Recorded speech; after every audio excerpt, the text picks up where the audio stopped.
In a world where power determines your worth, his skill was a curse, or so they thought. Born with the dreaded skill gluttony, a lowly gatekeeper lives in the shadows, starving for strength and recognition. But when he discovers the true nature of his ability to consume and grow endlessly, his quiet life turns into a ruthless ascent to power. Berserk of Gluttony is a dark fantasy of vengeance, hunger, and unstoppable growth. Chapter 1. The Forsaken. In this world, there existed the concept of levels. All living creatures started at level 1 and leveled up by collecting spheres, earned by defeating the monsters that ran rampant through the land. However, these monsters were incredibly dangerous, and not just anyone could defeat them.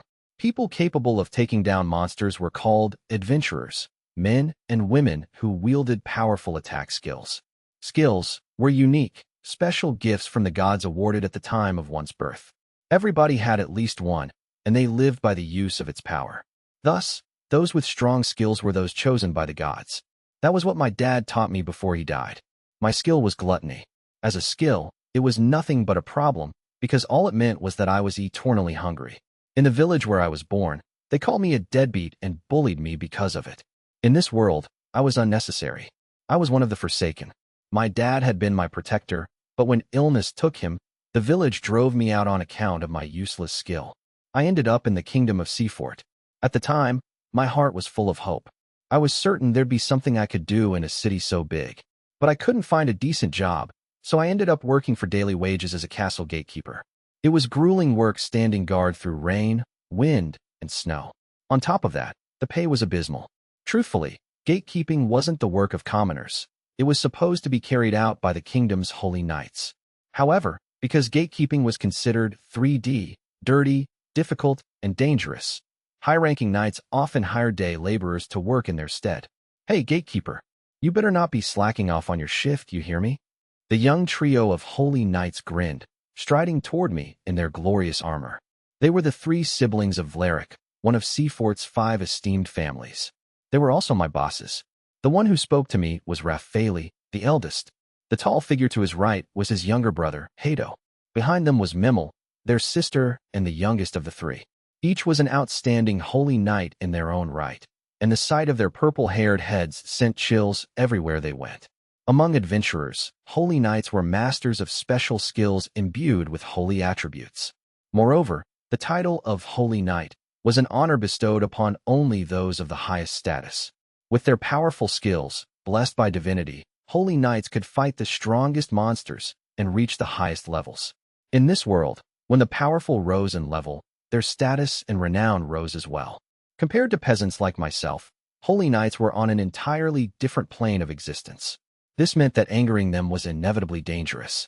Yes, Lord Raffaele Vlerick, I said. Raffaele disgusted me. I couldn't stand him. I knelt and bowed before him all the same. Here's your daily wages. Raffaele tossed a few copper coins at my feet. His siblings chuckled at the display of power. Well, better hurry, he said. I don't pay full rates to the lazy, you know. He knew as well as I did. These wages were my life. I scurried to pick up the coins, but as I reached for the last one, Raffaele stepped on my hand. Oh, I'm sorry. Is that a hand? It's so filthy, I couldn't tell. He bellowed with laughter as he crushed my hand beneath his foot. Oh, yes, so unintentional. Don't forget, Raffaele continued, that useless cretins like you work because of us. You are replaceable. Do you understand? Or is the concept too difficult for a half-wit to fully comprehend? That's right, Hato said to me. You're slacking off. Gatekeeping is a job of great honor that you're doing by our blessing. It used to be a volunteer position, but we're paying you out of the goodness of our hearts. So show those copper coins more respect, gatekeeper. It really is just as my brothers say. You know, said Memel. Your mistakes become our problems. If you make a single one, we won't let you off lightly. This was their idea of education. They crushed me into place. They drilled my status into the very marrow of my bones. I was the tiniest and weakest of living creatures, and because of the Vlericks, I was allowed to keep living. Until I agreed with that, I wouldn't be permitted to pick up the last coin. If I fought back, I could say goodbye to gatekeeping. And if they even thought I was resisting, it might be goodbye to life, too. These master-slave conversations had gone on for more than 5 years. But if I tried to quit, Raffaele and his siblings would go crazy with rage. They'd find some groundless accusation to pin on me. That was who they were. I was full of an anger that had grown and simmered within me over 5 years. Being forced to obey enraged me, and I resented the powerlessness that left me unable to do anything but listen. Just then, my gluttony awakened and let forth a rumble from my stomach. A menacing look crossed Raffaele's face, and he began berating me. "You wretched, loathsome me worm. You're not even worthy of a gatekeeping position. Are you trying to tell me we don't give you enough to eat? Are you trying to cast shame upon the great Valeric family?" With that, Raffaele kicked me in the stomach. Not using his full power, but it was still the kick of a holy knight. The difference between Raffaele's stats and mine was like the difference between the sun and a guttering candle. The shock felt as if the kick had forced my insides out. I writhed on the ground, heaving up my guts as I struggled to catch my breath. In the pulsing, dizzying blur of my wavering consciousness, a voice I recognized as Mimmel's drifted to my ears. "EW, how disgusting. He's like a maggot. On your feet, gatekeeper. If you can't do your job, you'll make us look bad in front of the other holy knights." Raffaele placed his foot on my head. I said, "On your feet." But it was impossible. The difference in our strength was too overwhelming. I couldn't stand until Raffaele lifted his foot. He knew that too, and he clearly enjoyed watching me struggle under his weight. He leaned down further. My head felt like it would split from the pain. "Raffaele, stop that immediately. You'll kill him. He's one of the people you're supposed to protect. Such behavior is unbecoming of a holy knight." Raffaele grunted. "Roxy Hart. So you're next on duty today." Roxy Hart was different from the other holy knights. She believed in protecting the weak from those who abused their strength, and her golden hair flapping in the wind was the very image of courage and valor. She had just saved me. The Harts were another of Seafort's 5 esteemed families. They were well known for upholding the values of honesty and justice. For that reason, the public adored Lady Roxy, and naturally I was among her many devotees. As Lady Roxy glared in their direction, Raffaele, Hato, and Mimmel threw curses and left. But as they did, Raffaele looked back at Lady Roxy with a defiant grin. I knew that look, and I knew that face. It was spiteful and vindictive. Raffaele was no doubt already considering how to get his revenge for this humiliation. Roxy paid Raffaele no mind. Instead, she took my hand, helped me to my feet, and wiped my bloodied forehead with her handkerchief. "Are you all right?" "Yes," I said. It's always like this. Thank you for helping me, Lady Roxy." "No need for thanks. We're both gatekeepers. This is the least I can do. Anyway, your shift is over. I'll take it from here." I bowed deeply and passed Roxy my spear. It was adorned with a flag, upon which the royal family's coat of arms was embroidered. This spear was the sign of the gatekeeper. Roxy took it with due gravitas. She treated even 3D duties like this with respect and honor. It made her different from the other holy knights. It was this Roxy who took my hand in hers and spoke with a worried look. "If anything like this happens again, No, I can't cause you any further trouble. I'll be fine. Thank you." Lady Roxy still wanted to say something, but I left before she could. I didn't want her getting involved with the Valeric family any more than she already was. There was no telling what underhanded tactics they'd used to get to her, and just imagining it sent me into a spiral of despair. I wanted Lady Roxy to forge ahead on her own path. I knew that whatever she ended up doing, it would be for the benefit of the people. I headed off to the local tavern to drown my sorrows. The moon was high in the sky by the time I arrived. Late nights were busy times for taverns. All manner of people, from merchants and travelers to harlots and the like, sat drinking until their faces went red. I took my usual spot at the counter, where the barkeep poured my usual wine without my saying a word. It was the cheapest wine available and horribly acidic. Its sole purpose was getting one drunk enough to forget one's sorry lot.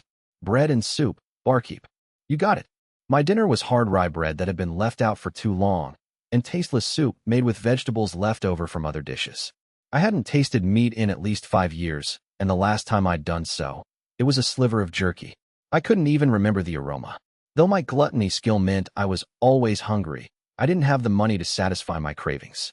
The best I could do was put off the hunger pangs by eating my food as slowly as possible.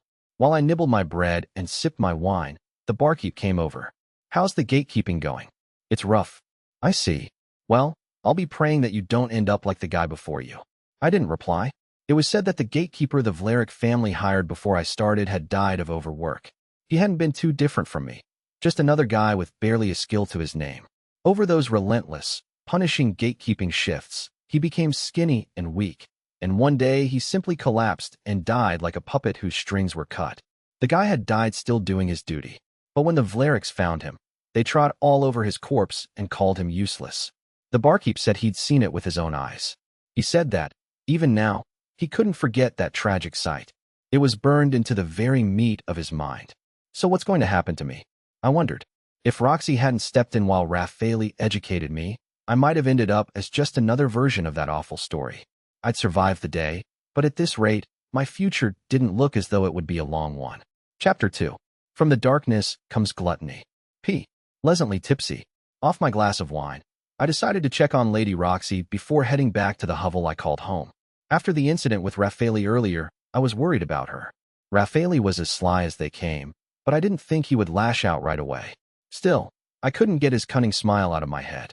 I knew a weakling like me would be no help to Lady Roxy if anything happened, but I could at least provide her with a human shield. I followed the moonlit roads to a point from which I could see the castle gate. Lady Roxy stood resolute at her post. I heaved a great sigh of relief. I had worried over nothing, it seemed. My soul at ease, I wished her good luck from the bottom of my heart.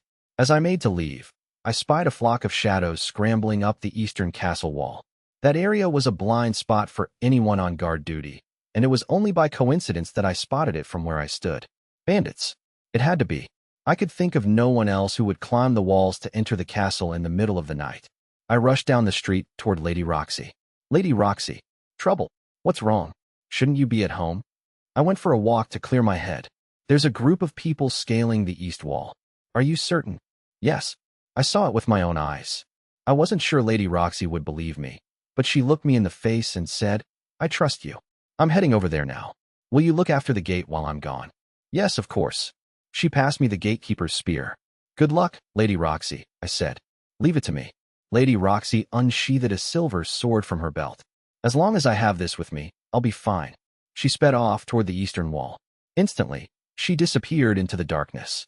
Wow, those holy knights are fast. Then I heard the screams of the men inside. It was easy to imagine quick, gallant Lady Roxy cutting the bandits down one after another. Judging by their screams, the bandits had come in significant numbers. There were definitely more than 2 or 3. Still, Lady Roxy was a holy knight. A group of lowly bandits couldn't catch her off guard. Sure enough, the sounds of battle soon faded into silence. Just when I thought it was over, a lone man staggered out of the darkness toward me. As he drew closer, the moonlight brought his features into sharp relief. My breath caught in my throat at the sight of him. The bandit's right arm had been cut off, and as he stumbled toward the gate where I stood, he tried desperately to stop the bleeding with his left hand. His face was pale, sickeningly white from blood loss. I gripped my spear. I wouldn't let him get away. It didn't matter that he was a dying human being. He was a thief, a violent criminal, and he needed to be stopped.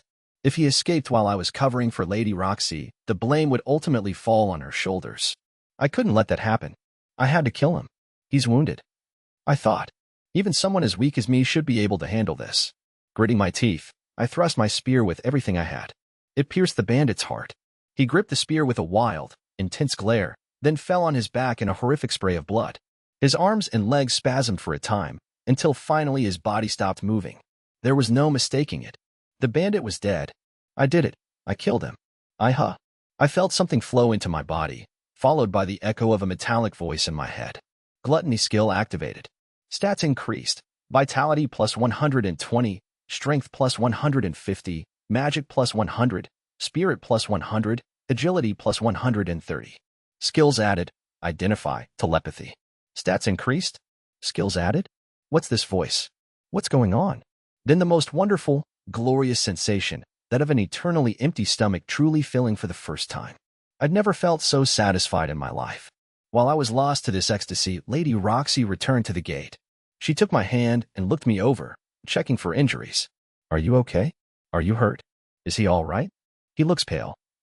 Oh, I'm so worried. What was that? I could hear Lady Roxy's voice in my head. She wasn't speaking, but somehow her words swam into me. What's wrong? She asked. No, it's nothing, I said.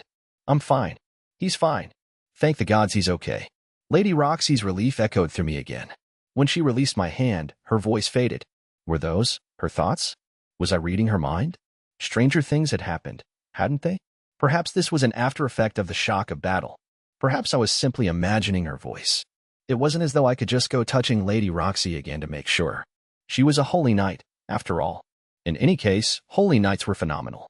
In total, 10 bandits had broken into the castle, and Lady Roxy took them all on by herself. I had taken care of the last straggler, but only because Lady Roxy left him pretty much at death's door. The castle was safe, all thanks to her. Lady Roxy, please, I said. I can't take any credit for what happened here. Oh, but you must. You defeated one of the bandits, too. I had a reason for avoiding official involvement, Raffaele and his siblings. If they discovered that I'd helped another holy knight while I was meant to be on duty in service to their house, they'd go berserk. I had no idea what they'd do to me, but given how Raffaele felt about Lady Roxy, I was certain I'd be in for an even harsher education session. If Lord Raffaele hears about this, I said, it's not going to be good for me. Oh, I see. Very well. I'll do as you suggest. Thank you. No, please. I should be thanking you. If you hadn't told me about those bandits, I would have been the laughingstock of the Holy Knights. It seemed there were power struggles even among the highest echelons. But, being of such low status, I had no way of knowing how demanding those struggles were. Then you must let me show my gratitude, Lady Roxy said. No. I couldn't let a holy knight do such a thing. Lady Roxy wasn't a fan of my dogged modesty, and her cheeks puffed up into a pout. It surprised me. She usually never let her chivalrous mien drop. I felt as though I'd grown just a touch closer to her. Oh, I've got it. Lady Roxy clapped her hands, though the gesture felt somewhat forced. My heart pounded. I knew she intended to reward me, whether I liked it or not, but I didn't know what was coming. I never could have imagined what she said next. Would you consider working for the Hart family? If I told my father about what happened here, I'm certain he would agree to hire you. What? But I don't even have any skills, and I'm not worthy. That isn't true at all. Did you not just now defeat a bandit by your own hand? That had been little more than dumb luck. If I were made to do it again, I would certainly fail. But Frustrated by my indecisiveness, Lady Roxy spelled it out. If you're worried about the Vlaric family, allow me to take care of them. Or do you intend to work under them for the rest of your life? She saw right through me. She knew I was concerned about what the Vlaric family might do to enjoy themselves at my expense. Even then, she still wanted to hire me. I could have cried. In front of me lay two paths, a future in which Raffaele and his siblings used and discarded me, and I died of overwork, and beside that, a brighter life, a brighter future, under the kind and beautiful Lady Roxy. I didn't need to think twice. I was already one of Lady Roxy's devotees. This was like a dream come true. Lady Roxy, I said, I accept your offer. Excellent. Well, it's late, so you should go home. Come to Hart Manor at noon the day after tomorrow. I'll be waiting. I was so happy, I could have exploded, but I held it in. I bowed over and over with gratitude until finally I headed home. When I was far enough away that the castle gate was no longer visible, I jumped for joy. Luck had finally turned my way. I felt as if I were floating. It was all too good to be true. I bounded home to prepare for the day after tomorrow. Chapter 3. Skill Study. Upon returning home, I soaked an old rag in water to wash my body. I hoped that would be enough to clean me up for going to Hart Manor in 2 days' time. Then I lit a precious candle to examine myself in my fractured mirror. Nothing much had changed. My clothes were still a patchwork mess, and washing myself wasn't going to change that, so I gave up. I rolled onto the bundle of straw I called a bed, stared up at the ceiling stains left by leaking water, and reflected on what I'd just been through. The day had started with Raffaele's brutal notion of self-improvement. But that very night, I'd fought bandits with Lady Roxy, and now there was even a chance I could start working for the Hart family. It was like a dream. Then I remembered the metallic voice I'd heard after killing that bandit. It said my stats had increased. It also told me I got new skills, identify and telepathy. Laughable. Identify was a rare skill. It gave its user detailed information about things that existed in the world. If I'd really acquired it, it would make my life a whole lot easier. Haha. I muttered the word identify, and, against all my expectations, the following information appeared in the air over my head. Fake Graphite, LV1. Vitality, 121. Strength, 151. Magic, 101. Spirit, 101. Agility, 131. Skills, Gluttony, Identify, Telepathy. Whoa, what the hell? I exclaimed. Okay, Fate, calm down. I checked my stats first. They had always been a clean sweep of ones across the board, but now they were all triple-digit. With these stats, I could fight low-level monsters. Next, skills. I used to have Gluttony and only Gluttony, but now I had Identify and Telepathy, too. This is unbelievable. But the fact that I could check my own stats and skills was proof in itself. I now possessed Identify. Wait, Wait, if I had identify, I could quit gatekeeping and become an appraiser. They made good money because their skills were highly specialized. What on earth is going on here? All right, calm down, Fate. Be practical. I used identify to more closely examine my other skills. Telepathy. Read the thoughts of those you come in contact with. I had experienced this skill already when Lady Roxy held my hand. I heard her thoughts because the skill had activated. But why was this happening? I racked my brain for an explanation and finally arrived at an answer. It lay in the words the metallic voice had spoken. Gluttony skill activated. Whatever was going on was a result of the gluttony skill, which I'd long thought to be completely useless. But now I could use identify to examine gluttony. Gluttony. You are eternally hungry. Well, that much I already knew. It was exactly what the appraiser had said when they visited my village during my childhood. This meant the gluttony skill contained a hidden, unidentifiable power. As far as I could tell, that power was the ability to devour the essence, the soul, of what I killed, thereby stealing their stats and skills. As a side effect, my empty stomach filled. I had the potential to grow exponentially stronger, depending on how I used gluttony from here on out. But I wasn't about to just start murdering people, either. What to do? The answer was simple. Monsters roamed the wilds just outside the kingdom of Seafort. If I killed them, I could take their skills and stats. With my stats where they were now, I stood a good chance of defeating low-level monsters. I could make a new start as an adventurer. Then, one day, I would be stronger than a holy knight. When that happened, Raphaeli and the Vlaric family would have to crane their necks to look up and see what I had become. Just thinking about it made me want to dash out of my hovel and start monster hunting. But it was too dangerous to go after dark, even for someone of my new stats, so I decided to get a good night's sleep and head out in the morning. Actually, I was supposed to gatekeep for Raphaeli early the next morning. But you know what? I wasn't going to go. I would take Vlaric orders no longer. I had a new boss, and her name was Lady Roxy. If the meeting with her father 2 days from now went well, he'd hire me. An honest, decent life awaited me. For now, I'd focus on tomorrow, get equipped, go monster hunting, and grow stronger. I closed my eyes, and my consciousness quickly faded. I woke to the sound of cawing birds. I fixed my bedhead in my broken mirror, brushed my teeth with a tree sprig, and dressed. Then I took a small leather pouch from where I'd hidden it in a crack in the wall. In the pouch were my life savings. 2 silver coins, painstakingly earned over 5 years. A silver coin was equivalent to 100 copper coins, and 100 silver coins converted to a gold coin. I'd never even touched one of those. Others might have laughed at my 2 silver coins, but I'd gone through multiple hells to earn that money. It was my getaway savings, for the day when Raphaeli was done with me and I feared for my life. But that worry was gone, at least for now. Instead, I would use this money to invest in monster hunting equipment.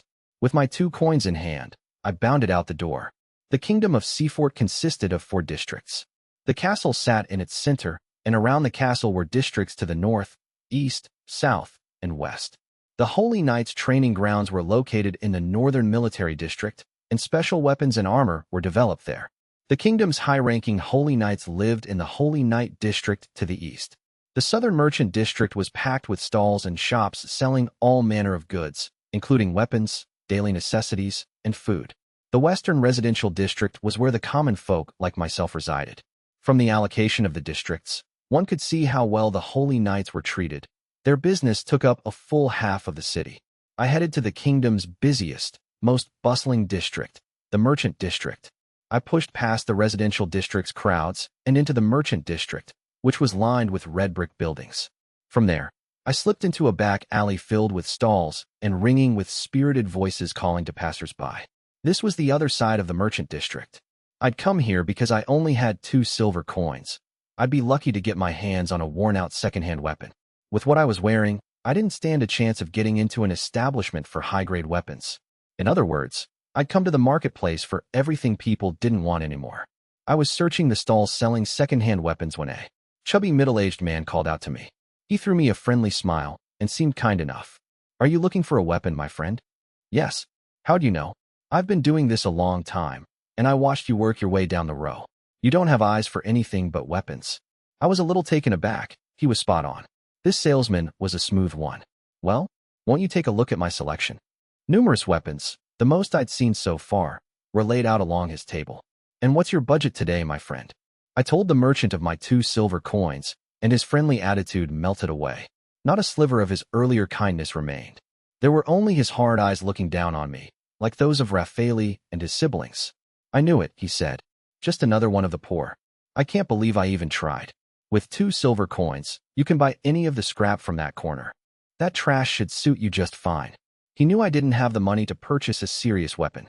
But even if I got mad, and even if I stormed off in a rage, it would be no different at any other stall. My best options were still here, where I at least had an abundance of junk to choose from. I took each of the old weapons in hand and analyzed them with Identify. They were all right on the brink of their durability levels. A few swings, and they'd shatter. Lost in despair, I rummaged through the weapons until I found an old black sword. As I laid my hand upon it, a voice flowed into me. Buy me. You will not regret it. It was a husky male voice, speaking through my telepathy. Chapter 4. The Greed of the Black Sword. Hoa. This sword talked. I dropped the sword to the ground, dumbfounded by its sudden comment. The merchant and nearby customers narrowed their eyes and glared at me. Their gazes said it all. What the hell are you doing? If you're not going to buy something, scram. But I was far from caring about any of them. It talks. The sword talks. What is this? I'd never heard of a sword with a personality, a soul. I analyzed it with Identify. Greed. Type. One-handed sword. What? That's it. Identifying other weapons showed me information like durability and attack stats, but for the black sword, all I could see were its name and type. I carefully examined the mysterious blade. It was filthy, caked in oil and dust. Honestly, it was just like me, especially in the way it was regarded as trash.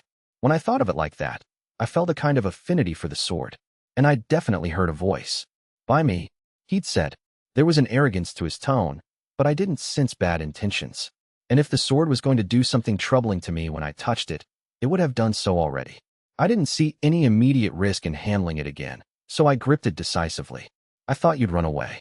You are an interesting one. So what's it going to be? Will you buy me?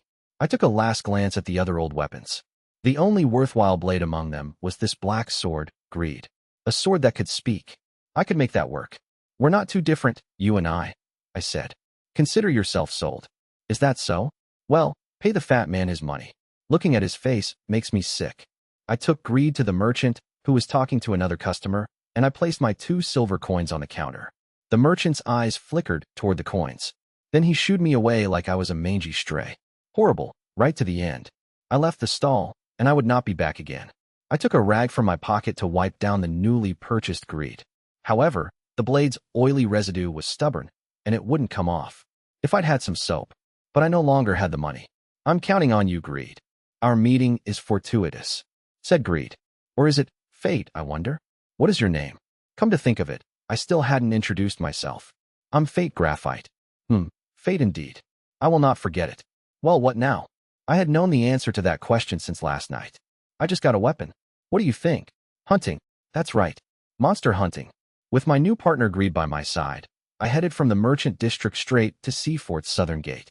That gate was much larger than those of the other districts. A great deal of cargo and produce passed through it to the merchant district, and it was wide enough for 10 caravans to roll through simultaneously side by side.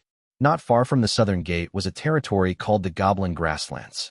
Numerous goblins called it home, and spent their days attacking passing caravans to steal food. As far as monsters went, goblins were the bottom of the barrel, which made them perfect for rookie adventurers. There was one thing you had to be careful of when it came to goblins. They liked to attack from tall grass. Sometimes people chased one goblin down only to find themselves surrounded by others that had been hiding. That was a death sentence. This tactic was so well known, it was a proverb. A goblin in the open means 100 in hiding. I'd heard all this from an old adventurer who sometimes forced me to drink with him at the local bar. I never imagined his advice would ever actually be relevant to my life. My path to becoming an adventurer would begin with a goblin hunt. Thanks to the stats I'd earned from the bandit I killed, I would be able to slay a goblin, devour its soul, and make its power mine, too. Weaving between caravans, I made my way to the gate, where I found a sizable crowd of adventurers. Men and women alike were equipped with armor and weapons. I'd stumbled on a meeting place for adventurers, all of them looking to join impromptu hunting parties. A hunting party. That sounded nice. I had always been alone in my village. The only time I wasn't by myself was when I was bullied. Even since arriving in Seafort, Raffaele had worked me so hard I never had the chance to make any friends. Hunting parties were like the groups of heroes my father had told me about in his old stories, fighting side by side, cheering each other up in the hard times, and shedding tears together in the sad. As a young boy, listening to those stories always brought enraptured light to my eyes. Friends, I said without thinking. That sounds nice. You've got me, said Greed. Yeah. Yeah, I do. However, greed was an object. What I wanted were bonds with real, living people. The difference felt pretty stark. So I took a deep breath, plucked up my courage, and walked into the crowd of adventurers. It's okay. I'm no longer one of the forsaken, I thought. After all, now I knew the truth about gluttony. With that, I could make a monster's power my own. Surely I belonged here in this circle of brave fighters. Surely a group would accept me. Right as I thought that, an adventurer about my age approached me. That sword's telling me you're ready for a goblin hunt, he said.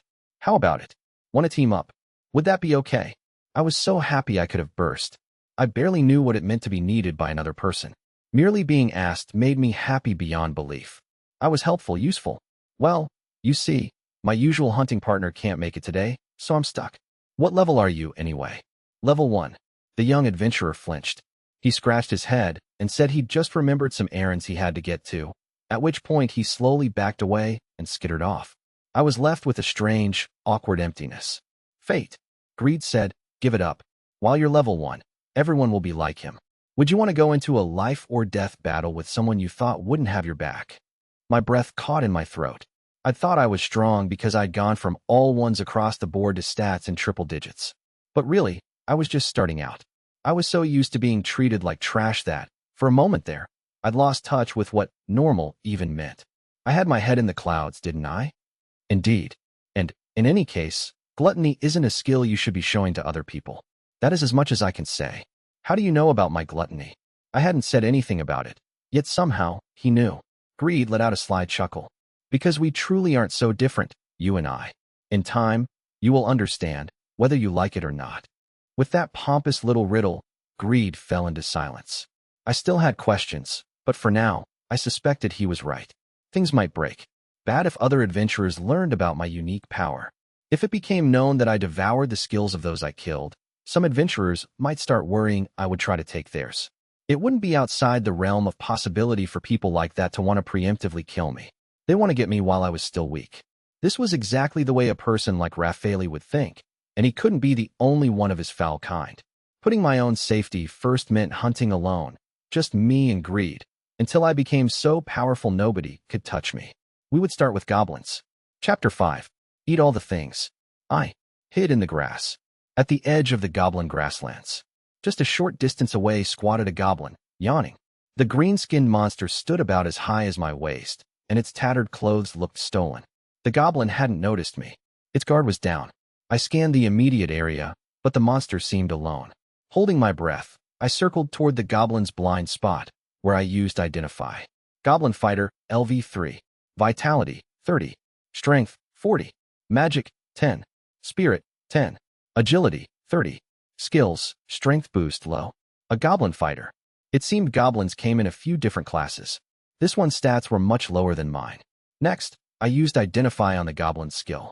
Strength Boost, low slightly increases the power of physical attacks. The skill was a stat boost then. If this strength boost was low, that meant there were probably medium and high versions, too. I needed to start grabbing useful skills wherever I could. The goblin finally lost out to sleepiness and drifted into slumber. This was my chance. I leapt out from the grass and dashed to close in on the goblin. It awoke to the sound of my furious footsteps and turned to face me, but it was too late. The black sword Greed cleaved a smooth arc through the air, severing the goblin's head from its shoulders.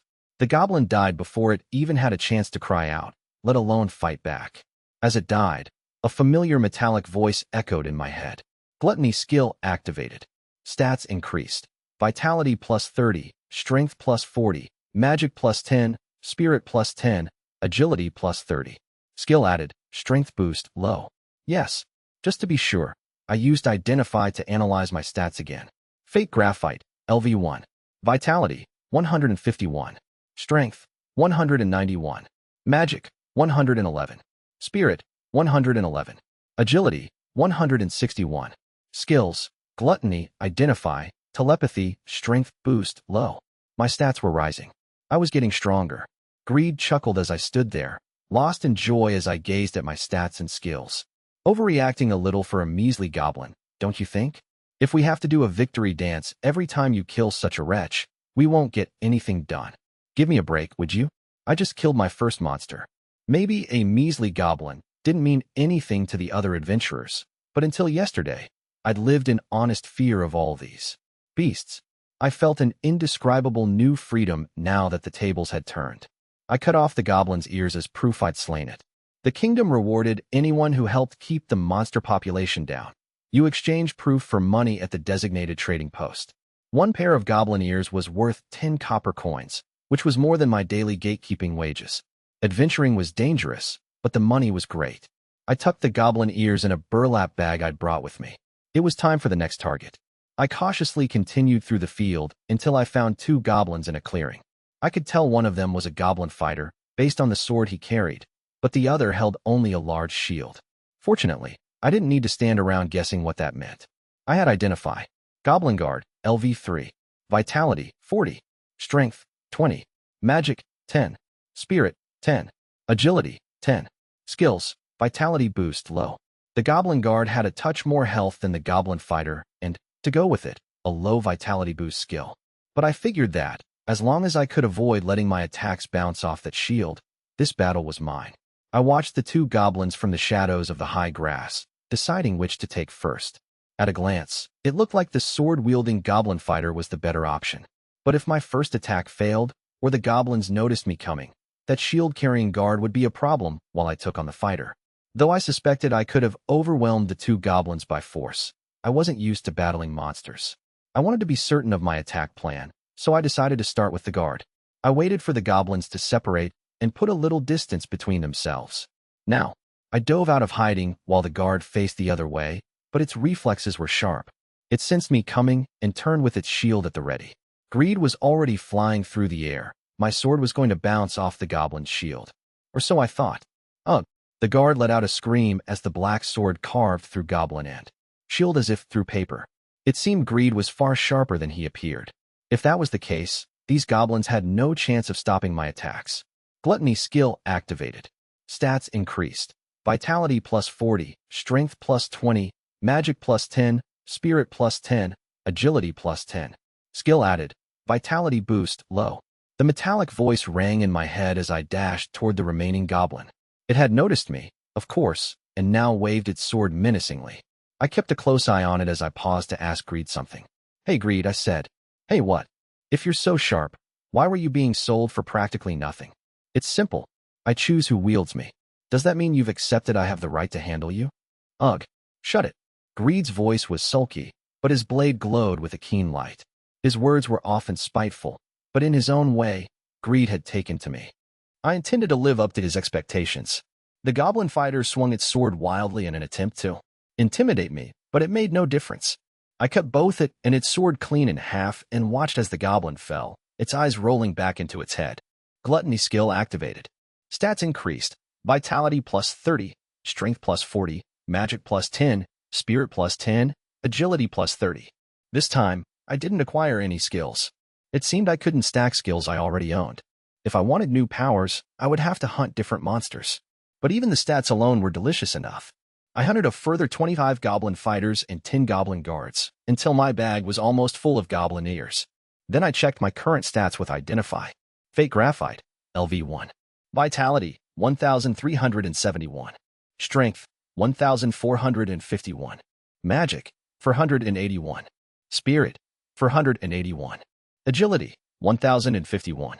Skills, Gluttony, Identify, Telepathy, Strength Boost, low, Vitality Boost, low. My Vitality, Strength, and Agility stats had all reached 4 digits, though my Magic and Spirit stats lagged, because my enemies were also lacking there. It was almost impossible to believe that, just yesterday, all my stats had all been a single digit. 1. One thing bothered me, though, my level. I'd defeated enough enemies to earn the spheres required for a level up. But something was weird. My level hadn't changed at all. Greed chuckled at my confusion. It's an effect of your gluttony. Those whose skills violate the natural order of the gods cannot receive the blessings of spheres. Violate the natural order of the gods. What do you mean? That's what you're doing. The act of devouring the stats and skills of your enemies through their death is the rejection of the natural order and the very concept of levels. There are no blessings for such people. Your stats were meant to be all ones. And Greed paused. Something was on his mind. No, it's nothing. It's almost lunch. Shouldn't we be getting back to the kingdom? I was curious and wanted him to continue, but also he was right. I was getting hungry in the more traditional sense. It was time to finish up and head back to Seafort. My stats had broken 4 digits, and that was enough for today. Also, I didn't know exactly why, but the goblins had started getting desperate, near vicious in their attacks. I worried it wasn't safe to push them further. In any case, with my new stats, I could continue on my next hunt, perhaps as far as the forest, to hunt hobgoblins. They were a rank up from ordinary goblins, so they'd fill me up even more. In high spirits, I began the walk back to the kingdom of Seafort. Chapter 6. Behind the House of Heart. Upon my return to Seafort, I went to the trading post for my reward money.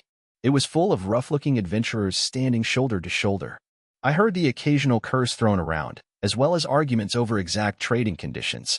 Getting mixed up with these types could only lead to trouble, so I slipped through the crowds and took my place in line. The muscular adventurer at the end of the line turned and peered down at me. He chuckled derisively. One look at my clothes, and he probably figured I was some scrub running errands for a real adventurer. Whatever. That was fine by me. If people saw me at the counter with a mountain of monster parts and assumed I was a mere errand boy, it meant I could avoid drawing suspicion with my 38 pairs of ears. The cashier called for me. Next in line, please. I took my small bag stuffed with goblin ears to the counter. Let's see here. My, that's a lot of hunting. You must have been a big party, huh? Yeah, I said. Yeah, I was. And we all fought really hard together. We got excited, and, the next thing you know. I grasped for details on the fly as I regaled the cashier with the adventures of my non-existent party. The tale of my imaginary allies. It made me feel kind of empty. How ridiculous. Greed said. Oh, just shut up, you. The cashier blinked at me, confusion in their eyes. Nobody could hear Greed's voice, so of course they were taken aback. I'd effectively just told them to shut up mid-conversation. I'd meant the retort for Greed, but naturally, the cashier thought I was talking to them. Sorry, I said. Don't mind me. I gave as many polite smiles as I had to and managed to get away. I heaved a sigh of relief as I left the trading post. I learned from the cashier that most parties hunted about 10 monsters a day, and that was at the high end. This was because hunting the same type of monster built up hate, which made the type more likely to target you. Hate explained why the goblins had come at me so aggressively during the second half of my hunt. In future, it would be best for me to follow the example of the other adventurers and limit the number of monsters I cashed into 10.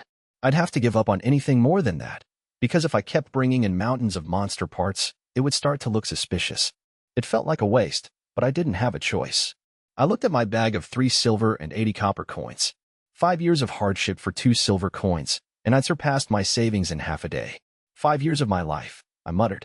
As I inched closer to what had seemed like an impossible dream of a normal, decent life, I was being forced to see just how twisted the world was. Thinking about it made my rage simmer. All the misery I'd endured at the hands of Raffaele and his siblings, the things they'd said. Useless. Less than garbage. You don't even have the right to be angry. Remembering them made my stomach growl, even though I was full of goblin souls. It was like gluttony telling me it wanted to eat. That it wanted to be fed. But it was too soon for that. And there was Lady Roxy to think of. The Vlerics were no longer only my problem. Instead, I needed to figure out what to do with the money I'd earned. When I looked down at the patchwork rags I called clothes, I suddenly knew just how to spend it. The clothes mocketh the man, indeed. Shut up, Greed. We'd gone from rags to not quite riches. With 2 silver coins. I'd bought a decent bespoke outfit from a tailor. With another 50 copper coins, I bought a scabbard for Greed. I threw in another 10 coins to have the oily residue cleaned from his blade. From every angle, I at last seemed like a genuinely normal person. With my new threads, I could go to the Holy Night District without catching side-eye from any of the guards or gatekeepers. I even had money left over, which meant I could treat myself to what was, by my standards, a princely lunch. In high spirits, I headed to the main street, which was lined with restaurants and places to drink. I could have gone to one of my regular spots down the back streets, but I thought it would be nice to go somewhere different for once. This street had the most eateries in the entire kingdom. It was full of people coming and going. There were so many people, in fact, that even if you stopped in place, the crowds would simply pull you along with them. Now to choose where to go and what to eat. It had to be meat. If I was going to eat anything, it had to be meat. What would it taste like after 5 years? Just thinking about it made me drool with excitement. Greed took the opportunity to speak to me using telepathy. You're overreacting, boy. It's just meat. What are you talking about? It's meat. Huh. As a weapon, I've never understood you people and your appetites. It's more important to make sure you take proper care of me when I'm dirted in battle. That, to me, is as crucial as eating is to you. Yeah. Didn't I just spend 10 coins to get you cleaned and mended? If you ask me, you should be able to do that much by yourself. Greed was right. Going to the blacksmith all the time would start to add up.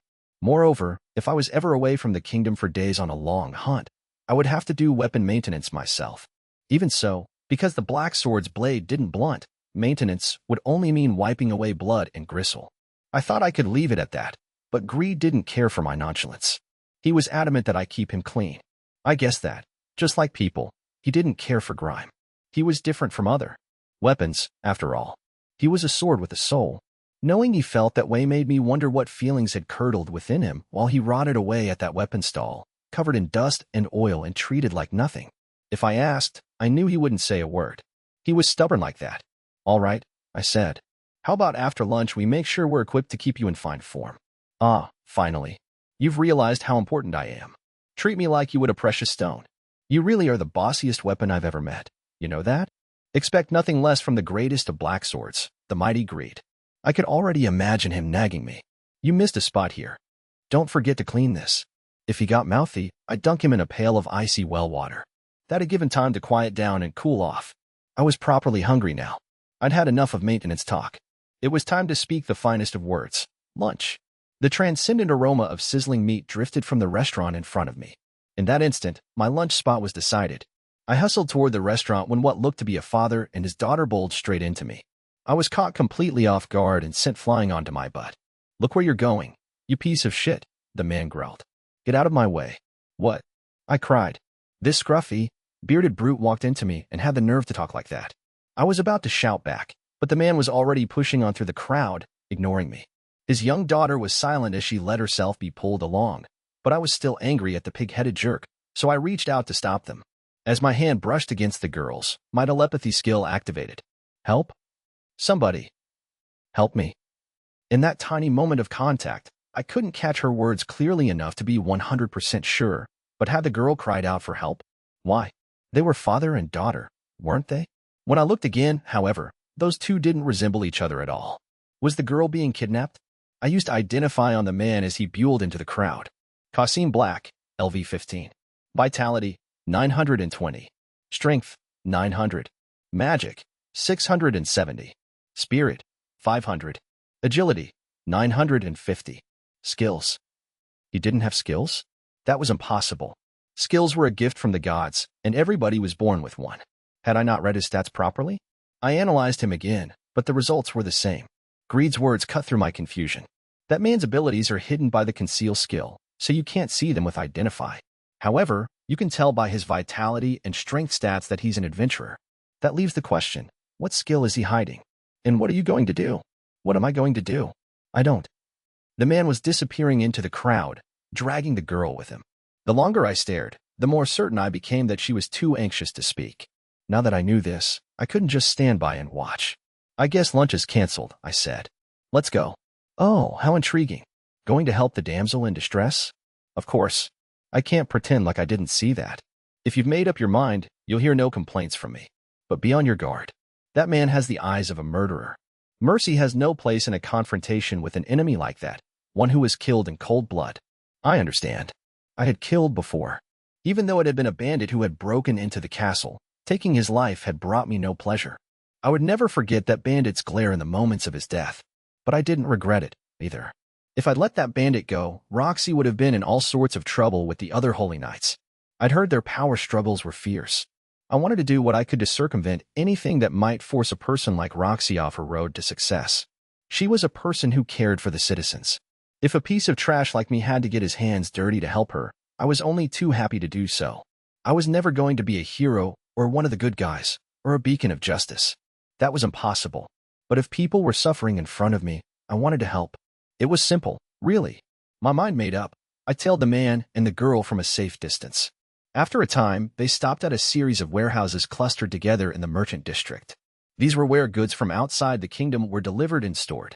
The man hustled the girl into what looked like an abandoned warehouse with worn-out, faded walls. Is that his base of operations? Perhaps. It could be he's meeting someone who means to buy the girl, or it could simply be a place where he intends to work his cruelty. Sick either way. Let's hurry. I gripped the black sword and closed in on the warehouse. Nobody else was around.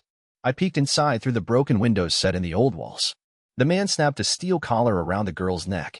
A rusty chain connected her to a pillar, like a dog. No doubting it now. The girl had been kidnapped. She was petrified into wide-eyed silence, and the man sneered at her. A little pain and you kids forget how to speak. Huh? Oh, this work really is child's play. You get it? Huh? The man slapped the girl across the face, hard. The smack echoed through the warehouse. Orphans like you. Nobody cares where you go.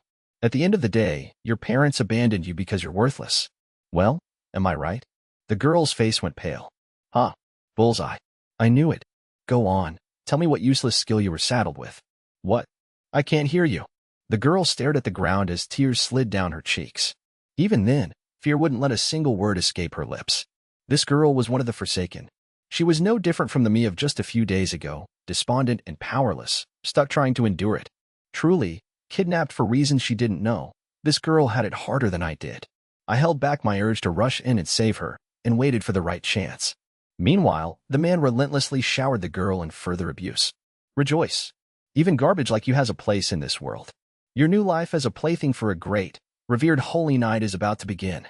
I'd say that's a reason to celebrate, don't you think? The girl shook her head, tears flowing down her face. The man clicked his tongue in annoyance and slapped her again. Looks like someone's not listening to reason. Let me tell you what happens to little girls like that. They end up dead, quick. Why, the little one before you didn't even last a week. It's good business for me, though. With each girl they throw out, I get a request for another. The man kicked the girl in the stomach. The shock of the blow brought her to her knees. I couldn't stand to watch any longer. I gripped Greed to unleash him from his scabbard, but he stopped me. Wait, fate, patience. But I couldn't bear it anymore, and the girl might be left with injuries from which she would never recover. Even still, Greed held me back. Do not let your emotions dictate your actions. You'll end up dead. Your stats are only slightly higher than his, and battle experience lies overwhelmingly in his favor. You know this. You know what it means. All right, I said. I'll cool down. I'll wait. Greed was right. Again. I wouldn't win this battle by waving my sword around in a blind rage. The skill gap was far too wide. I calmed my breath and surveyed the warehouse interior. Even though it appeared abandoned, it was full of used wooden crates stacked atop one another. Could I use them to stay out of sight and get into range for a decisive blow? As I was determining what to do, the man moved. Now that he'd destroyed the girl verbally, he left the warehouse by another door. It seemed he had other business to attend to. If I wanted to act, it was now or never. I slipped into the warehouse through one of the broken windows and rushed to the girl's side. She was stiff with fear, her head held low. My footsteps probably made her think the man had come back. First, I had to cut the chain to free her. I pulled Greed from his scabbard and sliced. The blade cut through the rusted chains with ease. One problem down. I knelt by the girl, who was now shaking. It's okay, I said. You'll be okay. The girl said nothing, but she looked up, startled at the sound of my voice. For a time, she simply stared at me until she realized I wasn't the man who'd taken her. She began to cry again, this time out of relief. It seemed she still wasn't ready to speak. The horror of her abduction had stolen her voice. We have to get out of here while we still have the chance, I said. I took the girl's hand to help her stand, but her look of relief melted into something different. Terror was written across her features, and she stared at something behind me, once more petrified. I glanced backward, where I found the kidnapper I thought had left. I realized then that this was a trap. The man had known I was tailing them, and left the warehouse to tempt me inside.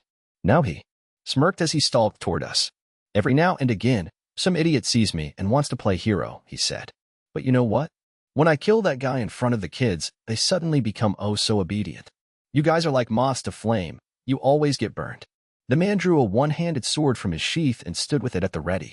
Waves of pressure rolled off him and washed over me. This was the difference in battle experience Greed had warned me of. What's wrong? The man barked. Not so tough when your knees are shaking. Aha. As he edged closer, I brandished Greed. Behind me, the girl was too scared to flee. Letting the man come to us would force me to protect her while I fought. I needed to find a more advantageous position. If I made any rash moves, however, I'd be doing exactly what my enemy wanted. I told myself not to panic, but I had to come up with a plan, and I had to do it fast. As if feeling my anxiety through my hands, greed spoke through my telepathy.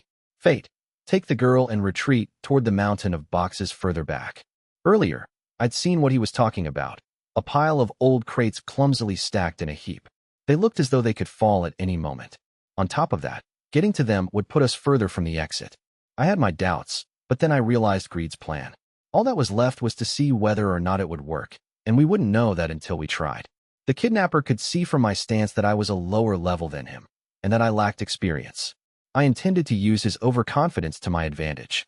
After 5 years of being pushed around and bullied by Raffaele, acting the part of the weak and frightened was as easy to me as breathing. Thinking about it filled me with emptiness, but there was no other choice. "Let's go, Fate," said Greed. "Wait for my signal. I'll tell you when." "Okay, let's do it." I grabbed the girl's hand, and we fled. I channeled my wasted days as a gatekeeper and acted like I was scrambling, desperate for a way to escape or hide. We darted toward the mountain of old crates. "Come on, do it. Take the bait." The man curled his lip, the desire to dominate glinting in his eyes. To him, I was just a fumbling, frightened, and confused would-be adventurer. "Hey," he said, "what happened to Mr. Hero? The guy trying so hard to save that worthless kid? Don't think I'll make this quick, Hero. You got in my way, and now I'm going to ruin you." Intimidate the fearful and remove their ability to fight back. It was a tactic right out of Raffaele's playbook. I guess birds of a feather shared the same repellent strategies. That just meant I knew what the man would do next. He would pursue. "Give it up, Hero. You can scuttle away and hide, but it won't make a lick of difference." The girl and I ran deeper into the warehouse. The space around us grew tight, and we backed into a dead end, surrounded by old boxes stacked high. How would this look to the man? The echo of his relaxed footsteps grew louder. Steel sword in hand, he showed not a hint of concern. "Nowhere to run now, Hero." Step by step, the man closed in. Almost. I motioned for the girl to back up as far as she could. Then Greed gave me the signal. "Now, Fate." I held the black sword up high. The man grinned smugly. "Let me guess. You planned to bury me under all these old boxes, huh? Bet you didn't realize you'd bury yourself and the girl, too. Fear made you stupid, Hero. Did it now." I charged. I had one chance, and if I failed here, there would not be a second. I brought my sword down on the man with everything I had. We were surrounded by boxes with nowhere to run.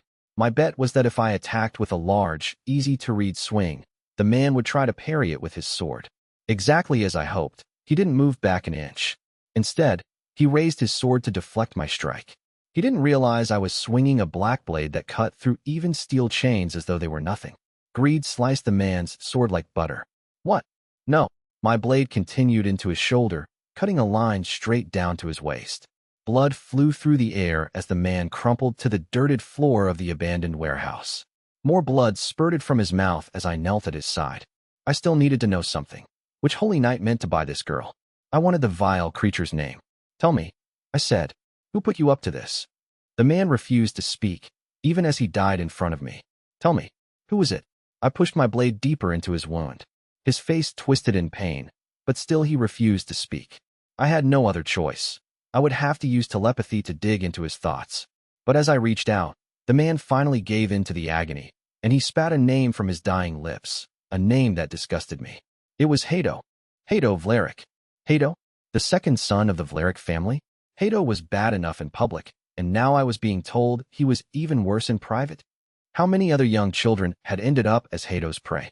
I didn't have a chance to ask. The kidnapper had lost too much blood, and he was gone. Gluttony skill activated. Stats increased. Vitality plus 920, Strength plus 900, Magic plus 670, Spirit plus 500, Agility plus 950. Skills added. Conceal, one-handed sword technique. It was just as Greed had said. The man had a conceal skill, and he'd used it to hide his one-handed sword technique. I used Identify to analyze my new skills. Conceal, hide skills from Identify. One-handed sword technique. Increases attack power with one-handed swords. Unlocks the tech art, Sharp Edge. Conceal was exactly as advertised, but the one-handed sword technique was interesting. It included a secret skill called a tech art. According to Greed, All such skills came with a powerful hidden move. I used Identify again to learn more. Sharp Edge. This counterattack inflicts 2 strikes. Sharp Edge. It dawned on me then that, if the man had used this tech art before I launched my attack, I probably wouldn't be standing here. It seemed truer than ever that some battles were decided by luck, and I was fortunate to have had it on my side this time. We'd been in the warehouse for too long, and it was time to get away. The dead man had set up a deal to sell the girl to Hato, and I didn't want us to be found by the Valerics or their men. After all, I was supposed to be on gatekeeper duty. If they found me here, I would be in for a lengthy, torturous death. My meager stats were still a long way from competing with the likes of them. I took the girl's hand, and we made a run for it. From the warehouses, we headed to the crowded downtown area. It would be safest to blend in with the crowds. In the sky above us, the sun began its slow descent. My stomach rumbled as if to remind me of the time. This was not the growl of my gluttony, which had just now feasted on the soul of a kidnapper. This was a much simpler hunger, the hunger of a body that had missed its lunch and now demanded sustenance. As I contemplated where to feed myself, I heard the cute sound of a smaller stomach rumbling beside me. The girl I had just saved covered her stomach with her hands, her face red with embarrassment. Nothing like the relaxation of still being alive to remind you of an empty stomach. "Let's get something to eat," I said. "It's on me." The girl's face brightened with joy. I was worried the trauma of her kidnapping might have scarred her psychologically, but finally, she was smiling. I hoped my fears were misplaced. If the girl could smile like this, I was sure she would be fine. It was time to get back on schedule, and that meant meat. In the downtown area, there was no lack of selection. I detected a heady scent wafting through the air. Beef stew, perfect for adults and children alike. Lunch was decided. I took the girl's hand, and we headed into the restaurant. It must have been popular, because the place was packed. There were no tables left, but we were in luck. There happened to be 2 spots open at the counter. We took our seats swiftly, and the server gave us a menu. "What would you like today?" they asked. "The special comes highly recommended." The day's special was a fish dish made fresh with catch delivered that very day.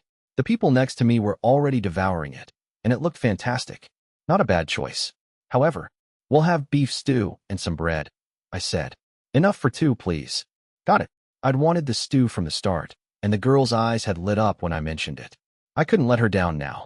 We waited excitedly until the server placed our bowls before us, full of glorious, meaty beef stew with a side of freshly baked bread. It looked nothing short of heavenly. I was almost drooling, it looked so good.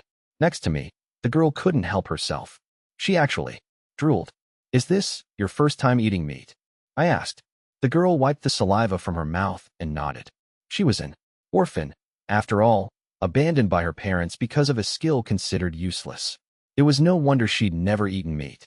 Even I couldn't afford it, back when I was a gatekeeper. She looked up at me, her eyes begging for permission to get started. I wasn't about to deny her a good meal. "Go on," I said. "Let's eat.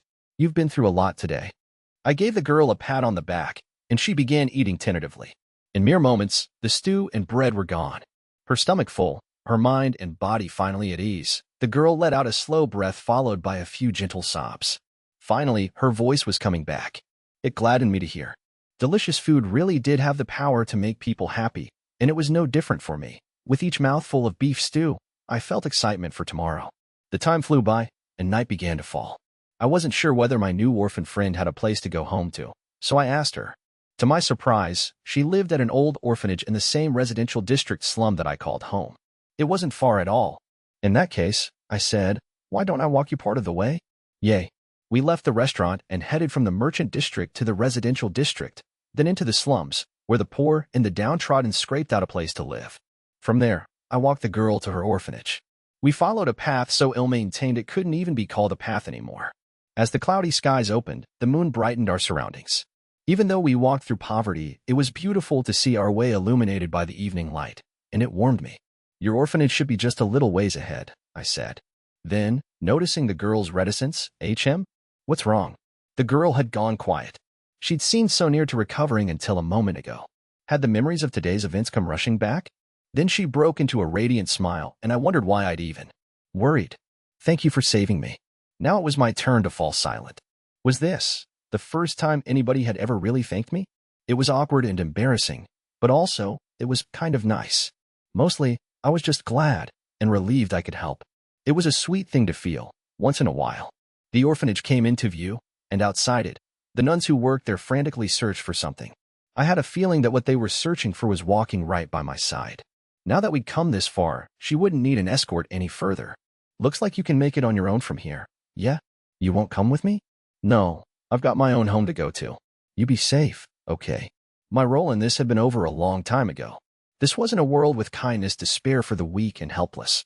But in order to keep on living, there was nothing else to do but forge your own path forward and walk it yourself. The girl knew it, too, because she let go of my hand and returned alone to the orphanage. In her silhouette, I saw myself on the day I'd left my village all those years ago. With my father lost to illness, my home in the village was gone, and all that had been left was the path that had lain before me.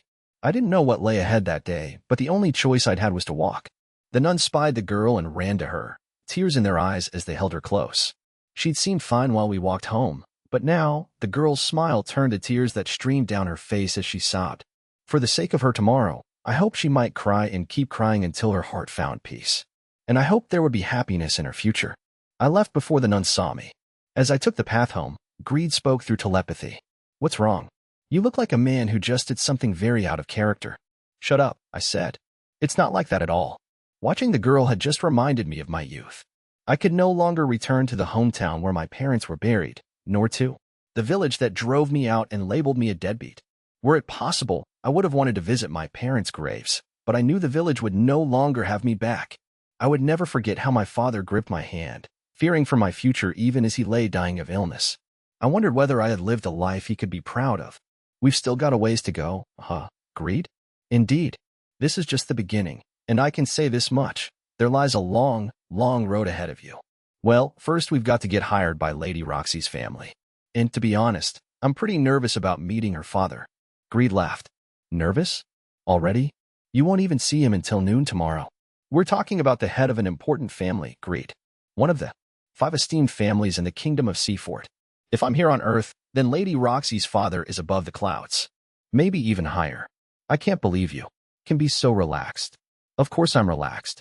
I'm a weapon, right?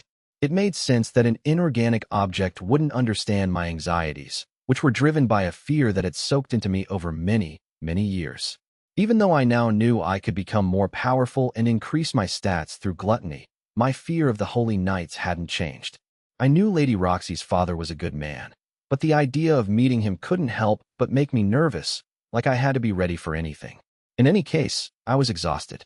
I decided to hit the hay early. The day had been filled with too much excitement. I'd woken up to goblin hunt and ended up cutting down a kidnapper. My exhaustion was probably making me overthink everything. I knew I should trust Lady Roxy more than I did, and I felt awful that I couldn't. I dragged myself into my beaten-up hovel of a home and collapsed in my straw bed. I was tired, and my consciousness faded away in moments. I slept until close to noon the following day. Leaping out of bed, I scrambled to get ready. Once I had my things together, I hurried to the Holy Night District, where Lady Roxy waited. The Holy Night District differed from the other districts, first and foremost due to the huge walls surrounding it. They left the impression that another great castle awaited beyond them. I gave the gatekeeper my name and made my way in without issue. It seemed Lady Roxy had let them know I was coming in advance. However, because Lady Roxy needed to confirm that I was who I claimed, I found myself sandwiched between the 2 gatekeepers as we walked toward the Hart family manor. It was like I was a criminal who'd been caught mid-crime. The manor we arrived at was the very symbol of an esteemed family of Seafort. It was impossible to judge the cost of such a place. Just trying to think about it was ridiculous. It was enormous. One guard broke off and entered the manor through the garden. After a short time, he returned with a girl in a white dress. She was breathtaking. You came. I've been waiting for you. It wasn't until I heard her voice that I realized the girl was Roxy. I'd never seen her outside of our work as gatekeepers, for which she wore her white light armor. In her dress, she was so lovely she looked like an entirely different person. The 2 guards left us staring at each other. After a time, Roxy spoke, likely because I was standing there with my mouth wide open, dumbfounded. Is something the matter? There was a quizzical look on her face. I'm sorry for staring. You look beautiful. Roxy's cheeks went red, and she cleared her throat with a light cough. Occasionally I wear dresses, you know.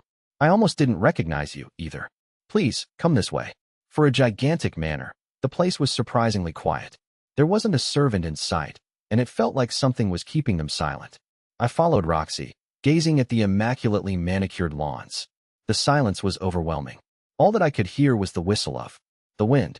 If anything, I noticed a drifting hint of loneliness in Roxy's silhouette. We came to the front of the manor and turned right. Strange, I thought. Why aren't we going inside? I wanted to ask, but the silence of the manor seemed to demand silence from me, too. We proceeded a little further, and the reason for the melancholy quiet revealed itself. I couldn't bring myself to say anything more.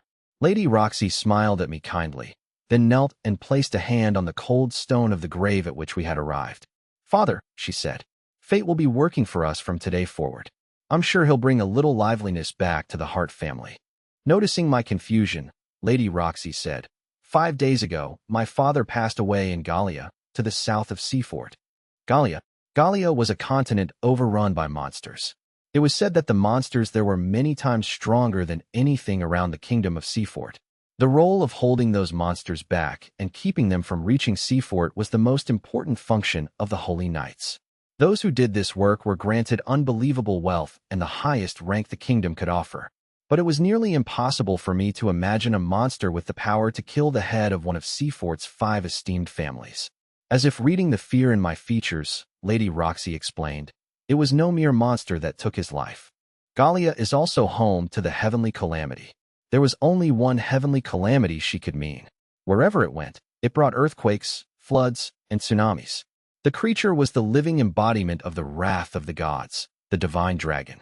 It didn't matter how powerful you were, there was no stopping it. The divine dragon was so frighteningly strong that people had developed religions around it, calling it a servant of the gods. If the divine dragon had you in its sights, there was nothing to do but prepare for your final moments. "They said my father's entire army was lost to it," Lady Roxy said. "We have a full 1,000 years of records, and none have ever spoken of the dragon ever ranging so far from its nest, let alone so near the border." The divine dragon's nest was in the center of Gallia. I'd never heard tell of it coming as far as the outskirts of the continent, either, but now nobody could say for certain. What had happened to Roxy's father was, at best, bad luck. That was all you could say about it.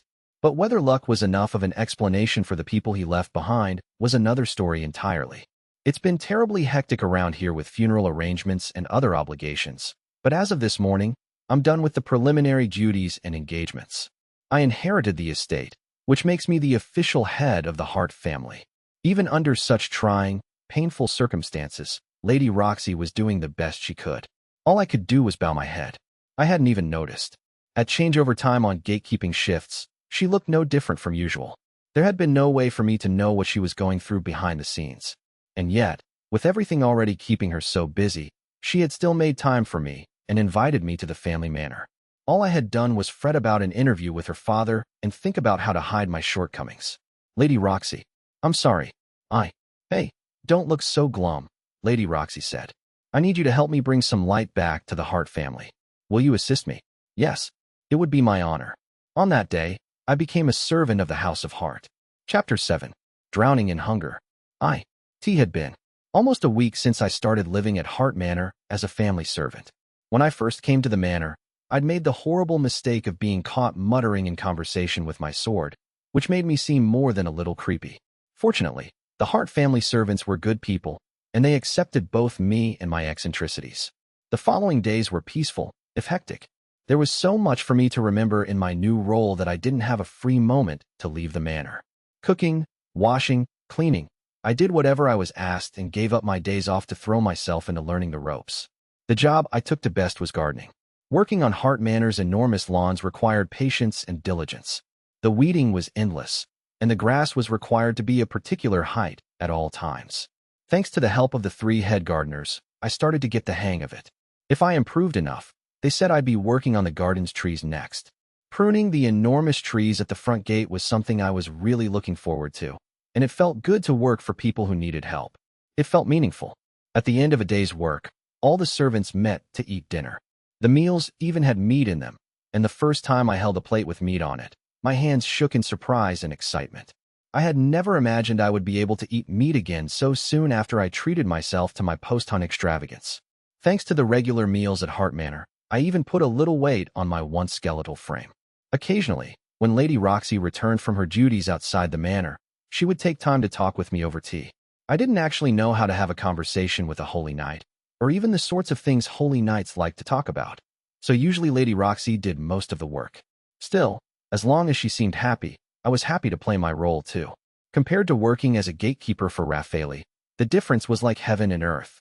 Or, if working for Lady Roxy was heaven, then being Raffaele's employee was closer to working in hell. But despite the happiness of my new work, my body was racked with pain. My stomach was eternally empty, and I felt a hunger I couldn't satisfy. It was a feeling of starvation, and it ached. "Faye, are you all right?" Lady Roxy placed her teacup on its tray and looked at me with worry in her eyes. Tea time for just the two of us had become routine, and it was the only time she called me Faye. Nobody had called me Faye since my father, so I was a bit shy about the nickname. At the same time, when your boss wants to call you Faye, there isn't much you can do but let them. I had already asked Greed about it, but his response was little more than a chuckle, followed by, "I could care less. Make up your own mind." In any case, Roxy continued calling me Faye, and I continued to feel kind of awkward about it. "It's nothing, Lady Roxy," I replied. I was hurting, both from hiding my hunger and hiding my feelings from Roxy. "Are you sure? You don't look well." Lady Roxy must have thought my unusual hunger was a cold, because she reached a hand toward my forehead. However, I brushed her off. Any touch would set off my telepathy skill, and I didn't want to read her heart without her permission. "I'm fine," I said. "Really? I'm fine." I stood up to leave, but the hunger sent me reeling with waves of dizziness. My consciousness seemed to stretch into the distance, and I collapsed to the floor. The hunger had never been worse. It felt like gluttony was eating me from the inside out, and my vision was swallowed by darkness. For a time, I heard the faint cry of Lady Roxy calling my name. Then I heard nothing at all. When I woke, I was in my room at the manor. I had been laid upon a mattress of soft cotton. It was a far cry from the straw bed I was used to. I must have passed out at tea time with Lady Roxy. The hunger of my gluttony was getting too much to handle. For now, though, the aching had subsided, and I felt a little better. It was night outside, and judging by the height of the moon, it was late. Starlight shone upon a note that had been left on a shelf. "Please take tomorrow off and make sure to get some rest." From Roxy. She had to be worried, but I guess that was natural. I collapsed in front of her. I would have to make sure I apologized the next time we met. She went out of her way to make time for tea, and I'd ruined it. I let out a sigh, sat up, and took Greed in hand. "It's like I'm getting hungrier every day," I said. "I could tolerate it before, but it's never been this bad." Greed laughed loudly. "It's too late now. The die has been cast." "What do you mean?" "When gluttony learns the taste of a soul, it only ever hungers for more. It will forever urge you to eat and to feed." So the unusual hunger I felt meant I was, in fact, in a starvation state. Gluttony had seemed like a godsend at first, but now I knew it didn't come without cost. Your hunger will only worsen. The more you eat, the more your appetite will grow. That's the peculiar thing about your skill. Until the day you die, your fate is to eat and to grow stronger. If you cannot, you will either starve to death, or you will lose yourself to the hunger and attack whatever, or whomever, stands before you. That can't be. If I couldn't manage this ravening hunger, then I would die of it, or... The alternative was terrifying. It would make me a monster. If I had lost control of myself during tea, and if I had lashed out at Lady Roxy as a result. I shudder to think of it. Let me tell you something interesting. When you reach your limit, it shows in your eyes. Take a look at yourself. I stared into the large mirror in my room. Deep red irises stared back at me, so red I didn't want to see them. My once black eyes had been stained the color of blood. You've hit the limits of your hunger, fate. You can carry on with your happy little servant life, but do not forget your obligation to yourself. Like I said, the die has been cast. Against my will, gluttony hungered for souls. It was a desire that could not be quenched with water and could not be satisfied by food. To sate this urge, I had only one choice, to sink as deep as I had to in order to give it what it craved. I didn't want to give up the peaceful life I had just discovered, but if I was at my limit, I had to go. I dressed by the light of the moon, took Greed in hand, and left Hart Manor. It was time to satisfy my hunger. Chapter 8. Starvation Boost. I ran down the main street of the Holy Night District and arrived at the large gate that separated that district from the others. In my current state of starvation, my 5 senses were sharpened to an unbelievable degree. I realized that though it was the dead of night, I could see as though it were the middle of the day. My sense of smell was also heightened, and I could identify delicious opportunities by their scent. At the gate were 2 guards, and the one on the right was in better shape and seemed tastier. I used identify to confirm my suspicions, and I was right. The more luscious guard had the better stats and skills. In other words, I could identify a person with powerful stats and skills by their mouth-watering scent. It seemed that, in its hunger for souls, Gluttony gave my basic physical abilities a boost. However, it was excruciating. The hunger came in surges that left me reeling. I needed to get through the gate quickly without the guard stopping me. Fortunately, I had a travel pass because I was now a servant of the Hart family. Travel passes were a rule. Whether you were coming or going, you had to show yours to the guard at the gate to get by. If you lost the pass, the guards wouldn't let you through. "Don't mind me," I said, smiling politely as I neared the guards. "Just out for a moonlight stroll." I tried my best not to look suspicious. After all, it was the middle of the night, and I was trying to leave the Holy Night District. However, as I pulled out my travel pass to show the guard, he recoiled and took a step backward. His face contorted in fear as he stared at me, and his partner was no different. Upon facing me to see what was going on, he reacted in exactly the same way. It was all incredibly awkward, so I waved my travel pass at them and rushed through the gate to the merchant district as rapidly as I could. "When those guards looked into your eyes," said Greed, "they felt like little frogs caught by the glare of a snake. Your red eyes carry a predator's power. Anyone with lower stats will be paralyzed in fear. You see, when Gluttony starves, this temporary boost makes souls easier to eat. Do you think they'll suspect anything?" The guards back there. It was likely the first time they'd seen such a thing as you. All they know is that someone terrifying came by, but they are less than aware of what happened. If you have lost your red eyes by the time you return, they'll imagine you were a bad dream, or perhaps a figment of their tired minds. But if you show them your worry in your body language, then they will suspect you of foul play. There was logic to Greed's words. We strode through the merchant district, where I noticed a sweet scent in the air. It was a most delectable fragrance. Giving in to temptation, I took a detour and followed the scent into a side street, searching through the shadows for its source. At the end of one of those distant streets, I spotted 3 figures in black hooded robes. I tried to use Identify to analyze them, but they were too far out of range. Then I saw one of their faces in a sliver of moonlight. My breath caught. What are they doing here at this hour? But there was no mistaking it. I would have recognized those poisonous features anywhere. Raphaeli. That meant the taller hooded figure was Hado, and the smaller one was their younger sister, Mimel. None of them noticed me as they headed inside one of the merchant district's most high-end shops. It was the kind of prestigious place that only high-ranking people like Holy Knights could enter. I watched from the shadows as another group in black hooded robes went in. I knew from their ambrosial scent that they were also Holy Knights. I had an increasingly bad feeling. What kind of meeting were they holding in the middle of the night? Whatever it was, if they needed to hide it from public view, then I didn't think it could be anything good. I kept watch over the shop for a time, but I couldn't tell what was happening inside because all the curtains were shut. Besides, I was starving. My stomach rumbled with that other hunger. I burned with curiosity, but I had other reasons for being out tonight, and those reasons would not wait. It was unfortunate, but my hunger was getting even worse. I turned and left the alleyway. The large gate leading out of the merchant district was a pale reflection of itself at night. The usually bustling street was enveloped in silence, empty of the horses and carts that filled it. In their place, a group of adventurers had gathered. A glance at their equipment told me everything. These were seasoned veterans. Their ranks and stats were much higher than the adventurers I had seen on my first goblin hunt. I felt it in the weight of their auras. "They're here for the night hunt," said Greed. "The moon is bright tonight, which means improved visibility. On top of that, monsters have to sleep, too. That means adventurers can kill large numbers of the same monster type while they slumber without incurring as much hate as during the day." "Oh, I see." Greed's explanations were ever helpful. No ordinary adventurer went hunting at night, but for the experienced and skilled, night hunts were an effective way to make a lot of money. When I tried to cut past the group, a scruffy adventurer caught sight of me. "Hey, you," he said. "I haven't seen you before. You seriously hunting in that armor?" "Yes." The man's laughter echoed down the street. Clearly, he didn't care who might be trying to sleep. "Guys, listen to this. We've got a real hopeless case over here." I didn't want to draw attention to myself, but I was now surrounded by a group of hardened adventurers, grinning down at me as though I were nothing. "You must be pretty strong, coming down all cool and casual. Dressed like that." The words said one thing, but the tone of his voice said another. He was making fun of me. He may as well have said what he was clearly thinking.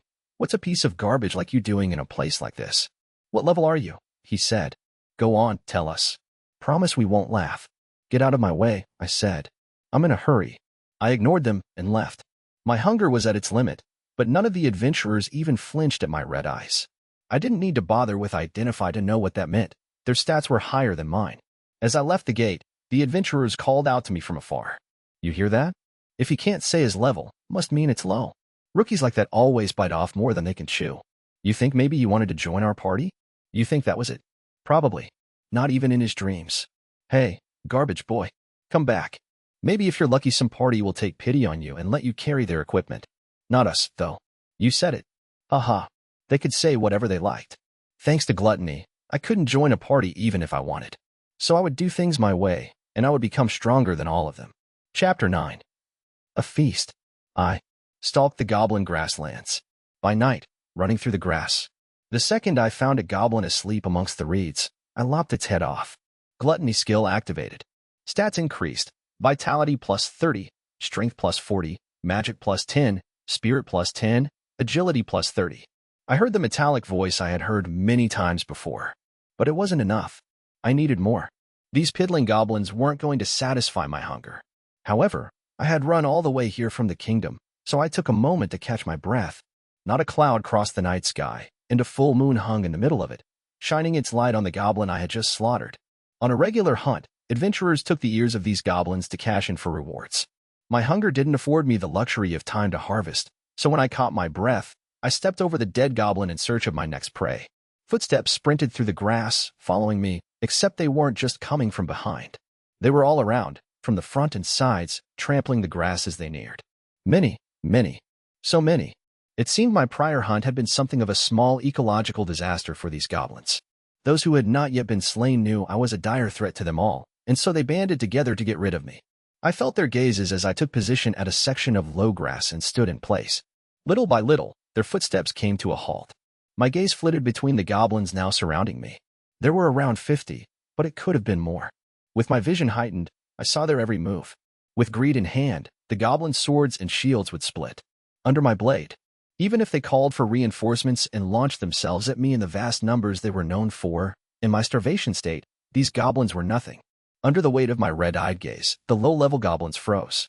I swung my stare, holding each goblin in place as I stalked and evaluated them one by one. A few goblins realized something strange was going on and tried to run, but by then, it was too late. They had intended to surround, crowd, and kill me, but by coming so close together, they had only made my hunt simpler. I slaughtered them down to the last, and the final monster fell into the pile with all the others. Gluttony skill activated. Stats increased. Vitality plus 40, Strength plus 20, Magic plus 10, Spirit plus 10, Agility plus 10. A calm fell. I looked into Greed's polished black blade at my own reflection. My eyes were still red. I've consumed no small number of souls, I murmured, but I'm still hungry. I had killed more than 100 goblins, and yet still I was famished. How long will it take? I asked. How many to satisfy the hunger?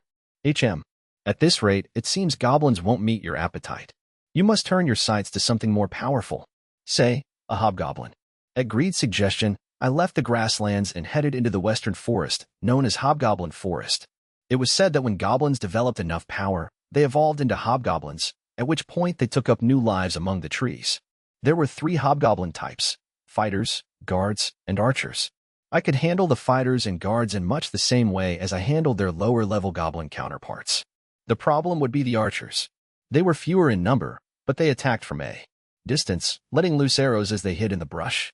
What made them truly problematic was that they covered their arrowheads in their own fecal waste. A hit from those arrows was toxic. They were extremely dangerous, and though Seafort's adventurers called these archers shitslingers, they did so in fear. I had learned all this from an old servant at Hart Manor who, in his prime, had been an adventurer. At dinner, he often regaled me with tall tales and exaggerated stories of his past adventures, but I enjoyed them all the same. As I cautiously entered the forest, I realized I owed him thanks. Hobgoblins were like regular goblins in that they weren't nocturnal, so as long as I didn't make too much noise, they would go on sleeping. Like the regular goblins before them, I could kill them as they slept. I found one hobgoblin slumped against a big tree, sound asleep. It stood about the same height as I did, but unlike me, it was thick-waisted and muscled all over. It was difficult to make out its color in the darkness, but I could tell it was the murky green of a higher-level goblin. I used Identify. Hobgoblin Fighter, LV12. Vitality, 230. Strength, 340. Magic, 110. Spirit, 110. Agility, 230. Skill, two-handed sword technique. A hobgoblin fighter. That explained the giant sword by its feet, which it surely used in battle. The monster also had the perfect skill to go with the weapon. However, its stats were nothing for me to worry about. As I edged closer, I noticed another hobgoblin on the other side of the tree. I knew it by the shield planted on the ground by its side, but still I used identify, just to be certain. Hobgoblin Guard, LV12. Vitality, 440. Strength, 220. Magic, 110. Spirit, 110. Agility, 110. Skill, Vitality Boost, medium. Vitality Boost, medium. That confirmed my hypothesis from earlier. Status boost had levels. If there was a low and a medium, that meant somewhere in the world was a high. I took the head of the Hobgoblin Guard first. The monster was so deep in slumber that it died just like that. Not a worry in the world. Gluttony skill activated. Stats increased. Vitality plus 440. Strength plus 220. Magic plus 110. Spirit plus 110. Agility plus 110. New skill added. Vitality boost, medium. I turned toward the remaining hobgoblin to find it had woken, alerted by the sound of its companion's beheading. The monster opened its mouth to call for reinforcements. I plunged greed deep into the hobgoblin's throat, straight through its mouth. Gluttony skill activated. Stats increased. Vitality plus 230. Strength plus 340. Magic plus 110. Spirit plus 110. Agility plus 230. Skill added. Two-handed sword technique. The difference was instantly clear. Hobgoblins answered my hunger more deeply than their lower-level counterparts. If I had known that earlier, I would have skipped the grasslands and come here directly. Even still, I ravened. I used Identify to analyze my current stats. Fate Graphite, LV1. Vitality, 8,041. Strength, 8,011. Magic, 2,501. Spirit, 2,501. Agility, 5,591. Skills, Gluttony, Identify, Telepathy, Conceal, One-handed sword technique, Two-handed sword technique, Strength boost, low, Vitality boost, low, Vitality boost, medium. I pressed into the forest in search of my next prey. The night was young. Chapter 10. The first level. Oh, peacefully asleep. 1 minute, and so dead the very next. With the edge of the black sword greed, I said good night and goodbye to the life of another hobgoblin. Gluttony skill activated. Stats increased. Vitality plus 440. Strength plus 220. Magic plus 110. Spirit plus 110. Agility plus 110. After the 45th dead hobgoblin, my body suddenly felt quenched of its thirst. Little by little, my uncontrollable urge to devour and eat subsided, then vanished. I was at last released from my starvation. I gasped with relief and sagged against a tree in the somber darkness of the forest. Fate, if you mean to take a break, do it up in the branches of this tree, said Greed. There may yet be a few hobgoblins wandering the wood. Now that you've freed yourself of your starvation state, you've lost the boost to your senses, so no more heightened smell, and no more seeing in the dark. Good point, I said as I began to climb. I perched on a large branch. I should be fine if I hide up here. But I'm surprised. I had to kill so many monsters before they even touched my hunger. Indeed you did. Depending on how long you wait, the starvation may madden you. You may lash out at any and everyone. It will not be so easily appeased. If you do not wish for that to happen, you must make a habit of hunting monsters and feeding their souls to your gluttony. I'll make sure I do, I said. I don't want to feel like this ever again. I stretched out along the big branch and tried to rest. Moonlight filtered through gaps in the leaves above. The forest was a moist, damp place, and a little chilly too, but it felt just right for my body, weary ass. It was from all the hunting. Below me, I caught sight of the occasional hobgoblin passing by. Hobgoblins weren't known to be nocturnal, but some of them still patrolled. I was glad I'd listened to Greed. Just as I was about to climb down and head back, the ground trembled through the tree, as if something big was approaching. Footsteps, and they grew heavier as a hulking goblin came into view. It was at least 2 times taller than me, with a blue-green color to its skin. In its hand, it carried an unwieldy club that looked as though it had been carved from one of the forest's enormous trees. What? By the light of the moon, I saw flesh and blood stuck in clumps along the goblin's club, and I recoiled instinctively. But what the goblin held in its other hand made me even sicker. Though I didn't know exactly what the body had looked like before the goblin's club pounded it to death, the mangled shape was definitely human. None of the regular townsfolk ever came to Hobgoblin Forest in the middle of the night. That meant the dead body dangling in the goblin's hands likely belonged to one of the adventurers I met at the gate in the merchant district. For all their big talk, in the end, they were little more than goblin fodder. However, even if they had ended up goblin bait, those adventurers had been experienced. They knew the dangers of night hunts. To have killed one, or all, of them, the huge goblin must have been formidable. As it passed beneath the tree I was hiding in, I took the opportunity to analyze it with Identify. Goblin King, LV 30. Vitality, 21,000. Strength, 24,000. Magic, 5,230. Spirit, 4,560. Agility, 11,200. Skill, Health Regan. A Goblin King. So that was what they looked like. I'd heard about them from a fellow servant at Hart Manor. In these parts, Goblin Kings were basically like bosses of the goblins, and they were frighteningly tough. Only a few of them resided in the forest, and their encounter rate was extremely low. If you happened upon one, you went into that battle prepared for death. They were nothing compared to holy knights, but a regular adventurer was looking at a potential one-hit kill. Even just going by stats, the Goblin King was on an entirely different level from the hobgoblins. I used Identify to further analyze Health Regan. Health Regan, wounds heal automatically over time. Does not work on fatal injuries. Damn. Now there's a fantastic skill. With that, I could keep on fighting even if I got hurt. I want it. With my current stats, fighting the Goblin King wasn't an impossible task. While I worried about whether to take the risk, the beast trudged deeper into the forest. It was a rare monster, and if I waited until I was stronger, I might never see one again. I made up my mind. I slid down from my tree, and I followed.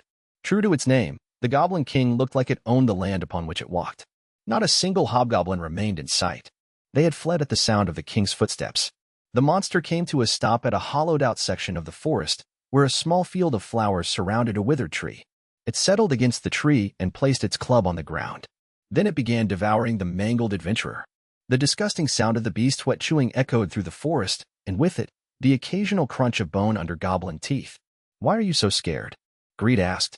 "You know goblins do this. But you know what happens to people who are killed by monsters. They're eaten. Humans are a delicacy for such creatures. Especially human children. That's enough. I get it. I know.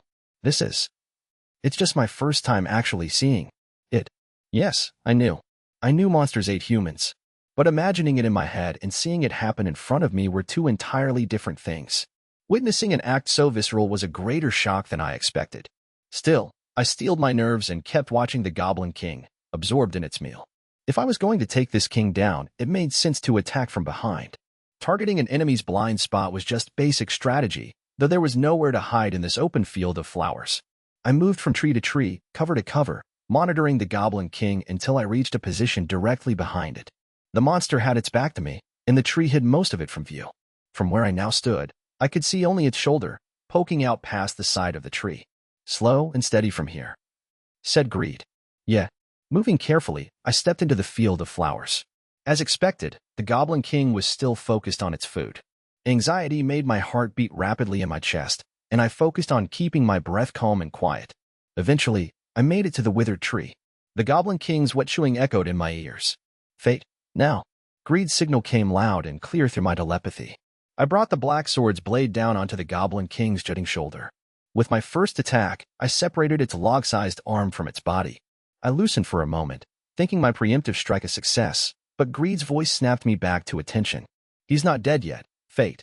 Get back." I dashed backward as the Goblin King raised its club and brought it down through the withered tree. It crashed into the place where I had stood. The force of the swing sent the club deep into the earth, and rocks flew in every direction. A direct hit like that, and I would have been dead. That was close. "Thanks. Don't let your guard down yet. Here he comes."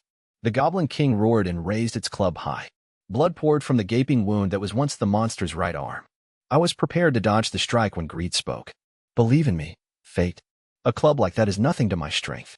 In that case, I put my faith in Greed, stepped forward, and slashed with the black sword in a flash of light. Greed's blade was sharp, and the Goblin King's club toppled to the ground, cut off at the handle. But I couldn't let up from there. I leapt into the air with Greed raised high above my head. The Goblin King roared as it fell to its knees, and I amputated the monster's remaining hand. Even broken and defeated, the Goblin King glowered at me as I stabbed Greed into its face. I drove the sword deeper and deeper until I felt the disgusting pulp of flesh around my wrist, and then I drove deeper still. At last, I pulled the sword free and shook the fresh blood of the Goblin King from the black blade. Gluttony skill activated. Stats increased. Vitality plus 21,000, Strength plus 24,000, Magic plus 5,230, Spirit plus 4,560, Agility plus 11,200. Skill added. Health regen. That had been a true battle with an enemy of equal level, more tense than any I had experienced before it. In the chaos of combat, the ever-present feeling that I could die at any moment had pulsed within me. Thus, winning came with a sense of accomplishment, of surviving, of emerging the victor, like nothing I had ever known. Was this the true pleasure of monster hunting? The battle was won, and I fell to my knees, my body released from its nervous adrenaline. You did well, Greed said. And your stats grew nicely, meaning we can release my first level. First level? My new form. Wielders of the Black Sword can grant it new forms in exchange for a stat sacrifice. So how about it? Want to try? Just how much of a sacrifice are we talking here? Our starting point was when you first picked me up. If you sacrifice all the stats you've earned since that point, you can awaken the first level. In other words, after all the work I had done to get more powerful, I had to go all the way back to where I'd started in order to strengthen Greed. On top of that, I'd have to sacrifice even more stats to unlock the second and third levels. Then, however, Greed made it clear I had a choice of sorts. When my wielder attains a certain stat level, they must either awaken my first level or relinquish their right to wield me. In other words, I made Greed stronger or I gave him up. And I have to choose now. Yes, so long as you wield me, it is unavoidable, as with the hunger of your gluttony. I asked Greed how much of my power he intended to take. I am as greedy as my namesake, and I will take everything I can. Now make your decision. We grow stronger together, or you grow stronger alone. Make your choice. But let it be known, my higher levels will not disappoint. There was nothing else to weigh. Greed was my only partner, and if we grew stronger together, there was nobody I could trust more. I understand. Do it. You won't regret it. Here we go. It was as if my words had signed a contract. Greed began to glow. At the same time, I felt power draining from my body. As the glow faded, I found a black bow in my hands. This is the form of the first level. You may now wield me in two forms, the one-handed sword and this black bow. I used Identify to check my stats. As expected, after sacrificing all the stats I'd earned, I was now back to where I'd been when Greed and I first met. Fate Graphite, LV1. Vitality, 121. Strength, 151. Magic, 101. Spirit, 101. Agility, 131. Skills, Gluttony, Identify, Telepathy, Conceal, One-handed Sword Technique, Two-handed Sword Technique, Strength Boost, Low, Vitality Boost, Low, Vitality Boost, Medium, Health Regen. However, my skills remained. Chapter 11. A Brief Respite. The shape of the great black bow cast a graceful arc. Despite its hefty appearance, it was fairly light. Greed called this form the black bow. Hey Greed, we don't have any arrows. Am I going to have to buy them? Unnecessary. This is a magic bow. It crafts arrows from magical energy. We also happen to have a perfect opportunity for you to try it out. A hobgoblin is aiming at you from those trees to your left. I turned to the left just as a filthy, stinking arrow flew past my face. If I hadn't moved, the literally shitty arrow would have killed me. He could have told me earlier. Shitty arrows only meant one thing, a hobgoblin archer. Or, as the local adventurers called the dangerous creature, a shitslinger. It seemed my battle with the Goblin King had woken this one. Because it attacked from a distance, I couldn't engage the hobgoblin archer with a short-range weapon. To add insult to injury, any hit from this monster would weaken my stats. This was a job for my new weapon, Greed's awakened power, the black bow. I ran from the shitty arrows and took cover behind the Goblin King's corpse. It's too dark. I can't work out where the archer is firing from, I said. No problem. If you know your enemy's approximate location, the magic arrow will home in on it. It's safe and secure even for rookies. Just shoot the arrow and watch it fly. I'd never used a bow before, but it sounded like that wouldn't matter. I confirmed the arrows were coming from between two trees in the distance. The hobgoblin was likely hiding somewhere in that area. From over the top of the Goblin King's corpse, I pulled the bowstring back. As I did, a black arrow formed and set itself upon the string. So these are the magical arrows Greed was talking about. Then, without properly aiming, I released the bowstring. The arrow flew through the air, correcting its course in midair as it disappeared into the trees where the hobgoblin hid. Gluttony skill activated. Stats increased. Vitality plus 170, Strength plus 230, Magic plus 110, Spirit plus 110, Agility plus 350. Skill added. Night vision. The metallic voice echoed in my head. The hobgoblin was done for, and with so little effort. This bout was going to be extremely useful. As long as the arrows weren't somehow intercepted, I could fire 100 shots and never miss a single one. I had heard tales of magic-wielding monsters who attacked from long range. Closing in on them with only the black sword would have been like sticking my hand in a hornet's nest. But with the black bow, I could fight them. As long as I continued hunting solo, survival meant I would have to be versatile and learn to take multiple approaches myself. The more aces up my sleeve, the better. It was also fortunate I'd absorbed the night vision skill from the fallen hobgoblin archer. With that, the nighttime scenery was once more as clear as it would have been under the noonday sun. This skill would make progress much smoother on my evening hunts. My hunger satisfied, it was time to head home. As I took a last glance at the body of the dead Goblin King, I had an idea. I lopped off both its ears. Since Goblin Kings were rare monsters, you could earn quite the sum for them at the trading post. If I took the ears to the trading post myself, it would draw too much attention, but if I passed them off to someone else in secret, like, say, as a donation to an orphanage, nobody would suspect a thing. Specifically, I was thinking of the orphanage in the slum near my old hovel, the place where I'd brought the girl after I saved her from her kidnapper. I could stuff the Goblin King's ears in a bag, write donation on it, and throw it through a broken window. A gift from he who suffered from gluttony, he who knew the true meaning of hunger. With the money from those ears, the nuns could treat all the orphans to a feast. I bet that would make the girl I'd helped happy, too. Buoyed by that hope, I passed through Hobgoblin Forest and the Goblin Grasslands, onwards toward the Kingdom of Seafort. I had work yet to do before the night was over. The morning sun rose. I returned quietly to Hart Manor and the bed in my room. I was utterly exhausted. In the end, my work took all night. For starters, one of the orphanage nuns had almost caught me with the Goblin King's ears, though somehow I managed to sneak away. After that, I had headed to the high-end merchant district shop I'd run across earlier. By the time I got there, Raffaele and his siblings had apparently left, since the curtains in the windows were open. I was still curious as to why so many holy knights had met in secret, so I decided to return another night. But first I'd need some sleep. Fortunately, Lady Roxy had given me the day off to do just that. My exhausted body had been through the ringer, the hunger, the goblin hunting, and everything else that followed. I closed my eyes and was immediately swallowed by slumber. Knock knock. Someone was knocking at my door. I woke at the sound and was bowled over to see who entered. It was the first time she'd ever been in my room. "How are you feeling?" It was Lady Roxy. I glanced at the clock and realized it was past noon. I'd been asleep for quite some time. Roxy wore her white light armor, which meant she'd made time during work at the castle to come back and check on me. To think she went so far just to look after her servants. She truly was kind. Luckily, I'd slept so well I had recovered from the night's activities. "I'm much better," I said. "I'm glad to hear it. But, please, don't overdo it. I brought you some fruit. Would you like to try some?" Lady Roxy took a plate from a basket she carried. It was full of luscious grapes larger than my thumbnail. "These are grown on the Hart family estate up north. They arrived at the manor this morning. They look amazing. Is the Hart family known for its vineyards?" I had already heard from the other servants that the Hart's grapevines were famous, but it felt prudent to act like I didn't know. Lady Roxy had a look on her face like she was just aching for me to ask about it. "It is. We are also well known for our wine.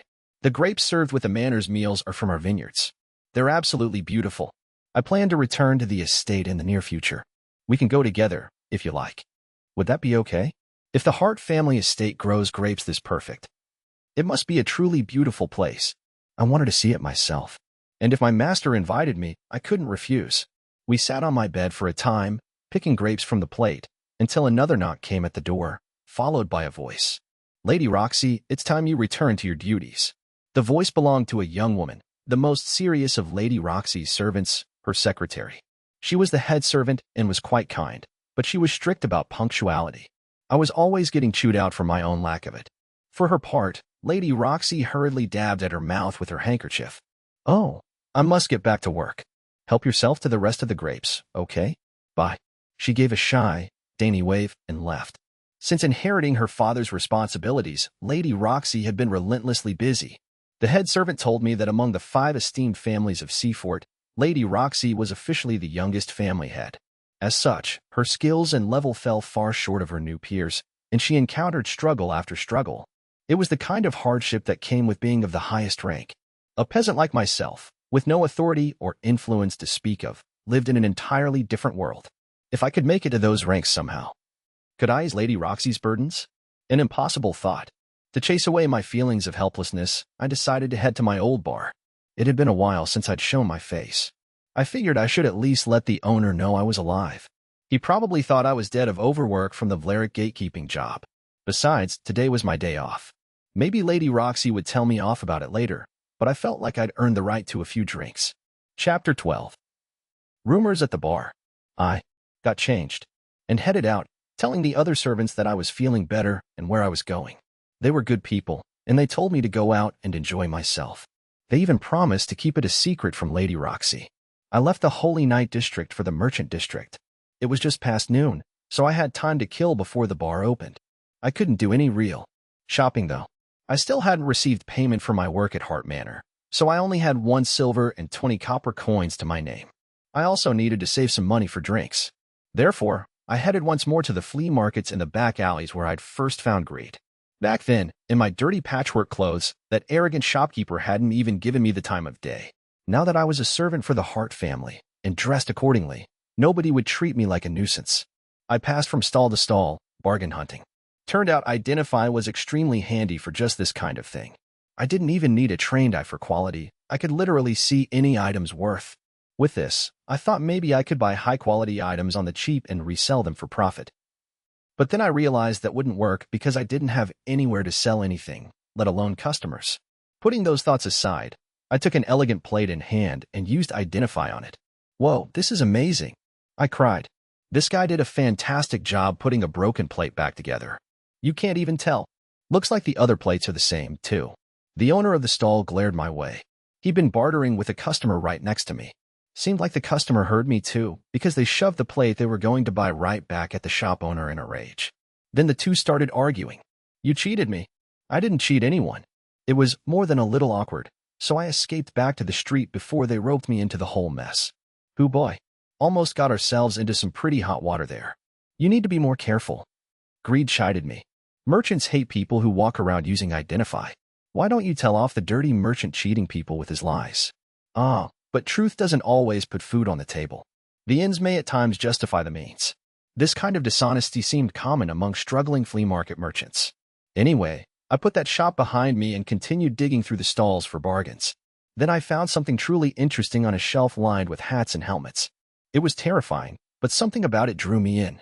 I took it in hand and used Identify. Skull mask. Durability, 20. Hides the wearer's identity from others by making them appear as a stranger. Now this could come in handy. It seemed Greed agreed. You found something very special. This is an enchanted piece of equipment made for masquerades. It's an antique, but with a little magic, it'll still work. 40 copper coins. Not too expensive, either. I would need the mask for monster hunting. I'd soon be at it almost every night, and if I went maskless, adventurers would eventually be able to identify me. The ability to disguise myself would be critical to hiding who I was while I ate. I gave 40 copper coins to the old merchant at the stall, wrapped the mask in a rag, and tucked it in my shirt. I'd made a valuable find. Of course, in a kingdom the size of Seafort, rare items occasionally popped up at flea markets. It would be a good idea to make a habit of dropping by to look for the odd bargain. In any case, it was time to head to the bar. Any longer in the markets, and I'd probably find something else to suck my money up. When I entered the local bar, I found it crowded with scruffy, unkempt men. What were they all doing drinking this early in the afternoon? The bar had always been empty at this time before, but stranger things had happened, so I headed over to my old corner at the counter. My usual spot was the only seat still empty. On the counter in front of the seat, I found a single flower in a cup. As I sat, I tried to work out what it was. A voice called out to me, "Hey, you can't sit there." That spot belonged to one of our regulars, It was the barkeep, who walked over, took a look at my face, and gasped. "You're alive? I was convinced you were dead." That explained the flower, then. The barkeep had taken my absence over the last week as a sign the Valerics had finally done me in. "Alive and well, as you can see," I said. "Is it all right if I sit here?" Of course. Sit." Please. I moved the flower to the side and took my place. Barkeep, a bottle of your finest wine and some food to match it, please. Hey, wait a second, he said. 1 minute I think you're dead, and the next you come back rich. What's the story? New job, my friend. That's why I was away. I was learning my new responsibilities. I see. Well, I'm glad. Really, I am. The barkeep disappeared into the kitchen, wiping away a few tears as he went. He returned a short time later with a glass filled with wine and a huge fish in Meunier's sauce. To celebrate your new job, you're eating half price tonight, he said. Are you sure? Of course. Here's to the years we've known each other. I had no idea the barkeep felt so much camaraderie for me. It made me grateful I'd come. I dug into the fish and asked why the place was so packed. These guys are all adventurers, the barkeep said. At first, I figured they all had the day off. The work of adventurers was different from regular jobs because they had to match their hunts to the behavior of monsters. Naturally, they worked irregular schedules. Sometimes monsters didn't come out if it was raining, and other times adventurers had to wait out a monster that was more violent than usual because it was in heat. But it didn't seem like either of those things were going on today. The way I hear it, these adventurers went out for goblins this morning, and all they found was a graveyard, said the barkeep. Goblin corpses scattered everywhere. All of them with their ears, too, just left there on the ground. So these adventurers made a right profit just harvesting ears. It's a weird world, I tell you. Ah, is that so? I said with a nervous laugh. I'd almost spit out my wine. He was describing the consequences of my little adventure. It was okay though, right? It wasn't like I'd done anything wrong. But you know what? The barkeep said, his face gloomy. What? Well, the problem is, what did? Kill those goblins? There's a good chance it was a stray monster that wandered in from another region. A stray monster? The barkeep had heard this from the adventurers, too. They were, in effect, calling me a stray monster. It seemed my goblin hunting expedition might have been less consequence-free than I'd hoped. Yeah, it happens once every 10 years or so. That's why the Holy Knights have been called in. And I'm glad they have. Puts all the rest of us at ease, you know? At least it'll be over sooner or later. Apparently, if an unknown monster showed up anywhere near the kingdom's roads, the traveling merchants and traders put their deliveries on hold. They didn't want to die, after all. As a result, the flow of goods and produce into the kingdom slowed, so prices went up, and managing a bar became much tougher. This was my fault. Even so, I couldn't simply stop hunting. And now I'd have to deal with a holy knight on patrol, maybe worse. So which holy knight have they put in charge? I asked. I heard it's one of them Vlerics you're so fond of. The middle child, Hato. He still doesn't have any battle experience in Gallia, so they put him on this rookie league investigation to help build his name. At the mere mention of the Vlerics, I drove my fork into my fish. To think a holy knight from one of the esteemed families would stick his nose into my business. It felt a little like I jumped out of the frying pan and into the fire. I drained my glass of wine to cool my head. Actually, I heard another weird story recently, said the barkeep. And what was that? You know that orphanage in the slums near your place? Some nuns there were up praying a bit before daybreak when a bloodstained bag flew straight through the window. Landed right in front of one of the nuns and she fainted on the spot. So at first, the nuns think it's some awful prank. They run outside, but whoever did it's already long gone. Wait, is he talking about? The barkeep held his stomach and laughed. Oblivious to the tense look on my face, he went on. No, wait, there's more. So the nuns are furious, right? They're just appalled. And they go to throw the bag away when they notice what's written on the side. It says, a donation. So nervously, cautiously, they open this bloody bag and find a pair of Goblin King ears. Suddenly, the nuns are crying with joy. I hear they're still looking for whoever gave them that gift. And that was also me. Without a doubt, that was me. I could only hope the girl at the orphanage got a good meal out of it. And now the sisters were searching for me, too, though that wouldn't be a problem so long as I didn't get caught. At least it would be easier now that I had the skull mask. That is a very interesting story, I said. Now, barkeep, another glass of wine, please. As long as I kept my cool, nobody would ever know a thing. So I drank my wine and ate my food. And the food was delicious. Chapter 13. The Roxy Inspection. A few days had passed since my visit to the bar, and I had grown used to my double life. By day I was a servant of the Hart family, and by night I hunted goblins to satiate my gluttony with new souls. At the same time, I was growing concerned about the movements of Raffaele and his siblings. I staked out the high-end shop I saw them enter that one night numerous times, but Raffaele didn't appear again, nor did the other holy knights. Perhaps their meeting place had changed. I had no idea what they were planning, but there was little more I could do than simply keep watch for now. I could have told Lady Roxy about what I saw, but all I'd be able to tell her was that Raffaele was doing something suspicious. That was information with little worth. She already knew the Vleriks were always up to no good. What mattered was uncovering exactly what. After a few days of dithering, I came to a decision. No matter how much I fretted, I'd get nowhere trying to pull answers out of thin air. If I wanted information, I had to ask someone involved with the group. Fortunately, it just so happened that, thanks to my hunting escapades in the Goblin Grasslands and Hobgoblin Forest, the Vlerik family's second son was himself hunting down the rampant monster responsible. So, dressed in my black hooded robes and skull mask, I became the rampant monster that was terrifying adventurers. In time, I thought, they might even come up with a name for me. I mulled over how best to lure Hado Vlerik as I tended to the garden, doing my apprentice chores. It was a beautiful day, perfect weather for trimming the lawns. We hadn't been able to do anything the previous day because of rain, so we were trying to make up for it. Since dawn, I'd been working on the lawns under the guidance of the head gardeners. Hart Manor's lawns were vast, and the grass was thick with life. In a mere few weeks, a given patch would grow bristly and unkempt, so our gardening location changed on a weekly rotation. This week was the south lawn, next week was the east, the week after that was the north. The work was never-ending. I had a long road to walk before I could prune the manor's trees. By midday, the head gardeners had left me to my assigned tasks and returned to their own work, and I was alone. I silently continued trimming the lawns until I noticed a figure near the manor's back gate. Is that who I think it is? It was. No doubt about it. The figure was definitely Lady Roxy. She was slipping out the back gate as if she didn't want to be seen. Her clothes were different from usual, too. Most of the time, Lady Roxy cut a gallant figure in her Holy Knight armor, but today she was dressed just like any of the town's young girls. What was she doing? Looking like a commoner. I caught up to her as she slunk away. "Have a nice day, Lady Roxy," I said. I had only meant to offer a polite greeting as a servant to his master, but Lady Roxy leapt into the air with a squeal of shock. She turned and sighed with relief when she realized it was me. "Ah, you gave me such a fright, Faye." Her cheeks puffed up in a pout. "What are you doing, Lady Roxy? You look a bit different." "These are. Well, sometimes I just want to relax." "Wait. No. This is for a top-secret inspection. Sometimes I dress like an ordinary girl so I can study how regular people live up close." Well, it was just like Lady Roxy to come up with a brilliant scheme like that. No other Holy Knight would ever do such a thing. She really was unique. That's a wonderful idea.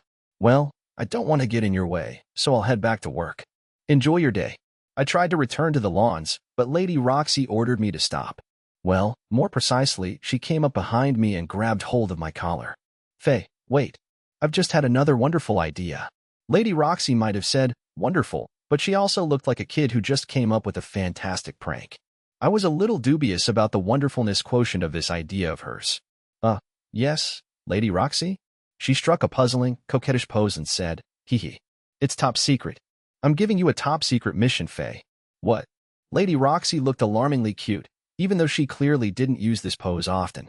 Still, I was speechless. A secret mission from a Holy Knight? Was I even capable of that? I could barely trim grass. Seeing my bewilderment, Lady Roxy once again struck her pose and spoke. "You'll join me on my inspection of the people. You will use your skills and expertise to be my escort." In my heart, I heard my previous response echo. What? Could I do that? Could I escort a woman? I'd never done anything remotely comparable since the day I was born.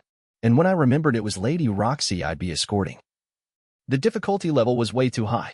I didn't think I could go on living if I failed to meet her expectations. I froze in place, unable to reply. Lady Roxy grabbed my hand impatiently. "Well, let's go. If we stay here much longer, we'll most certainly be spotted." "Please, wait. I still have my duties. The head gardeners will be upset if I shirk my responsibilities." "That won't be an issue. I'll come up with a reason to cover for you later, and I'll tell them myself." See? Problem solved. This townsperson version of Lady Roxy was awfully pushy, especially with how she intended to entangle me in her plans. But wait. Is this just how strongly she feels about getting to know the reality of the kingdom's people? If that's the case, my job is to do everything I can to support her. Yes, I would help her understand the lives of the common people so she might use that knowledge to better protect them. "I understand, Lady Roxy. I'll do my best." "Really? Oh, this is going to be so much fun. Let's go." Okay. We left through the back gate, proceeding carefully so as not to be spotted. Lady Roxy moved like a real pro. I got the feeling this wasn't her first such excursion. Lady Roxy, I said, do you do this kind of thing often? I knew. No, I don't do it that often. Really? What would the other servants think if they knew Lady Roxy regularly disguised herself as an everyday commoner and went out on these so-called inspections? She was the head of the House of Heart. There had to be issues with anyone of her rank doing such things. As if sensing my concern, Lady Roxy looked at me sternly. Faye, you can't tell anybody about this. Not a soul. Especially not her. Her. Oh. Okay. I understand. She was talking about the head servant who managed the household staff, the young woman who doubled as her secretary. Someone so serious and earnest would be furious to find Lady Roxy leaving the manor dressed like an ordinary person. She would absolutely attempt to put a stop to it. Yeah, I said. If she found out, she'd probably say something like, please, my lady, attend to the standards of your position. I pretended to push a pair of glasses up the bridge of my nose, something the head servant did all the time. Lady Roxy covered her mouth and let out a laugh. Stop those impressions immediately. We'll give away our position. Sorry, Lady Roxy, I guess I got a bit carried away. It's fine. Now, let's get out of the Holy Night District. The sooner the better. We kept moving, sneaking as we went. Suddenly, Lady Roxy pulled me into a small alleyway. She drew me into a tight embrace. Thanks to her overwhelming stats, I was trapped in her clutches. I couldn't move a muscle. On top of that, with our skin touching, my telepathy kicked in. He's still struggling. I'll have to hold him tighter. What did she plan to do to me in the shadows of this alleyway? Faye, be quiet, Lady Roxy said, cutting off my addled thoughts. The manor's maids are coming this way. I looked where Lady Roxy nodded. 2 young maids chatted as they strolled in our direction. I hadn't even noticed them. Admittedly, I was a tad overexcited. I was on a secret, 2-person mission with Lady Roxy, whom I admired and looked up to. Who wouldn't have been thrilled? But this mission was an important responsibility, so I focused up and watched the maids pass by. If I couldn't overcome my stray thoughts, we'd never complete our mission. Lady Roxy? I think you can let me go now. What? Already? What a pity. But who's a good boy? Faye's a good boy. With that, Lady Roxy gently rubbed my head, even though she didn't need to hold me any longer. The maids had entered the manor by now. This was unnecessary. Finally, my unspoken request seemed to reach Lady Roxy, and she released me with a dissatisfied pout. Fine. There you go, she said with a hint of annoyance as she walked on ahead. Had I done something wrong? I ran after her. Lady Roxy, wait. Something about her today was so different from usual. Okay, Lady Roxy said. Stop that right now. What is it, Lady Roxy? What's wrong? Lady Roxy? Stop that. Stop it. If you keep calling me Lady Roxy, you'll blow our cover. Oh. My first blunder. Lady Roxy had gone to all this trouble to disguise herself, but if I called her by her name and title, it would all be for nothing. In that case, how was I supposed to address her? Okay, she added. Stop looking at me like some kind of lost puppy. You can call me Lexi, and none of that lady business, either. So no Lady Lexi. Right now, I'm just another regular girl. She spoke with such confidence and power. I'd never seen a regular girl with her grand aura of dignity. I wondered whether I should say something about that, but thought better of it. Lady Roxy was so animated. I hadn't seen her like this in so long. Since inheriting her father's post, she'd been worked to the bone. With my support today, I dared to hope she could find a more genuine calm. However, Lady Roxy's gaze, which clearly wanted something from me, interrupted my thoughts. Did she want me to call her by her new name? Yes, that had to be it. Shall we head off then? Lexi? Of course. So this was what Lady Roxy meant by being her escort. We had just left, but I had a feeling my difficulties were only beginning. Would I make it out of this one alive? I was worried to the bone, out of my mind with anxiety. Even with that uncertainty in my heart, my legs kept walking me forward alongside Lady Roxy. Together, we headed toward the gate that would take us out of the Holy Night District and into the Merchant District. The gatekeeper studied our faces. Travel passes, please. Oh no. I'd left my travel pass in my room at the manor. Would I have to go back and get it? Then Lady Roxy pulled a piece of paper from her pouch and showed it to the gatekeeper. Upon seeing it, he dropped to one knee. Whoa, that's an effective paper. From what I could gather, Lady Roxy didn't carry an ordinary travel pass. Mine would never have garnered that kind of reaction. Let's go, Faye. Quickly now.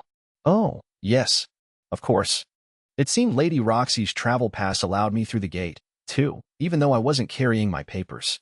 After I'd passed through and caught up to Lady Roxy, I surreptitiously asked her about it. This is the highest level of travel pass, Lady Roxy declared proudly. Anyone who carries one is treated the same as a holy knight. Impressive, no. It was indeed impressive, without a doubt. But didn't it also give away Roxy's rank? Weren't we on a top-secret mission? Even so. You're amazing, Lexi. I almost can't believe your pass has that much power. Right? We entered the merchant district and assessed the area. Faye, let's put your escort skills to use. Yes, of course. We'll start by exploring the merchant district. To be honest, I hadn't thought of exactly where to escort Lady Roxy. Still, even without a destination, I didn't think it was a bad idea to simply stroll around. All my escort duty really meant was taking her around until she pointed out things that interested her. That felt more in line with Roxy's idea of an inspection than me trying to play tour guide. However, Lady Roxy didn't move as fast as I expected. She strode with the dignity of her position, which was likely a habit she'd developed when she learned to walk. Furthermore, because holy knights were the kingdom's highest-ranked individuals, wherever they went, people got out of their way. But when the merchant district was especially packed, like it was today, on the main streets you practically had to push and elbow your way through all the people. Lady Roxy's stately gait primed her for imminent collision. I've walked this street so many times, but I just can't get used to all the people, Lady Roxy said. Today there are even more than usual. Even if we're careful, we'll never get through. In that case, allow me to lead the way. Are you sure? Of course. I'm your escort, aren't I? How very reliable. Of course, now that I'd said it, I actually had to do it. With my stats, though, I wouldn't get knocked over. We could push through the crowd without sending anyone flying. Lady Roxy placed a hand on my shoulder as we went, and her thoughts flowed into me. Go, Faye. Go. This is fun. Go forth, and the path shall open. We buelled into the most bustling section of the street. It was tough work keeping an eye on Lady Roxy as we pushed through the crowds, but it brought me a special pleasure to see how much she was enjoying herself. The effort was worth it for her satisfaction, which I could hear in her thoughts. Oh, what's that? At that, Lady Roxy's thoughts vanished as her hand fell from my shoulder. Something had caught her attention, but I was glad. All that listening in on her thoughts made me feel kind of awkward. Faye, come over and look at this. Quickly. Oh, wow. In front of us were a variety of beautiful stones placed along a table. The jeweler had set up a stall in front of their shop. These weren't the high-quality gems you'd find inside, but a collection of modestly priced stones the townsfolk could afford. However, the stones started at 1 silver coin, so they were certainly expensive as far as I was concerned. Lady Roxy's eyes lit up as she took in the brilliant gems. However, I'd never seen her wearing any jewelry. The only enduring image of Lady Roxy in my head was that of her in her white light armor, her holy sword at the ready. The Lady Roxy I knew adorned herself and nothing more. But perhaps that's not how she sees herself. I thought as I watched her with the stones. I'm a girl too, you know, Lady Roxy said, a little embarrassed. I'm allowed to show interest in this kind of thing. She must have felt the weight of my gaze. But this version of her, who took these beautiful stones in hand to admire them, was new to me. I had always thought of Lady Roxy as somebody who lived and breathed by the way of the Holy Knight, but at this moment, she struck me as no different from any other young girl. Perhaps who she was during the day was a role she forced herself to play. I hoped I was overthinking it. Roxy smiled at me then, and my worries dissipated. This place is wonderful. Well, shall we move on? Oh, you won't buy anything? I don't need to. Wondering whether that was really the case, I called out to Lady Roxy as she began to leave. All I had in my pockets were 10 copper coins. But what did I have to lose? I clenched the coins in my fist and looked at the girl behind the stall. Can I buy anything with these? I asked. The girl looked a little unsure of what to say, but then she clapped her hands like she had an idea. She disappeared inside the shop and returned with a wooden box in which there were 10 rocks, each about the size of a fist. Our jewels come from these pieces of, or she said. We break them open to find gems. Sometimes there's one inside, and sometimes there isn't. You can have one for your 10 coins. How does that sound? The girl was being generous, but it didn't seem like a good gift for Lady Roxy. If the ore was empty, I would have essentially bought her a rock. I felt bad because the girl had really gone out of her way for me, but I needed to turn her down. I opened my mouth to say so when I noticed the joy on Lady Roxy's face. Are you going to buy one of those for me? I know it's not much, but it'd be a token of my thanks. You know, for saving me from Raff's hole that time. No, I'm really happy. Which one should I choose? Lady Roxy looked contemplative. You know, I think it would be better if you picked for me, Faye. The pressure of sudden responsibility was astronomical. Lady Roxy was asking me to pick a jewel out of 10 rocks. and there was no guarantee I'd even get one with anything worthwhile inside. All I had to rely on was my luck. This one. I selected a rock. Compared to the others, it was neither too big nor too small. This one, please. Are you sure? You can still change your mind, if you like. I really wish the shop girl hadn't said that. I'd finally made up my mind, and now she was knocking the supports out from under my confidence. I had a feeling she was getting a real kick out of my predicament, too. Wait. Of course. I was so high up on cloud 9 from just hanging out with Lady Roxy that I'd forgotten I had Identify. I could use it to solve the whole dilemma in a heartbeat. To start, I analyzed the piece of or I'd just passed to the girl. It seemed as though Lady Luck had indeed smiled upon me. Yes, I said. That's the rock I want. Okay, that'll be 10 copper coins. I hope you find something pretty. I paid and took the piece of ore in hand. I wasn't sure what to do. Maybe I could tie a ribbon around it before I gave it to Lady Roxy? Then I noticed that she was already standing there with her hands out, waiting. It seemed she wanted the stone immediately. I placed it in her open palm. Here, I said. I know it's small, but it's a token of my gratitude. Thank you. No, Lady Roxy said. Thank you. She seemed so happy with her ore. Then, suddenly, she seemed so ready to break it open. Let's have a look inside. You're going to do it here? Yes. I can't wait until I get back home. Lady Roxy deftly crushed the rock in her bare hands. A holy knight's stats were no joke. The girl at the counter gaped. Of course she did. Here was a seemingly ordinary girl, doing with her bare hands what anybody else would have to do with tools. The only people who could do something like that were holy knights. I watched in fear, scared that Roxy would blow our cover any second. Faye, it's a gem. There's a blue gem inside. There it was.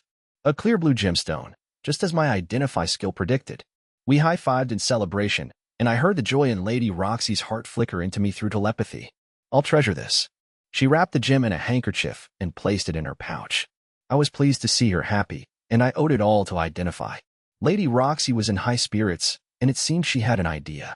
This is a really wonderful present, she said, so now it's my turn to do something for you. I wonder what we should do. She gazed at me, deep in thought. As I waited, my stomach rumbled. Lady Roxy's eyes lit up at the sound, and she smiled brightly. I had a feeling I knew what idea had just occurred to her. You're always so hungry, Faye. Let's go get something delicious to eat. It was a very attractive proposition, and one I couldn't refuse.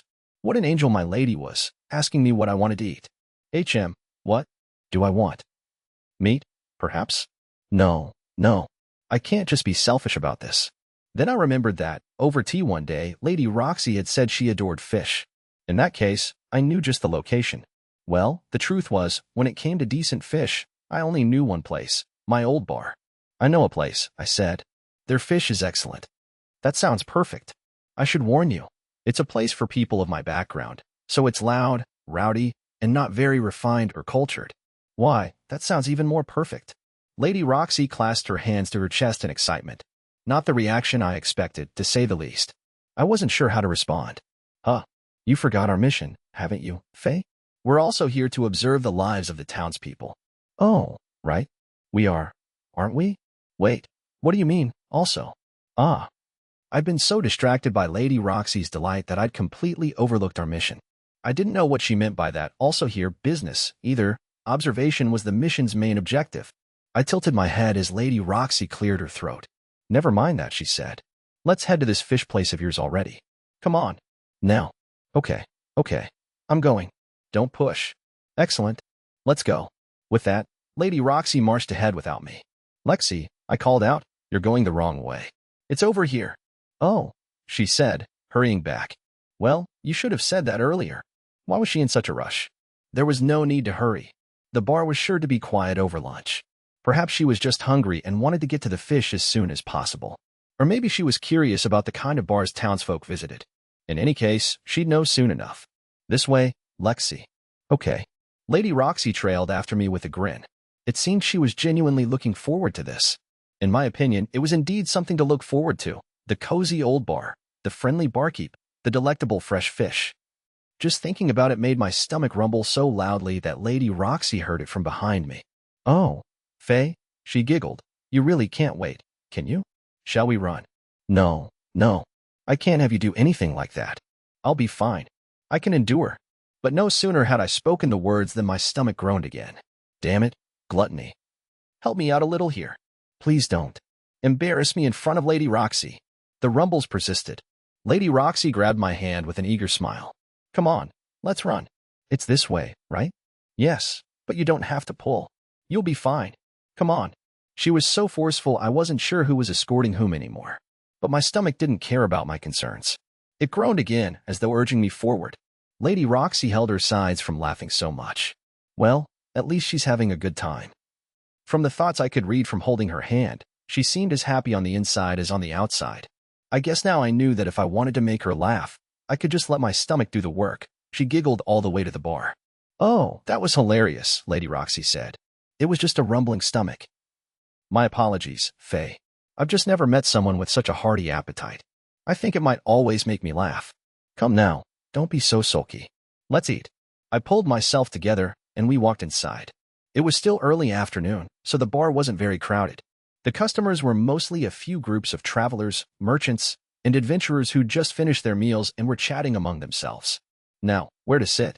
There was my usual spot at the counter, but now that I was with Lady Roxy, a table seemed like a better idea. I scanned the room and found one table was still free. Lexi, shall we sit over there? I asked. Well, where do you usually sit? At that corner spot at the counter. Well then, let's sit there. From the counter, we can also watch the bar staff at work. Lady Roxy didn't just want to observe the other patrons, but the staff as well. That made the counter seat perfect. I took her where she wanted to go, at which point she promptly sat on my stool. She had stolen the spot I had defended for 5 years. What's wrong, Faye? There's a spot next to me. Sure. I grudgingly took the stool next to a very satisfied Lady Roxy. I couldn't seem to get comfortable in this seat I wasn't used to. Lady Roxy nodded. I see. So this is where you sit when you come here to eat. This was worth checking out. Why was it worth checking out? If I came back tomorrow, I wouldn't find Lady Roxy sitting there, not in a million years. This was a one-off experience, and it suddenly made me nervous. I didn't know whether I'd be able to relax while we ate. Well, you don't really need to see the stuff I do, I said. Nonsense. You're a servant of the Hart family now. As your master, it's worth knowing these things about you. Probably. Lady Roxy picked up a wooden cup on the counter and examined it. She'd said that last, probably, almost under her breath, but I still heard it. I had no idea how to reply to it, and was grateful when the barkeep appeared. Welcome. Well, what's this? Fate, you're not alone today. And would this young lady happen to be your lover? I couldn't believe the words coming out of the barkeep's mouth. Even though she was in disguise, Lady Roxy was still a holy knight. On top of that, she was a member of one of the 5 esteemed families of Seafort, the noble Lady Roxy and her peasant servant, lovers. It was beyond unbelievable.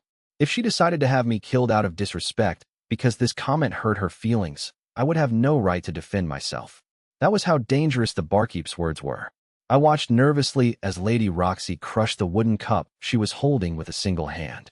I stared at the crushed cup, jaw agape. Was she angry? Oh, I'm so sorry, said Lady Roxy. My hand slipped. I didn't mean to destroy your cup. It's fine, said the barkeep. Sometimes adventurers lose control of their stats and break a couple. It happens. Nothing to worry about. I must say, though, you're much stronger than you look, little lady. And just so we're clear, the cup will be added to your bill. Far from being angry, it looked like Lady Roxy was excited. It seemed as though the barkeep wasn't going to push her about the cup, either. This was a bar. After all, drunken adventurers broke things all the time. One wooden cup wasn't something to cry about. In any case, I hastily ordered our food and drink to make sure the barkeep wouldn't go saying any other troubling things. Barkeep, your freshest fish, please. And some bread to go with it. What's wrong? No wine today? I dare say a little wine would work wonders on those nerves of yours, don't you think? I'm fine. I don't need it, really. After he made fun of me, the barkeep disappeared into the back. I already knew he would be asking me all about this the next time I came by, but I wasn't going to tell him a thing. Next to me, Lady Roxy sat there smiling, and suddenly she crushed my wooden cup too. I heard her whisper to herself repetitively. Oh my, how troublesome. I guess people must think we're a couple. Oh my, how troublesome. Yes. How very troublesome. The counter was quickly becoming a heap of scrap wood. I couldn't understand it.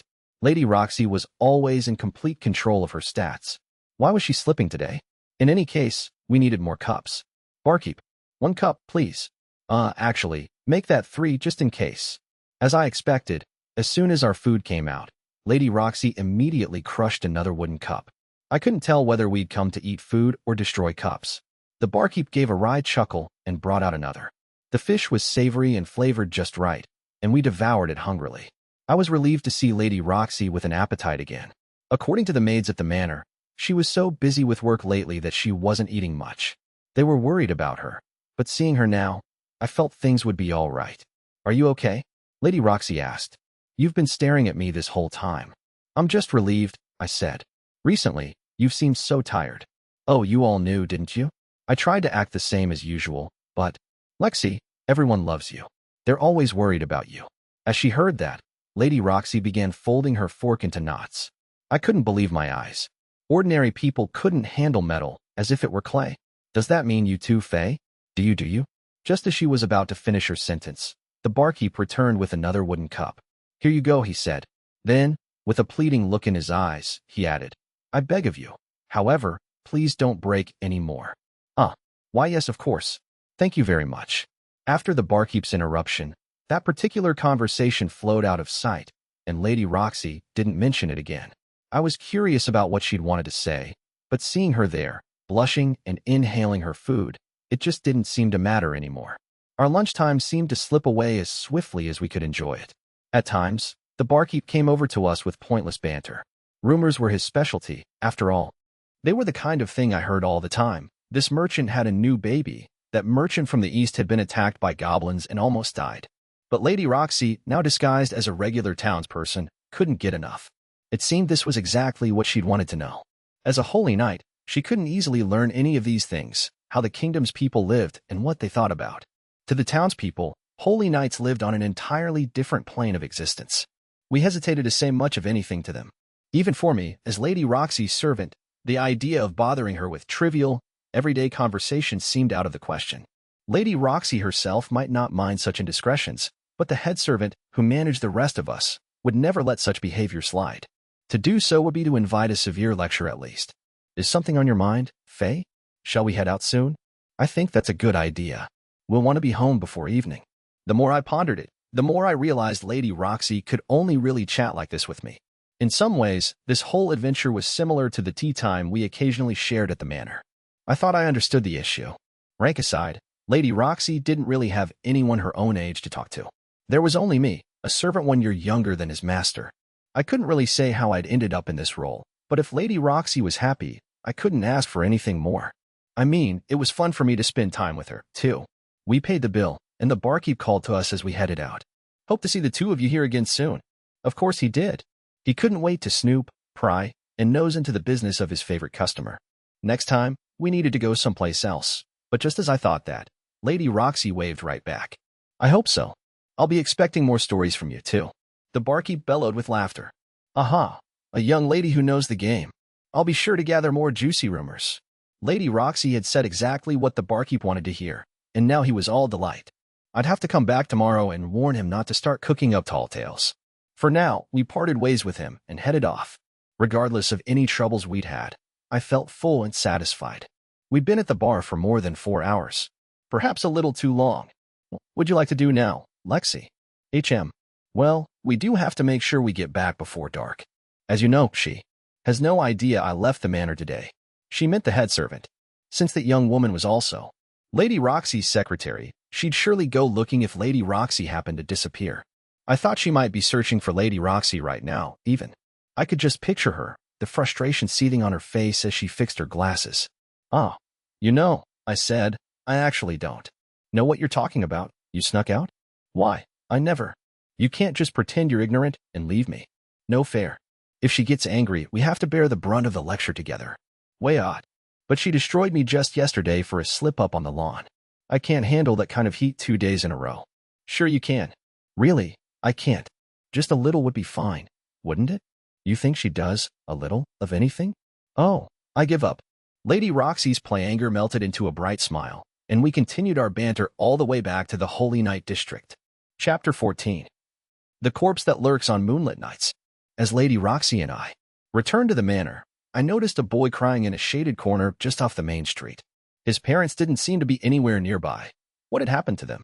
With the kidnapping incident the other day still fresh in my mind, I was compelled to see whether the boy was okay. Lexi, can you give me a few minutes? What's wrong? Asked Lady Roxy. Look over there. I'm worried that boy might be lost. Of course. Let's go. Lady Roxy's sense of justice strikes again. If a person was in trouble, she could never leave them to it. As she approached the boy, she walked with the air of a holy knight. Even in her disguise, it was overwhelming. She unconsciously parted the crowd before her. I followed close behind. Are you lost, little one? Asked Lady Roxy. Where are your mother and father? The boy remained silent. There's nothing to fear. It's okay. I'm here to help. The boy burst into tears, and the more Lady Roxy talked, the more he cried. It was her aura, really, the aura of a holy knight. It was too much for the boy, who couldn't handle the pressure of being confronted by someone so strong, even if that person was a beautiful young girl like Lady Roxy. What the boy needed now wasn't the dignified and honorable air of a divine protector, but the entirely ordinary air of a commoner like me. Hey, I said, did you lose your parents somewhere? The boy stared at me suspiciously, then nodded. I came here shopping with my mother, and I got lost. Well, how about I help you look for her? You'd do that for me? Absolutely. Why, just the other day, I helped a lost girl get home. We'll find your mother in no time. Wow, thanks. The boy at last dried his nose on his shirt. We had his trust now. I was about to ask him where he'd last seen his mother when Lady Roxy grabbed my sleeve. She wore a dissatisfied expression, like I'd just cheated her of something. I wish kids liked me that easily. Well, I mean, I'm pretty much just a big kid, so the ice breaking is easy. Is that really it? Probably, yeah. But if I were forced to call it like I really saw it, I'd say that Lady Roxy maybe needed to loosen up a little. If she didn't, people would always be on guard with her. Kids were especially sensitive to that kind of thing. I knew part of the difficulty came from Lady Roxy's rank and upbringing, but it wasn't my place to comment on that. In any case, I said, let's look for the kid's mother. It's only going to get harder when the sun goes down. Yes, you're right. Of course. But later I will have you teach me your technique for winning children's hearts. Sure. Just don't go too hard on me, please. I felt like the answer Lady Roxy wanted was already in front of her. If she wanted to make friends with our new companion, it would just take time. Her sincerity would show in her words and actions. They might even bond before we found the boy's mother. Lady Roxy reached for the boy's hand, but he slipped from her grasp. In the next instant, he appeared next to me and took my hand instead. Faye, that's not fair, Lady Roxy muttered. Don't blame me, I said. Thus, I found myself placating a sulky Lady Roxy while I asked the boy where he'd lost his mother. The problem was that it was hard to lock down a location. It was somewhere over there, where all the people are, he said, but over there didn't yield much in the end. I got the feeling it was going to be tough getting a clear answer out of such a little kid. I was at a loss, but Lady Roxy smiled like she knew something I didn't. He's still young, she said, which means he can't have gone too far. And judging by what he said, I don't think he's been lost all that long. That makes sense, I replied. I think he wandered off somewhere in the crowd along this main street. I'm certain his mother is looking for him, too. So if we take him up and down the road, there's a good chance we'll bump into her. Lexi, you're a genius. Lady Roxy giggled. Feeling useful seemed to make her happy, and her expression relaxed. At the same time, the boy thoughtfully watched our exchange. He seemed hopeful he really would find his mother, and he slipped his free hand into Lady Roxy's. With me on his left and Lady Roxy on his right, we almost looked like a family. Well, probably more like 3 siblings. Faye, what are you waiting for? Let's go. Oh, yes. Sorry. Okay, let's go find your mother. Yay, the boy cried. It was the cusp of evening, and the streets were quieter than at midday, but they were still bustling. I gripped the boy's hand firmly. I didn't want him to get lost a second time. The boy told us his mother's name, and we called it out as we walked. We spent a whole 2 hours like that, but we didn't find her. Mama. Mama. The boy had been so energetic before, but he began to flag. After all, he'd been looking for his mother even before we found him. He had a lot of stamina in that little body of his. But what to do now? Perhaps his mother wasn't on this street anymore. If she thought he'd strayed, she might be searching for him off the main road. If that were the case, we'd never find her by sticking in the same place. What should we do? I asked Lady Roxy. There's still time before sundown. Let's continue the search for a little longer, Faye. Her words made me rethink my approach. The boy was the most anxious and uneasy of all of us. If we didn't plan on helping him to the end, why had we even talked to him in the first place? I ruffled his hair. Let's try walking down the street once more. I'm sure we'll find your mother this time. Okay. Lady Roxy frowned at me, and I wish she hadn't. I could read the look in her eyes. Why are you saying you're sure? What do we do if we don't find her? But there was no other way to keep our little friend motivated. I had to say something. And I could tell it worked, because the boy's thoughts flowed through his hand into my brain, thanks to my telepathy. A spark of his hope had rekindled. We pulled him along until we heard the sound of a rumbling stomach. Lady Roxy glared disapprovingly in my direction. How could you be hungry at a time like this? But it wasn't me, and that meant only one other person could be the cause of the rumbling. I'm starving, the boy said, releasing my hand to clutch his stomach. Lady Roxy and I shared a glance. It was time to put the search on hold. We had to think of it like a battle. Food was energy, and we would rapidly become ineffective on empty stomachs. Gluttony had taught me that only too well. If you're hungry, Lady Roxy said, let's get some food, and then we'll look for your mother. Would you like something to eat? Is that okay? Really? The boy looked overjoyed. He was probably even hungrier than we knew. Lady Roxy smiled and offered some options, but couldn't commit to anything by herself. She tried asking the boy for his opinion, but he kept saying he'd eat anything. He was clearly being polite. Soon, Lady Roxy was at the end of her rope, and she turned to me for help. Once again, it was up to me to cross the profound gap between holy knights and commoners. I considered the boy's clothes. They were shabby, all patchwork, and too big for him. He was definitely from a poor family, not so different from myself only a few weeks ago. I knew exactly what he wanted. Let's go get you some tasty meat, shall we? I said. Yay. The boy grabbed both my hands out of sheer delight, and the two of us sang a song of the feast that lay ahead. Roxy watched with a chuckle until my stomach rumbled its approval, at which point she and the boy both burst out laughing. Looks like we've got more than one empty stomach on our hands, Lady Roxy said. We're the same, mister, laughed the boy. Yeah, I said. I guess we are. I felt the boy's thoughts through telepathy, and he was the happiest he'd been so far. He would be even happier after food. The question now was where to find it. Lady Roxy and I scanned the area. We ruled out eating indoors on the off chance the boy's mother passed by while we were feeding him. That meant a barbecue skewer stall would be ideal.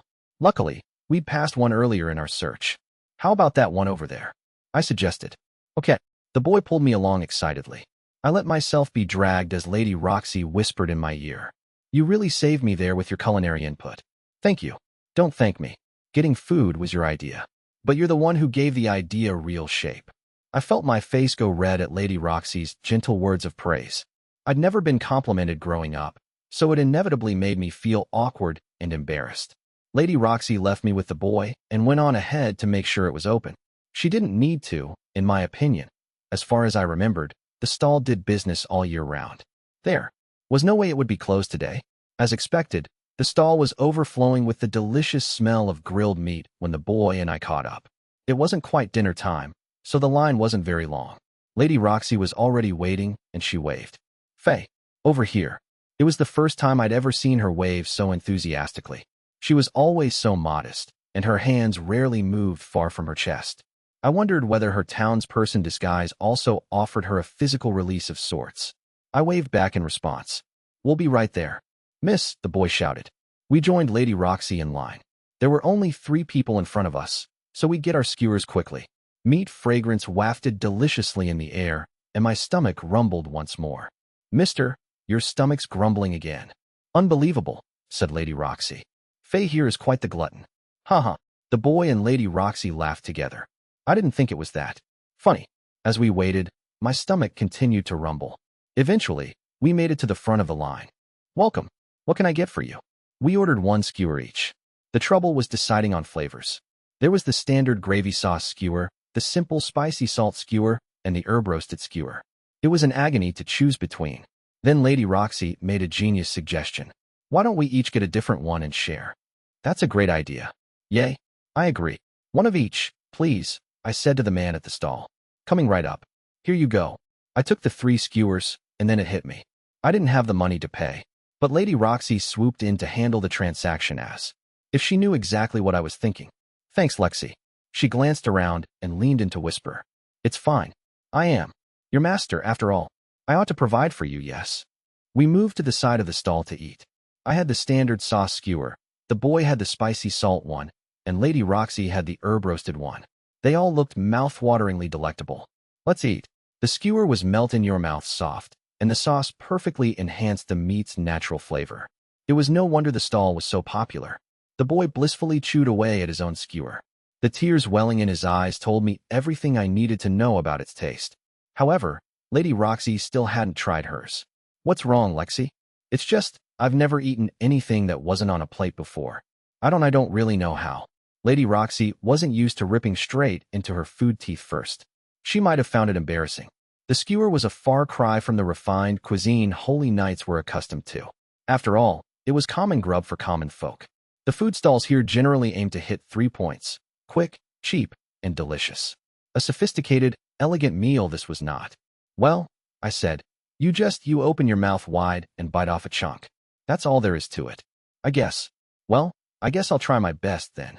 Lady Roxy shyly turned away from the two of us and started nibbling. It took her a moment, but after working out a plan of attack, she got her first bite. The boy and I watched intently. This is most delicious, she said, turning back to us as she took more bites from her skewer. The meat is so tender, and the roasted herbs drift over the tongue. I might go so far as to say this is superb. Let me have one more mouthful. Lexi, did you forget we're all sharing? Oh, excuse me, she said, poking out her tongue apologetically. I guess I was the glutton this time. She pointed her skewer at me expectantly. Here, have some. I can eat it myself, Lexi. You don't have to hold it for me. You don't want me to hold it? It's not that, it's just…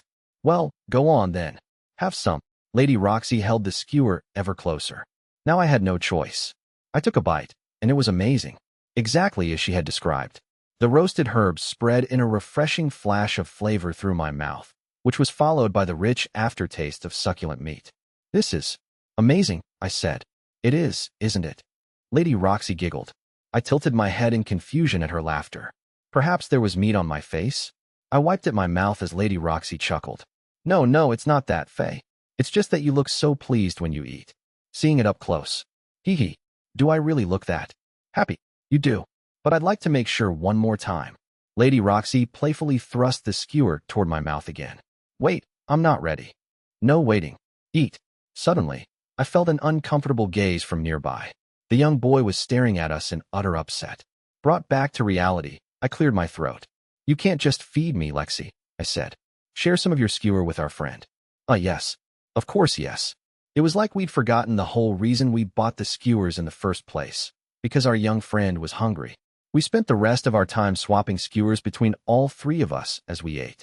Afterwards, with a slightly fuller stomach, the boy looked like he had some of his energy back. Miss, let's go find my mother. That's the spirit. Yes, Lady Roxy added. Let's do our best. We went back to scouring the main street, searching for the boy's mother. For another 2 hours, we searched everywhere we could, but we never found her. We were doing the best we could, but at this rate, I didn't know what to expect anymore. Mama. The boy's hope hung by a thread as he called his mother in a voice little more than a whisper.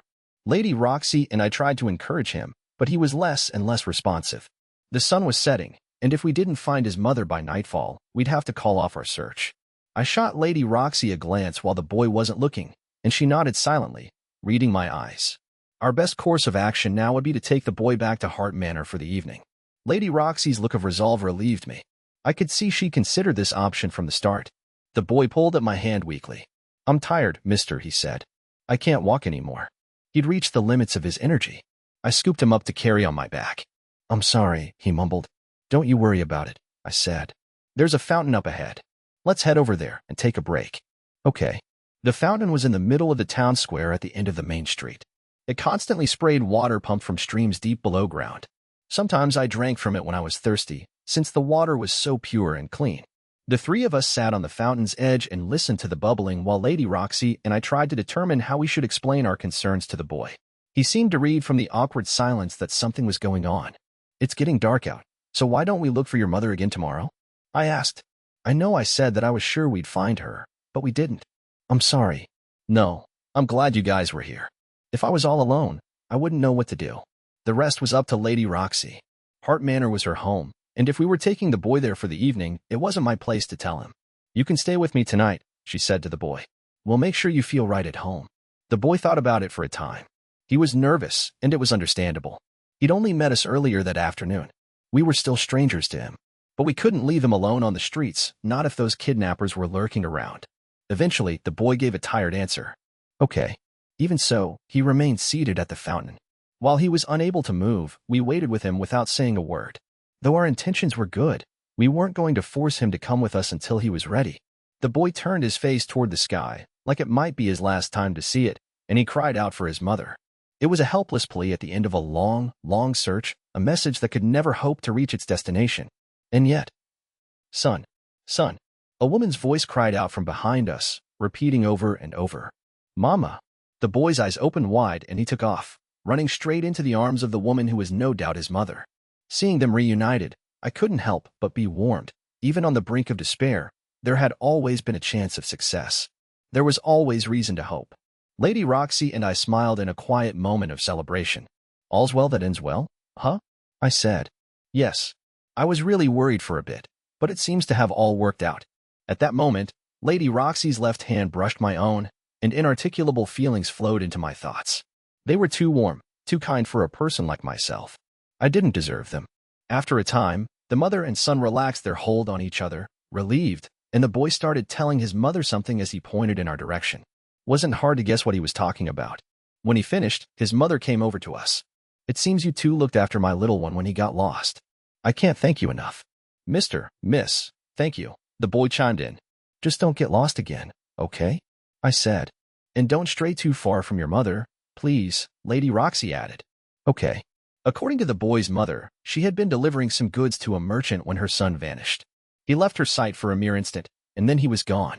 Panicked, she ran everywhere searching for him, first on the main street, then through its connected back streets. She'd been scouring entirely different alleys than we had, which explained why we had never crossed paths. Exhausted from her fruitless quest, the boy's mother dragged herself to the fountain in the town square to quench her thirst, just as we arrived to take our break. Coincidence had brought mother and son back together, though I also wanted to believe the pull of their emotions had drawn them to the same place. As his mother showered us in thanks, the boy started to give in to exhaustion, falling asleep in her arms. We saw the two off on their path home, and at last, a load lifted from our shoulders. Trying to help a lost kid only to fail to find their parents would have felt pretty awful. Having to stretch the search to the next day wouldn't have felt a lot better. Had I been acting out of character recently? Perhaps, being stronger than before, I was getting carried away. Or perhaps strength afforded me the luxury of generosity. In any case, I was grateful Lady Roxy had been with me. I might have been fine approaching the boy on my own, but I would have been clueless about what to do if we couldn't find his mother. It was reassuring to know Lady Roxy would have looked after him at Hart Manor. Lady Roxy gazed for a long time at the path the boy and his mother walked, even after they faded into the distance. She was statuesque, and her eyes were glassy. A single tear dropped from her cheek, reflecting rays of light from the setting sun. Noticing my gaze, she turned and smiled. All's well that ends well, she echoed. But I couldn't say anything. Her figure in that moment captured my heart. I was embarrassed, entranced. I had forgotten how to breathe, and I was certain my face was glowing red. I prayed that the setting sun's colors hid it. It wouldn't do for a servant like me to get caught looking at his master like this. What's wrong, Faye? It's nothing. But if we don't get home soon, the head servant is going to be furious. And we'll face her together, won't we? I wanted to say no, but one look at Lady Roxy's face, and it didn't seem to matter anymore. After all, I'd roped her into helping that lost boy. If her secretary chewed her out for being late on top of sneaking away, half the responsibility was squarely mine. Yes, I said. We'll face her together. Very good. Well, let's head home. Lady Roxy led the way with a confident, dignified gait. She could wear whatever she wanted, but she was still a holy knight through and through. So we returned together, me and Lady Roxy, my master who deserved love and respect. She was a clever, determined, compassionate person, and from the bottom of my heart, I was glad to serve her. We'd been through a lot that day, and for me, it had been unforgettable. Faye, she said, what is it? You look so happy all of a sudden. It's a secret, but surely you can tell me, at least. That's the one thing I can't do. Faye. Lady Roxy's cheeks puffed up as she tried to get me to talk, but I pushed on toward home with a silent smile. All the way, I wished these days would last forever. My night hunts continued. Each time, I showed myself to a few adventurers. As a result, word began to spread from my witness accounts that somewhere in the fields was a lich, a monster of great evil. It was said that liches wore black hooded robes made of ragged cloth, and their bodies were fleshless bones. It was a perfect match for my disguise. On this particular night, the sky was empty of clouds. Perfect weather for an evening hunt. Experienced parties of ambitious adventurers were out in the goblin grasslands and the hobgoblin forest. Among them was me, the evil lich, gliding through the goblin grasslands by the light of the moon. When I found a goblin, I beheaded it, and if an adventurer happened by, I allowed them a momentary glimpse of my silhouette. By doing so, I gradually made my existence a lurking nightmare for adventurers. And I was getting worse. After I killed my 10th goblin, I took a break and heard a scream from the bushes. "It's the lich. The corpse. Everyone get out of here." The cry came from a rugged, tough-looking adventurer who turned pale white and fled upon seeing my skull mask. People had recently taken to calling me the corpse, likely on account of how I was most often spotted alone on a mountain of goblin corpses. Adventurers were growing fearful that the corpse, a lich with a taste for goblins, would soon move on to people. This followed the lore. Your typical lich was known to have a great fondness for human victims. At my local bar, an adventurer sitting next to me had said the corpse was an unusual beast, but it would inevitably turn its attention to humans. He'd told me this with trepidation painted across his features as he drowned his sorrows in drink. The barkeep had said that because the corpse only appeared in the middle of night, it wasn't having an adverse impact on trade. However, he was anxious. Rumor was that the situation might change if word of the corpse spread outside the kingdom. If trade were delayed, it would incite inflation, which would make running the bar difficult. My heart pitied the barkeep and his predicament, but I needed to wait on movement from the holy knights. Just as the pieces started to fall into place, I was faced with work I couldn't avoid. Lady Roxy was heading back to the Hart family estate, and as she had promised, she wanted to take me with her. Just a little more work, a little more time, and I would have had Hato Vlerick within my grasp. It was a great pity. "You look rather despondent, Faye. Are you not looking forward to visiting the estate?" Lady Roxy pouted slightly at me. I should have been excited to be alone in a horse and carriage with her, and yet my mind was elsewhere. I was dwelling on how my plans to trap Hato Vlerick were now on hold, but I had to shake off the frustration. Lady Roxy was looking forward to heading home, and I didn't want to spoil her mood. "No, it's not that," I said. "I've definitely been looking forward to this." "Really?" She peered at me with suspicion in her eyes. "But you haven't looked the least bit excited so far." They said, "Really? I mean, it's harvest season, right? And that means we'll get to pick grapes together, right? I can't wait." "Oh, you remembered." Of course, every year, when Lady Roxy returned home to the estate, she joined the villagers of the estate for the harvest.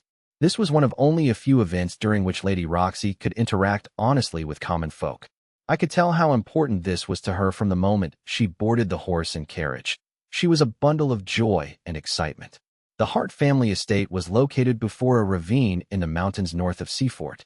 It was autumn now, but the geography brought harsh seasonal changes to the Hart territory, and in winter, snow blanketed the land. However, the locals had worked over many generations to develop the soil. As a result, the estate now boasted rich, fertile farmland. Not only were they able to stockpile enough produce to endure the winter, they shipped large quantities to the kingdom, too. The Hart family took great pride in this ability to provide for Seafort. "From what you've told me so far," I said, "I can tell it's an amazing place. I bet the food's delicious, too." Lady Roxy giggled. "Always so quick when it comes to food, aren't you?" "Yes, it's nice to have such fertile lands. But this season also brings monsters, I'm afraid. Around this time of year, they enter our estate to steal from the fields. One of the reasons I come back is to fend them off." "Monsters," I said, furrowing my brow. "They really are everywhere, aren't they?" Lady Roxy covered her giggle with a hand. "Yes, they're forever troublesome. But if we drive them out now, they won't return until next year. And I am a holy knight, you know. They won't cause me much trouble." "As expected of a holy knight, I suppose," I said.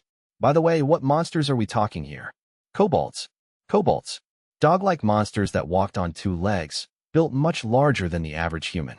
They were a level up from goblins, and I'd heard that, even among adventurers, only experienced individuals could hunt them. Kobolds ran in packs, and when under attack, they howled for reinforcements. They also had a keen sense of smell, which meant hiding in the grass would get you nowhere. They'd sniff you out. They were also persistent and stubborn, which made them formidable foes indeed. Just thinking about them made my stomach rumble. "Faye, what's wrong?" asked Lady Roxy. "You're hungry again?" "Why, we just ate." "Recently?" This had happened a lot in front of Lady Roxy. It was mortifying, but also a sign that my gluttony hungered. It was tired of goblins, and so it urged me, in its own way, to feed on the taste of a new kind of soul. I gave a wry grin in reply. Sorry, Lady Roxy. We ate so much, and yet, I'm hungry all over again. You really do have quite the appetite, don't you, Faye? But it's a good thing, I think. Not long until we reach the estate now, so I hope you can survive until then. Lady Roxy turned to the window and stared outside. Fields stretched clear to the foot of the mountain. They were lined with vines dripping with fresh violet grapes. The carriage carried us ever further toward a mansion easily as colossal as Hart Manor. Chapter 15. The Marked Girl. When the carriage arrived at the mansion, a woman appeared, supported on either side by the two maids who accompanied her. She seemed frail and weak, perhaps ill. At the same time, she was strikingly lovely, and she looked just like Lady Roxy. Wait, is this Mother? Lady Roxy said. Didn't I tell you that you didn't need to greet us on arrival? So I was right. She was indeed Lady Roxy's mother. Over tea, Lady Roxy had told me of her mother, and how she suffered from a terrible illness. I never would have imagined that same person meeting us at the front door of the mansion. Even now she looked unwell and fragile, as though she might cough blood and collapse at any moment. If her condition appeared so dire to me, then her daughter's anxiety was more than understandable.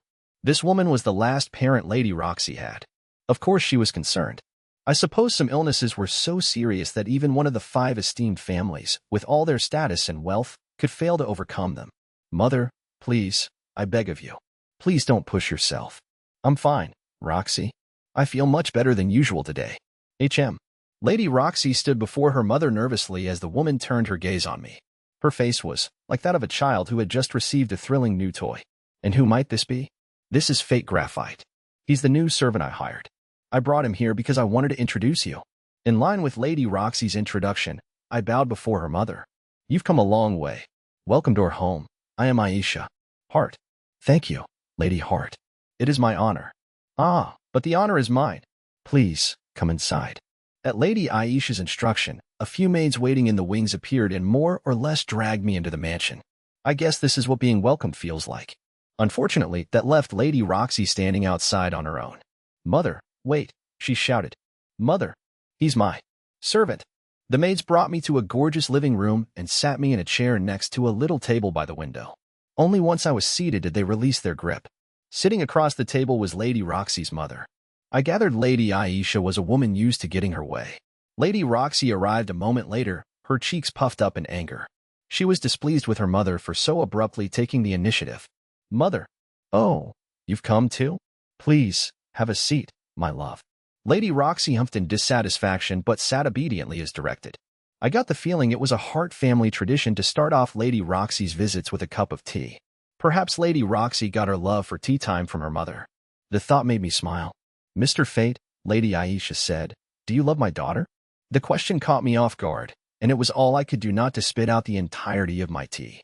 I had absolutely no idea how to respond. This is the very first question she asks me. Lady Roxy was furious, her face scarlet with rage. What kind of a question is that? Oh, was I out of line? I only wanted to inquire as to whether he loves you as the master of the manor. If you were forcing him to work, he wouldn't say he was happy, would he? I was still blindsided. Is that what you meant? It had sounded like such a different question to me. After all, I was a peasant and Lady Roxy was a holy knight. Our positions were just too distant. Even if we both felt such a thing, it would be an impossible dream. Lady Aisha smiled broadly and asked again, but I already knew what I wanted to say. I'd known for a long time. I have nothing but adoration in my heart for Lady Roxy, I said. If she would let me, I would gladly serve her until the end of my life. The words expressed my honest feelings. Oh, my. Lady Aisha put her hands together in an elegant display of delight at my loyalty. Meanwhile, Lady Roxy choked on her tea, and her face remained a brilliant crimson shade. If you'll excuse me, she said, I'm going to rest in my room. With that, Lady Roxy fled. I was worried. Had I said something out of line? But Lady Aisha smiled at me pleasantly. It would seem Roxy is tired from your long journey, she said. She's certainly kept busy with her duties in the kingdom. But please don't worry.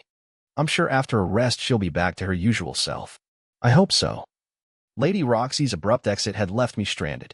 Fortunately, Lady Aisha was a talented conversationalist, and she told me all about the various work presently involved in developing new varieties of grape, as well as stories of Lady Roxy as a young girl.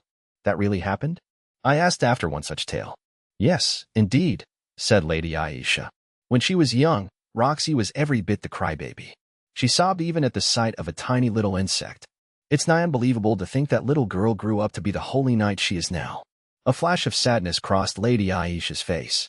She'd recently lost her beloved husband, and the burden of his responsibilities had fallen on the shoulders of their daughter's shoulders. Lady Aisha had to be worried, so I plucked up my courage to speak. Lady Roxy is a truly admirable holy knight, I said.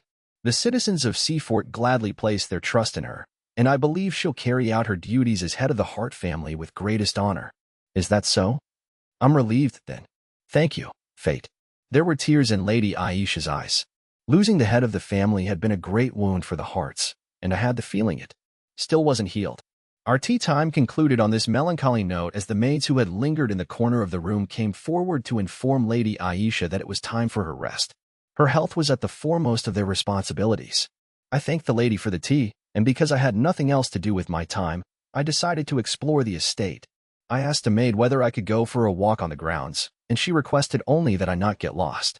Don't worry, I won't go far, I said. Then I passed her the black sword greed for safekeeping, and I headed out of the mansion. The Hart Estate's vineyards were vast, and their sweet scent tickled deep in my nose. There was a breathtaking contrast between the blue sky and green-covered lands. I wondered as villagers in the vineyards worked earnestly at the harvest. They looked incredibly busy. I remembered then that Lady Roxy and I would take part in the grape picking the following day, together with the people of the estate. I'd never picked grapes before, and I didn't know the particulars. If I went into it without any preparation and did a poor job, I would shame my master. This might be a good chance to do a practice run. Swallowing my fear, I approached the grape pickers. Hello, there, I said. My name's Fate Graphite, and I'm a new servant of the Hart family. Would you mind teaching me how to pick grapes? There was a long silence. Oh, did I just put my foot in my mouth? Is this not allowed? Oh ho, are you saying you'll give us a hand? One of them asked. We could use the help. You Hart family servants are also conscientious. The men and women stopped working for a moment and gathered around. They kindly showed me the proper way to pick the grapes and where to take those I harvested. As I should have expected of people living on the Hart estate, everyone was kind and friendly. Soon enough, I realized I had been working like a packhorse right up until sunset. Still, nobody stopped, so there was no chance for me to slip away unnoticed. As I took a short break at the edge of the field, villagers came up to me, offering freshly squeezed grape juice. You really did us a big favor. Here, drink this. It'll help wash away the weariness of work. Thank you. They weren't joking. The sweet grape juice expanded in my mouth with just a touch of acidity, easing my exhaustion. I'd never drunk anything like it. This is incredible, I said. The villagers laughed. We know. We're very proud of it. In the past, we weren't able to harvest nearly this much. Is that so? It is. The old head of the Hart family, God's rest his soul, he put everything into developing the land. He called in experts from other territories, and all the villagers came together to learn from them. It's a bit nostalgic to think back on. Anyway, that's the reason we've got these vineyards now. The men and women fell into sadness for a moment, drinking their grape juice as though nursing their hearts with wine. Anyway, how's Lady Roxy doing? We've been worried ever since the news of her father's passing in Gallia. She's a kind one, that girl, and surely her heart must be hurting. It was a shock for her, I'm sure, I said, but Lady Roxy is strong. She performs her duties for the kingdom flawlessly, and I'm sure she'll be fine. She'll rise above this loss. I tried my best to tell the villagers what I felt in my heart. Everyone looked surprised by my earnestness, but their faces quickly brightened as they poured more juice into my cup. Wait, I said. I can't drink this much. You'll be fine. Drink up, boy. Drink. I indulged in a little more time with the warmth of their conversation and hospitality before heading back to the Hart family mansion. The setting sun was at my back, and as I walked back toward the main house, I noticed an unfamiliar young girl walking through the field toward me. She had messy white hair and tint skin. It was clear she wasn't from these parts, that much was evident from the giant axe she carried on her shoulder. Not the sort of thing you expected to see a young girl lugging around. And her body was covered in white markings, perhaps tattoos? They struck me as ritualistic, somehow, or ceremonial. The girl drew to a stop by my side, her face entirely expressionless. Hey, you, she said in a sweet, childlike voice. When she turned to face me, her eyes were so red I almost couldn't hold her gaze. I'd seen such eyes before, but how was that possible? I used Identify to check, but What? That's weird. I can't see anything. This has never happened before. Why? Hey, are you listening? The girl's voice cut through my thoughts. In contrast to her meek appearance, she held herself like a person of terrible strength. Her cool eyes seemed to glare at me. Do you want something from me? I asked. No. It's nothing. It seems I'm still too early. What? The girl ignored my questions. It was like she was having a one-sided conversation. I came here to hunt kobolds, but you can have them. That's one you owe me, she said. Wait. What? We'll meet again. Bye. The conversation was over as quickly as it started, and the girl left. Who was that? Her red eyes were identical to my own when my gluttony was starving. My heart rate picked up, beating ever faster. Is that girl like me? If she is, shouldn't I chase her down and stop her? I stared after the girl as she faded into the setting sun, until I heard a voice call me from behind. I turned to find Lady Roxy. I've been searching all over for you, Faye. What happened? You look worried. Oh, really? Ha ha ha. I smiled and pushed my worries away. Whatever this was, it was my problem, and it had nothing to do with Lady Roxy. She was the one person I didn't want to know about red eyes and soul-eating skills. I would ask Greed later instead. Lady Roxy's head tilted slightly, and her curious gaze followed my own toward the girl in the distance. What's a galleon doing here? She asked, surprised. Galleon? You mean, she's. Monsters were out of control on the continent of Gallia, where they ran rampant. But the story went that, long ago, a country of unparalleled martial prowess had thrived there. That country's people, known as Galleons, were a race with hair as white as snow and healthy tanned skin. For reasons not entirely clear, they'd perished. Following a sharp increase in monsters in the area, the Galleon civilization's few remaining survivors had joined other races, and over the following generations, pure-blooded Galleons faded out of existence. It's the first time I've seen anybody of Galleon descent who still retains so many of their unique characteristics. Do you know her, Faye? No, she just stopped to talk to me for a moment. I see. We stood there for a time, watching the girl until she vanished over the horizon. It's a mysterious world out there, Lady Roxy said, smiling. What have you been doing, Faye? I asked the people of the estate to teach me how to pick grapes. And then they kind of roped me into helping them out all day. Lady Roxy giggled. Is that so? Well, I hope you didn't overdo it. We've still got tomorrow ahead of us, too. Come, let's return to the mansion, shall we? Chapter 16. To pluck and eat. Upon our return to the Hart family's mansion, we found everyone busy with dinner preparations. I asked the maids what I could do to help but was promptly rejected. Instead, the maids pointed to my muddy clothes and told me to take a bath. I was a mess, which was only natural, considering I'd worked hard harvesting grapes all day. A lovely maid named Maya led me to the servants' bathing quarters. The small bath was just large enough for one person. The warm water flowing from it smelled different from the fresh water I was used to. Wait, I said. Is this? It's a hot spring, Maya said, giggling. A few sources are located across the Hart estate. The bathwater's drawn from one such location. It's a perk of being a servant of the family here. It's amazing. So this is one of those hot springs everyone talks about. I'd never seen a hot spring bath in my life. I scooped up some water in my hand. It's transparent, yet there's a kind of weight to it. A thickness. That's right, said Maya. The water's good for your skin, and your dirty body will sparkle once you bathe in it. Put your clothes in the basket there, and I'll leave your change of clothes here. Thank you very much. Once Maya had taught me the workings of the bath, she left, and I quickly stripped off my clothes. I realized the door to the bath was slightly ajar, and behind it was Maya, peeking into the bathroom with a smile. Can I help you? I asked. Shall I wash your back for you? I'll be fine, thank you. I can do it myself. I cried, flinching in surprise. A bored look crossed Maya's otherwise sweet-faced features, and she closed the door. What a shock. Perhaps she was just being thoughtful? In any case, I was glad the servants here could make jokes. This estate had the same warm, considerate atmosphere I felt at Hart Manor and Seafort. I washed the mud and dirt from my body and entered the bathtub. Wow, this feels like coming back to life. The temperature was just right, and it enveloped my body. I melted away, wishing I could live at the mansion like a family member, all while knowing that was a pipe dream. After my bath, I headed to the dining room to help with dinner preparations only to find they were already finished. I stopped one maid and asked what I could do to help, but she told me not to worry. It was like she was treating me as a guest Lady Roxy had brought to the mansion. As a Hart family servant, I couldn't help feeling uneasy. Finally, a maid approached me with a message. Lady Roxy has called for you. Please head to the large room at the end of the hall. Understood. I went where I was told and found a massive door, which I opened. Inside was a dining table spilling over with an incredible variety of beautiful foods. Lady Roxy sat at the end of the table, alone. In the corner stood a line of maids, ready to serve at any moment. Ah, I see. So it's like that, huh?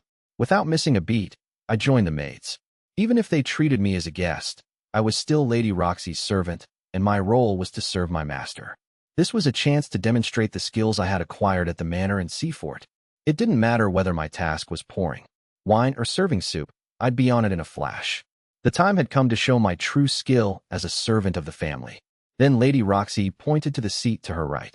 Fate, you sit here. Not over there, here. Is that even okay? Nervously, I glanced at the line of maids. In one synchronous movement, they all pointed at the empty seat to Lady Roxy's right. The gesture spoke for them. Sit, dummy. I surrendered and took the empty seat, but I couldn't relax. This was unprecedented. At the manor in the kingdom, I always ate with the other servants. Here I was, for the first time ever, having dinner in a spacious, luxurious hall, surrounded by maids. Sure, I knew table manners, but as a server, not a diner. I couldn't believe this was happening.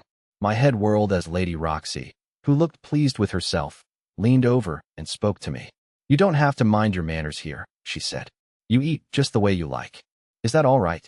I know your appetite, Faye, and worrying about your table manners is only going to slow you down. It was true. I was ravenous, so I took a slice of bread and placed it in my mouth. The luxurious fat of butter spread and filled my cheeks. It was exquisite. I began stuffing myself with bread as a maid arrived to top my glass with wine. Perhaps she was worried I'd need something to wash down all the bread, or perhaps I was eating too quickly. I emptied the wine glass in a single gulp. Wow, this is delicious, I said. I'm so happy to hear you like it. But you haven't touched a thing aside from the bread, Faye. Oh, really? Next, I ate a river fish sauté Lady Roxy recommended. It was savory, rich, and flaked like a dream. In fact, this whole meal was like a dream, and yet one thing bothered me. Lady Roxy, I said, I see Lady Aisha is absent. Lady Roxy sighed. It's always like this. Whenever I come home, she gets all excited and rushes out to greet me. But it's so exhausting she spends the rest of the day in bed. Realizing I had stopped eating, she smiled. It's nothing for you to worry about, Faye. Like I said, it's always like this. She'll be fine come tomorrow. I got the feeling Lady Roxy wasn't being entirely honest. If I touched her hand, I could read her true thoughts with telepathy, and I wanted to know. However, as I was about to reach out, I reconsidered. What could I even do for her with that private knowledge? I retracted my fingers. Well, let's not let this food go to waste, Lady Roxy said. I'm counting on you to take care of my mother's share, too. So eat up. Even with my appetite, all this might be a little too much for me. I said eat up. Lady Roxy seemed to find the act of feeding me amusing. She put plate after plate in front of me, and my stomach ballooned to its very limits, grumbling audibly. I had never in my life consumed so much food. Eventually, Roxy's fun-filled feeding frenzy came to an end, and Maya showed me to my guest room. I'm grateful you came, she said on the way. It's been too long since we've seen Lady Roxy look so alive. Given all the hardships in Lady Roxy's life, her father's sudden death in battle, her mother's illness, and her demanding new duties in the kingdom, the maids were fretting about her return and whether she was in good health. Seeing her delight for themselves was a powerful relief. Rest well, Fate, Maya said. Thank you, I said. Good night. I bowed politely to Maya and closed the door. My first day of work on the estate as a Hart family servant had ended without issue. It was time for my other job. I reached out and grasped what Maya brought to my room for me earlier, the black sword greed. Well, someone looks happy. You big softy. Better get your game face on if you don't want to end up as dinner for kobolds. From what I've heard, kobolds are a level up from goblins, but nothing crazy. With my current stats, they shouldn't be an issue. Pride goeth before the fall, my friend. But you did your research, didn't you? I did. Thoroughly. During the day, while helping the people of the estate with grape picking, I had casually brought up kobolds. They were dangerous monsters that wrecked farmlands and attacked villagers at whim, so they were well known to all. Every year, the kobolds moved from a ravine to the north down to the estate. Just yesterday, someone had scouted the ravine and discovered a kobold group on the hunt. When I remarked on how dangerous it was to search such a place, a villager said it was actually quite safe, because the wind traveled from north to south. As long as you were careful, the kobolds wouldn't pick up your scent. The people of the estate had spent years dealing with damage and loss wrought by kobolds. I suspected they were even more knowledgeable than seasoned adventurers when it came to these particular monsters. With greed in hand, I waited for midnight. "It's time," he said. "Let's go." I padded out of the Hart Mansion into a cloudless night. The moon shone full-faced on the ground below, the perfect conditions for a night hunt. I proceeded north up a narrow mountain path. "Hey, Greed," I said. "I met a strange galleon today. A girl. She had the same eyes I do when gluttony is starving." I see. What did she call herself?" "I don't know. I couldn't use identify on her. It was useless. Do you know what caused that?" "She's carrying something with her. Something special, unique. But, without a name, I can't give you any answers." "Did she say anything else?" "She said we'd meet again." "Huh. Then you're bound to do so. Just forget about her until you do." "What do you mean?" But Greed dropped into his trademark silence. He obviously knew more, but he wouldn't tell me anything when he got like this. There was nothing to do but drop the topic. I focused on the mountain path. Occasionally, I heard rustling from the bushes. Rabbits, perhaps, or foxes. Monsters were more prone to leaping out to attack than staying hidden. At length, Greed and I arrived at a short, wooded cliff overlooking the ravine. So this is where the kobolds come from. Finally, we can kill something new. The goblins were getting so very monotonous. After we're done scouting and gathering intel, even in the tree's shadows, hidden from the moonlight, night vision let me see everything. Wherever the kobolds came from, I would spot them from here. After a short time, 2 kobolds appeared near the valley mouth, using the trees as cover. These dog-faced monsters bristled with bushy blue fur. Though they were canines that walked on 2 feet, they weren't the least bit cute. As they neared, they came into Identify's range, and I analyzed them. Both kobolds were the same. Kobold Jr., LV 25. Vitality, 880. Strength, 890. Magic, 350. Spirit, 400. Agility, 780. Skill, Strength Boost, Medium.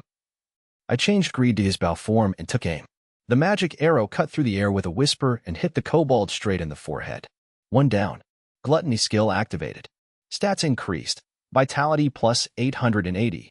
Strength plus 890. Magic plus 350. Spirit plus 400. Agility plus 780. Skill added. Strength boost medium. At the sight of its suddenly dead partner, the remaining kobold's eyes darted about. It tensed, preparing to lunge at whatever it saw, but I wouldn't give it the chance. I fired the second arrow. The kobold collapsed into the brush as the magic arrow passed through its forehead. Gluttony skill activated. Stats increased. Vitality plus 880. Strength plus 890. Magic plus 350. Spirit plus 400. Agility plus 780. I waited a moment longer, but no more kobolds appeared. I was disappointed. Just 2. I hungered for more. "This is supposed to be the season for kobolds," I said. "They come through the ravine and into the Hart family estate. But there's not nearly enough of them. My hunch is they're playing cautious," said Greed. "Every year, a holy night drives them away, so they send the junior kobolds to scout ahead. They're probably biding their time and waiting for the opportune moment." "Oh, so that's what they're up to." However, if they sent scouts and those scouts never returned, the kobolds might not come at all. The next time I climbed here, I'd have to give them more leeway before I acted. My gluttony was far from appeased, but there was no other choice. I had to endure it for now. Ignoring the hunger of my empty stomach, I returned to the path to the mansion. Chapter 17. The Deranged Dog Howl. The next day started early, as it was the day of the grape harvest with all the villagers of Hart Estate. Lady Roxy finished a brisk breakfast and returned to her room. There was no need for me to get changed or to prepare anything in advance, so I waited for her near the mansion's entrance. I didn't have to wait long. Lady Roxy arrived with her hair tied into a ponytail. Once again, she looked different from any other time I'd seen her. Her clothing was durable, ready for wear and tear. She struck me as a uniquely lovely farm girl. In the past, Lady Roxy had dressed like a townsperson when we visited the merchant district on her top-secret inspection. Compared to that adventure, there was no flair to her present outfit. It was simple, yet the plain clothes seemed to draw out and highlight her beauty. "Sorry to keep you waiting," she said. "Let's go. They'll be waiting for us." "Okay." I accompanied the enthusiastic Lady Roxy, and we left. Greed stayed in my room. The Hart family estate was safe and secure, and there was no need to worry about bandits. Besides, Greed was for monster hunting. He would only get in the way of grape picking. It was another one of those days of unrivaled pastoral beauty. As we walked through the vineyards, we saw the villagers had already begun. Lady Roxy approached the oldest person among them, an elderly woman. "Thank you for everything you've already done," she said to the woman. "It looks like we're in for another good harvest." Well, Lady Roxy, it's you." The old woman bowed her head with great reverence. Realizing the estate's young master had arrived, the villagers paused and gathered around. They brought large, juicy grapes, freshly picked. They wanted Lady Roxy to see the literal fruits of their labor, into which they had poured their time, care, and effort.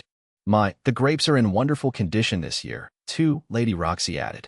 "I could tell as soon as I saw the ones you sent to the manor in Seaford. We're grateful for your kind words, Lady Roxy." The old woman, who appeared to be in charge, passed a single grape to Lady Roxy with a delighted smile. "Very well," Lady Roxy said. "Just one." "Oh, they're so sweet and luscious." The villagers were thrilled. Some actually jumped for joy. I could tell, in that instant, just how much they all adored her. When Lady Roxy's welcome was over, the old woman sent everyone back to work. Then she noticed me standing next to Lady Roxy, and her face lit up in another smile. "Ah, you must be Fate. I heard about you. The others said you were here all day yesterday, helping with the harvest. Lady Roxy's personal servants really are something." Well, let's not exaggerate," I mumbled, embarrassed. I still wasn't used to compliments. However, Lady Roxy looked thoroughly pleased. "Fate is a servant I chose myself," she said. "Well, I'd expect nothing less of you, Lady Roxy. Shall we get started?" "Yes. Fate, are you ready? Let's go." "After you, Lady Roxy." I worked as hard as I could. I didn't want to admit it was because I was in front of Lady Roxy and wanted her to see my best side, but there was a little of that, to be sure. As expected of a holy night, Lady Roxy's stats were a marvel to behold. She could hoist several baskets of grapes all by herself. Every time she did, the villagers let out a cheer. Being in such a welcoming environment suddenly scared me. How long could I stay here, really? Should I even be at the estate at all? My gluttony meant my future would be an endless battle. Could a person like me live in a place like this? Was a person like me necessary? When I followed this line of thought to its conclusion, I had a feeling that, sooner or later, a time would come when I had to leave Lady Roxy's side and her protection. When the harvest was complete, Lady Roxy and I walked back to the mansion. I offhandedly asked her something that had been on my mind since we arrived. "Why are all the vineyards south of the estate? Barely anything's growing in the north." "Oh, there used to be vineyards there, but kobolds raised the fields. I believe that happened in my great-grandfather's generation. But if it had happened so long ago, then there had been more than enough time to regrow the vineyards. Yet they hadn't. Why? They say the kobold that came from the north that day was a wicked beast with silver fur," continued Lady Roxy. "Unfortunately, my great-grandfather was away from the estate at the time, and for that reason, the losses were especially great. The soil of the northern fields was stained with the blood of a great many villagers." She looked toward the northern fields as she spoke. When I followed her gaze, I noticed that they were blanketed with flowers in a rainbow of colors. "Ah, so they were a graveyard. They wouldn't be used as vineyards again." "I do not wish to make the same mistake," Lady Roxy said. In the dead of night, I slipped out of the mansion. It would have been a lie to say I didn't feel a little guilty. But I had to do this for my own sake, for my survival. If I neglected to hunt monsters and devour their souls, then within a week, my gluttony would force me into starvation mode. If I let that go on too long, I would lash out at anyone to satiate it. The time and the place wouldn't matter. If I didn't want to become a monster, I had to hunt them. The gloom of clouds bathed the land, hiding the moonlight, but with night vision, my gaze was clear. As I hurried up the path to the ravine, Greed spoke. "What's bothering you, Fate?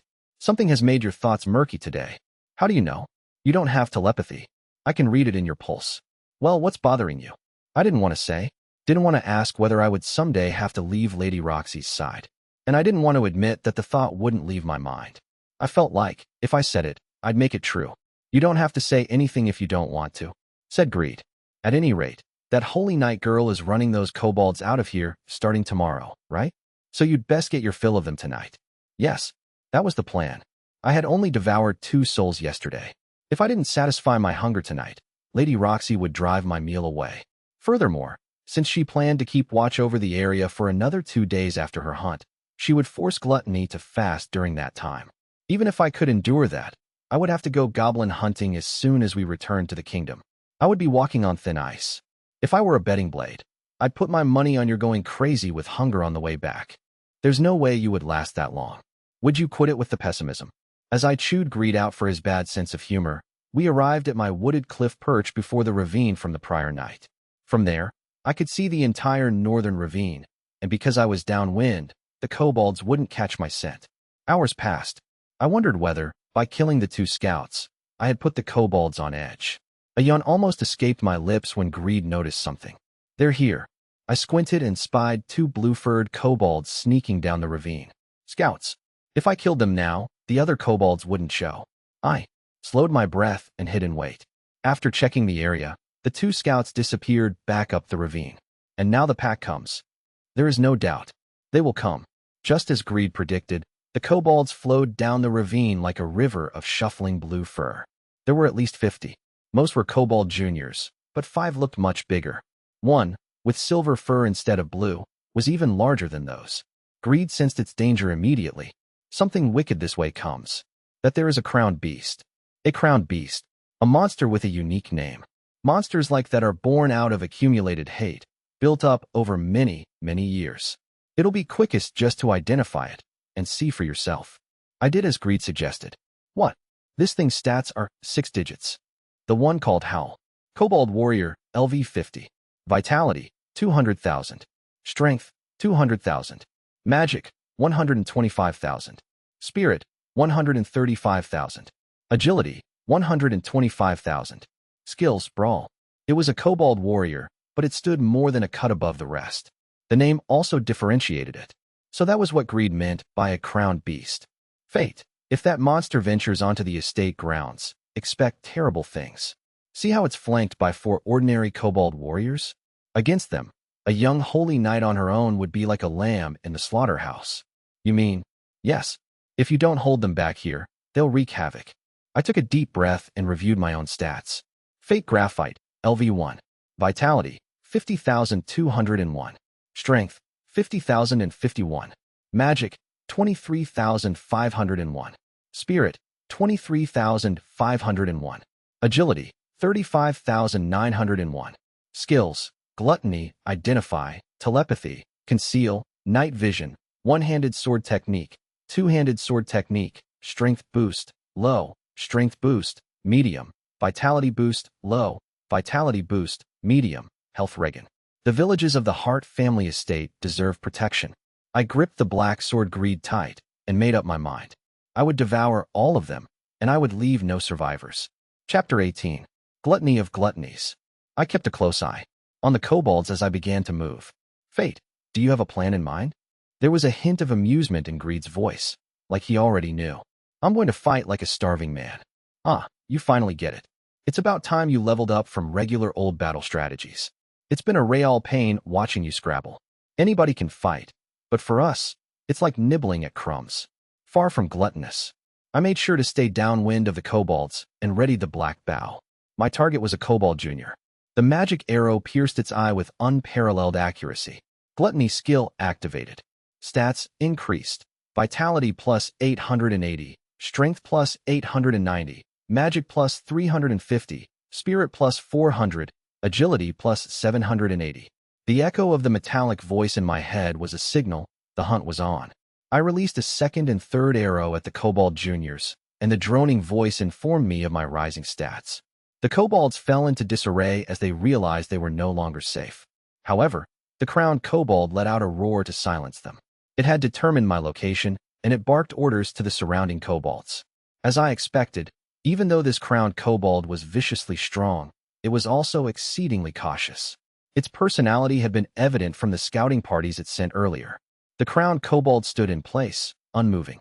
It sent 2 kobold warriors and 10 kobold juniors to the area in which I hid. They're coming. Time to get moving. Yeah. I silently retreated deeper into the trees. Come to me. Follow the scent to your prize. I proceeded until I found a boulder and hid in its shadow.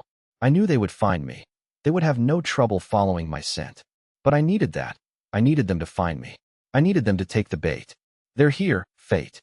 I peeked my head out from behind the rock and analyzed a sinewy, muscular kobold warrior with Identify. Kobold Warrior, LV 40. Vitality, 50,000. Strength, 50,000.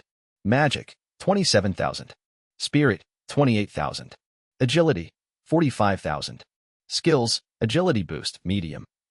I beat them in terms of strength and vitality, but only by a little. That meant the Kobold Juniors were first on the menu. The kobolds surrounded the boulder where I hid, and as they did, the first strike was mine. I leaped up on the boulder, letting loose multiple shots from the black bow. 5, 6, 7 Kobold Juniors perished. None would escape.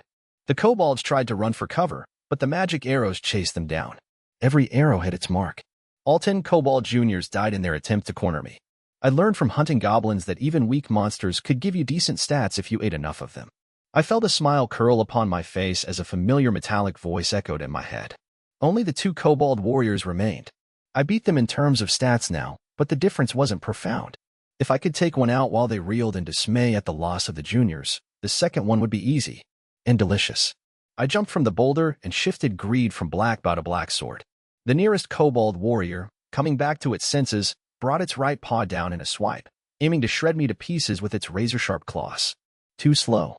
I evaded the strike and lunged forward, cutting the beast's trunk-like body in two. Blood sprayed into the air as the Kobold warrior's torso slid to the ground. Gluttony skill activated. Stats increased. Vitality plus 50,000. Strength plus 50,000. Magic plus 27,000. Spirit plus 28,000. Agility plus 45,000. Skill added. Agility boost, medium. With these stats, beating the remaining Kobold warrior would be a cakewalk. To me, the monster was now no different than a Kobold Junior, and just as easy to hunt. Instinctively sensing a change in my bloodthirsty aura, the Kobold warrior crept backward, keeping distance between us. Then it turned and broke into a sprint, running on all fours. No doubt it meant to go crying to the crowned Kobold for help. Don't let it get away. Greed said. I won't. I transformed Greed back to the black bow and fired several arrows at the Kobold warrior, its tail whipped as it ran. The arrows pierced the back of the Kobold's head one after another, ending its life before it had a chance to make a sound. Gluttony skill activated. Stats increased. Vitality plus 50,000. Strength plus 50,000. Magic plus 27,000. Spirit plus 28,000. Agility plus 45,000. An immense rush of satisfaction surged through me, as though gluttony itself reveled in the feast. I grappled to control the pulsing joy as I analyzed my current stats. Fake Graphite, LV1. Vitality, 161,641. Strength, 161,621. Magic, 82,051.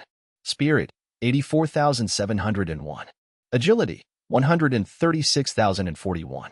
Skills, Gluttony, Identify, Telepathy, Conceal, Night Vision, One-Handed Sword Technique, Two-Handed Sword Technique, Strength Boost, Low, Strength Boost, Medium, Vitality Boost, Low, Vitality Boost, Medium, Agility Boost, Medium, Health Regen. I was creeping toward the crowned Kobold stats. One more Kobold warrior, and we would be about even. I headed back toward the ravine and the waiting crowned Kobold, this time by a different route.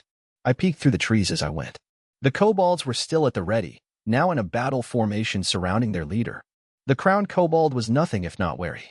You can wait as long as you want, I thought, but your underlings won't be back. They were a meal, and now their power is mine, and I will use it to kill you. I pulled the string of the black bow and released a magic arrow. It twisted and turned as it sped through the trees, ignoring the Kobold Juniors as it neared a Kobold warrior in the middle of the formation. But just as it was about to sink into the Kobold's neck, it stopped. The crowned Kobold caught the arrow in its bare hand. How's that even? I gulped, and sweat rolled down my forehead. I ducked into the long grass beneath the trees, quieting my breath as I hid from sight. Grah! I couldn't see the crowned Kobold, but I heard its roar. Did it already know where I was? I peeked out again and saw it stomping around the battle formation, its ears pointed up on alert. Then it turned toward my cliff and stopped. Damn it. It knows where I am. The crowned Kobold unleashed another roar and glowered at me across the distance. The Kobolds surrounding it now knew where I was too, and they let out menacing howls. This was bad. My stats were still a long way from matching the crowned Kobolds, and if it came to combat at close quarters, the odds weren't in my favor. There were 35 Kobold Juniors, 2 Kobold Warriors, and the one called Howl. But I couldn't run, either. If the Kobolds beat me, it would strengthen their resolve, and their attacks on the estate would grow more vicious. I thought of the faces of the villagers I had spent the day picking grapes with. The smiles and joy. The kindness with which they accepted a novice like me. Each of their faces passed through my mind, and at the center of them was Lady Roxy, smiling as she offered me her hand. I gripped the black bow. I didn't want to lose any of them. Power surged through my body with that thought. Prepare for battle, Greed. I shouted. I knew you'd say that. Avoid the crowned kobold and concentrate on picking off the formation. Greed did not advise me to retreat. He knew how I felt and understood my message loud and clear. All that was left was to win. The two kobold warriors on either side of the crowned kobold were difficult targets, being protected. My only option was to start by feasting on the kobold juniors to steadily raise my stats. Now that the crowned kobold had given away my position, there was no use hiding. I stood up from the grass, readied the black bow, and fired as many shots as I could, every one of them at a kobold junior.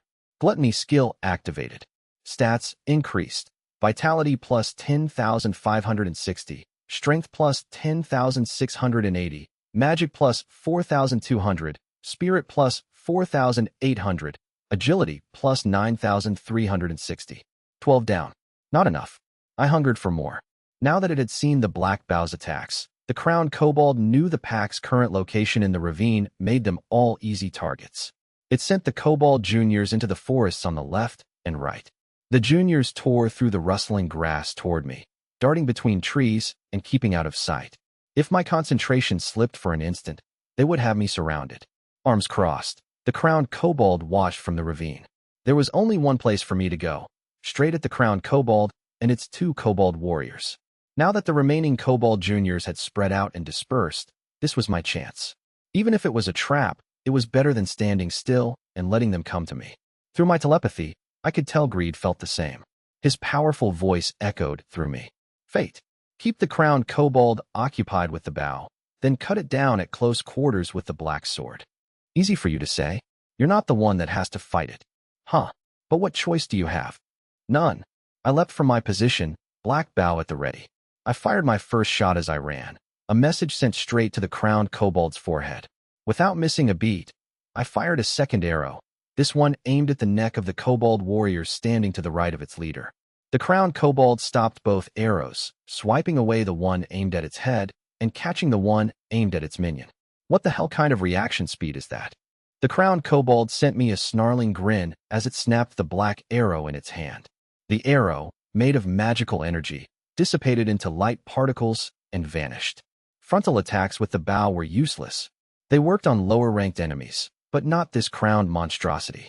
It saw every arrow and stopped them without trouble, even the ones I had fired from hiding. Direct attacks meant nothing to it, but I wasn't going to stop. I fired arrow after arrow, and the crowned kobold knocked away every single one. It moved with a grace and skill that contrasted with its hulking body, but I only needed to keep it occupied long enough to close in. Then I could use the black sword. My target was either of the kobold warriors. If I devoured one of their souls, it would raise my stats to just above the crowned kobolds. That was the only way to quickly bring the odds into my favor and even the playing field. Grala! The crowned kobold roared, and the 23 kobold juniors hidden in the forest raised their heads. They dashed in to surround me. I had expected this. The difference had only ever been in whether I waited for them to come to me, or whether I planned for them to come to me. The situation now, where I was battle-ready, was vastly superior. On top of that, the timing was perfect because I could use the kobold juniors. I sent the black sword through the chest of an incoming kobold junior and charged with its body toward the crowned kobold. Gluttony skill activated. Stats increased. Vitality plus 880. Strength plus 890. Magic plus 350. Spirit plus 400. Agility plus 780. The crowned kobold glared as I closed in. I swung my sword, launching the junior at the one called Howl's face as I hid in the flying corpse's shadow. The crowned kobold growled in irritation as it tore the body to pieces with its claws. Then it turned on its heel and launched a second attack behind it, toward where I now stood. Ugh! A sharp pain ran through my left shoulder. The crowned kobold's claws had slashed through it. In return for that pain, though, I had gotten close enough to launch an attack on the kobold warrior to the crowned kobold's right. It was time to eat. The kobold warrior showed its fangs as it attacked, but it was no match for me. I brought the black sword down with my right hand and sliced the kobold in two. Gluttony skill activated. Stats increased. Vitality plus 50,000. Strength plus 50,000. Magic plus 27,000. Spirit plus 28,000. agility plus 45,000. As the metallic voice spoke in my head, my stats grew. I now had the power to take the crowned kobold's attacks. As it bore down on me from behind, I turned and stopped it with the black sword. The attack was heavy. Even though my stats were a touch higher, the difference between the crowned kobold and I was minimal. The one called Howl was still far larger than me. The kobold's attack pushed me back, its massive body weight threw me. I had intended to stop the attack, but it sent me flying. I smashed into one of the huge rocks behind me. The attack knocked the wind out of me, and my consciousness pulsed white. Greed set alarm bells ringing through my telepathy. Wake up, fate! Greed's voice brought my vision front and center to the approaching crowned kobold and his remaining kobold warrior. Now that they had me pinned, they would push in to continue their attack. I rolled on the ground, just barely evading the crowned kobold's next blow, which shattered the rock it had thrown me into. As I watched the stone turn to dust, however, I realized that shattered was too light a word.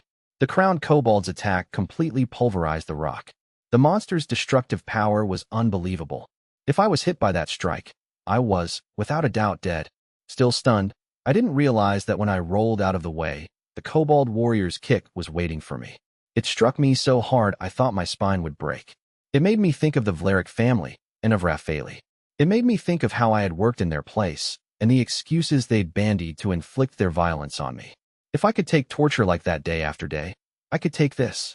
I gripped the kobold warrior's leg, and with all the power I could muster, I tore the limb straight off. Then I snatched the black sword up from the ground where it had fallen and put an end to the beast. Gluttony skill activated. Stats increased. Vitality plus 50,000. Strength plus 50,000. Magic plus 27,000. Spirit plus 28,000. Agility plus 45,000. I haven't just reached your level now. I thought. I have surpassed it. My wounded shoulder was healing thanks to Health Regan. A most valuable skill. This new feast had filled me with a bounty of power, and I analyzed my stats with Identify. Fate Graphite, LV1. Vitality, 272,201. Strength, 272,301. Magic, 140,251. Spirit, 145,501. Agility, 235,401. Skills, Gluttony, Identify, Telepathy, Conceal, Night Vision, One-Handed Sword Technique, Two-Handed Sword Technique, Strength Boost, Low, Strength Boost, Medium, Vitality Boost, Low, Vitality Boost, Medium, Agility Boost, Medium, Health Regan. With all the kobold warriors dead, the kobold juniors shook with fear and doubt. Their formation broke. They were dogs, in the end, and powerless against their instinctive fear. Keeping my distance, I turned to face the crowned kobold, abandoned as the kobold juniors scattered. It glared at me with pure loathing. Chapter 19. A greedy way to go. The crowned kobold was unlike its companions. Even though it sensed my higher stats, its fighting spirit refused to waver. A vital hate flooded from its sharp, half-moon eyes. I will kill you, they said, even if it means we both go down. By and large, the crowned kobold had a careful nature. But here and now, with its back against the wall, it had changed. For a time we stayed still, eyes locked. Using Identify, I analyzed the monster's skill. Brawl increases attack power for close-quarters combat. Unlocks the organ-crushing tech art Ruinous Strike. So that was Brawl's tech art. I had witnessed it when the crowned kobold turned that boulder into dust. Despite my higher stats at close range, I would lose if I took more than one hit from that attack. My bones would be powder, and I would be dead. The key was to stay out of range.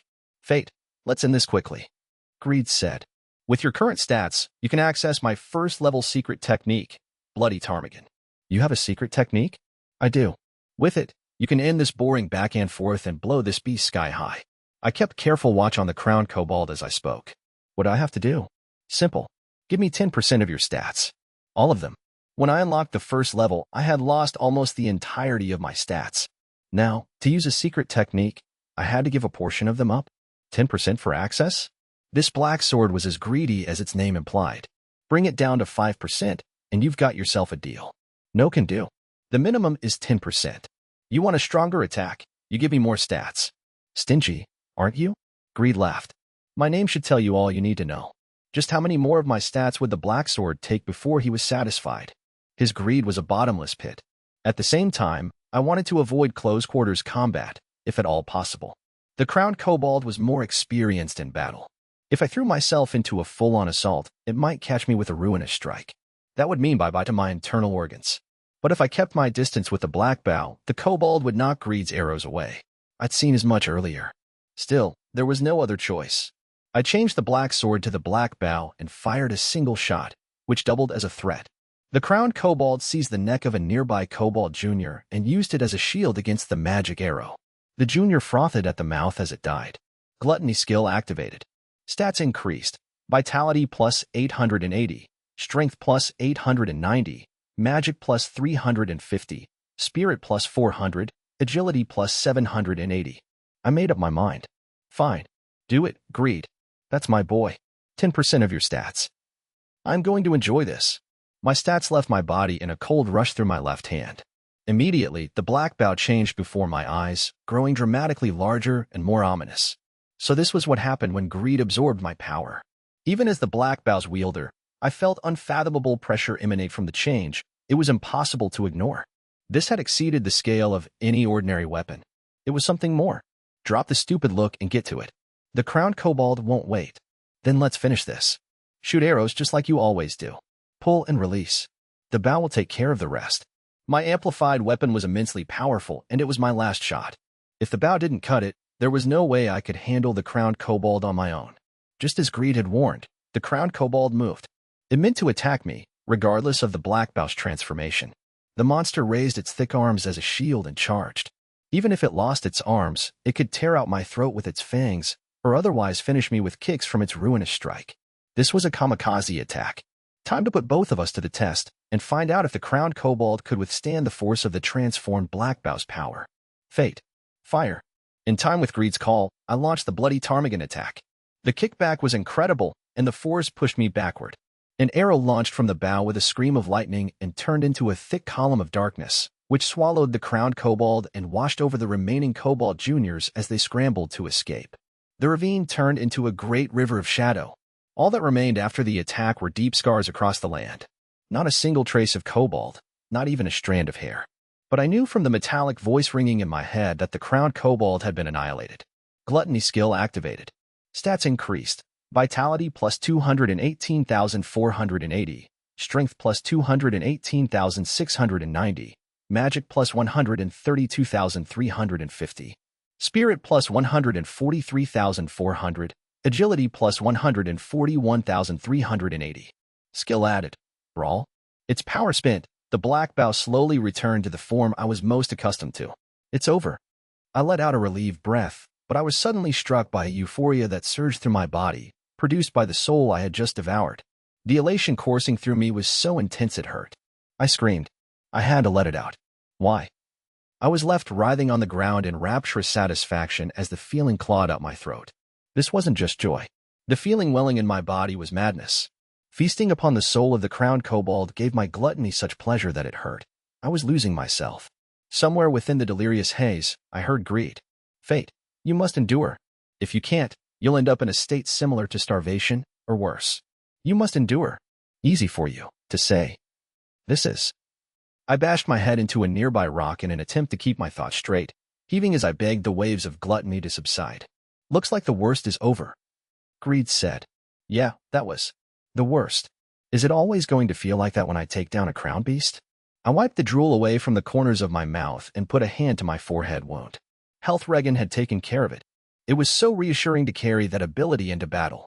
Your body is simply reacting to the first high-quality soul it has ever eaten. Now that you've tasted it, gluttony won't go mad with ecstasy again. That said, who knows what'll happen if you eat something at the level of the divine dragon? The living embodiment of heavenly calamity? There's no way I'm going to be able to eat something like that. Greed laughed. Maybe. I sagged in place and looked up at the sky. The moon peeked out from behind the clouds, and moonlight bathed the land. I had stopped the kobold's advance, but as the moonlight brought clarity, the state of the ravine left me dumbfounded. By the gods. We wrecked everything. This ravine was so beautiful before, but now, nothing to worry about, said Greed. To win the battle, you may as well make it total domination. This is a prime example, right, Fate? What are we going to do about all of this? When the others see this tomorrow, they're going to freak out. It's not a problem, fate. In 1,000 years, the shape of the land will be nigh unrecognizable. So you decimated the ravine. So what? You're overreacting. Even a century, and it will be good as new. It seemed pretty clear that for greed, an inorganic object, time flowed in a very different manner. A century? But what am I going to do about all this desecration now? Trees had fallen to the ground, uprooted. The once vibrant natural beauty of the ravine was now a portrait of tragedy. I had saved Lady Roxy's family estate from disaster, but how in the world was I going to save what had become of the land itself? Not a single good idea came to mind. Chapter 20. An oath, a promise. Somehow, I made it back to the Hart Mansion before dawn. I was utterly exhausted, both by the battle with the crowned kobold and by the ecstasy of madness Gluttony brought on afterward. I leaned greed against the table in my room and collapsed into bed. Sleep arrived instantly. I woke to sunlight pouring in through the windows. Wait, if the sun's up that high, that means it must be noon already. Did I sleep all morning? I scrambled out of bed, got dressed, and burst out of my room. Maya happened to be passing by at the time, and she laughed at the sight of me. Hello there, sleepyhead. Finally decided to wake up? Keep this up, and you won't be working for Lady Roxy long. No, anything but that. Where is Lady Roxy, anyway? I have to find her and apologize. Maya seemed to enjoy watching me get all anxious. What the hell? I could lose my job, and you think it's funny. Sorry for laughing. It's just that you look so much like an abandoned puppy. It's adorably funny, Maya giggled. Forgive me. Where are my manners? Please, rest easy. I was only joking. What do you mean? Lady Roxy ordered us to let you sleep. Maya explained that Lady Roxy had been worried when I didn't wake naturally in the morning and even came to check on me herself. She knocked on the door but received no reply. Afraid something might have happened, Lady Roxy opened the door to find me splayed out on my bed, mouth wide open as I slept. Assuming I was exhausted from the previous day's great picking, she ordered the maids to let me sleep until I woke up on my own. Although I had actually spent the night locked in battle with the crowned kobold, that wasn't something I could go explaining to anyone, so I held my tongue. Ah, I see, I muttered. Now that you have Lady Roxy's express permission, you can go right back to bed, if you feel like it. No, I'm fine. I've had my fill of it. Lady Roxy had already allowed me to sleep in. Going back to bed was pushing it. First things first, I had to find her and apologize. Where's my lady? I asked. Surely you heard yesterday. Lady Roxy took a group of battle-ready men to hunt kobolds. So she had already left for the decimated remains of the ravine. She might be staring at it in shock as Maya and I spoke.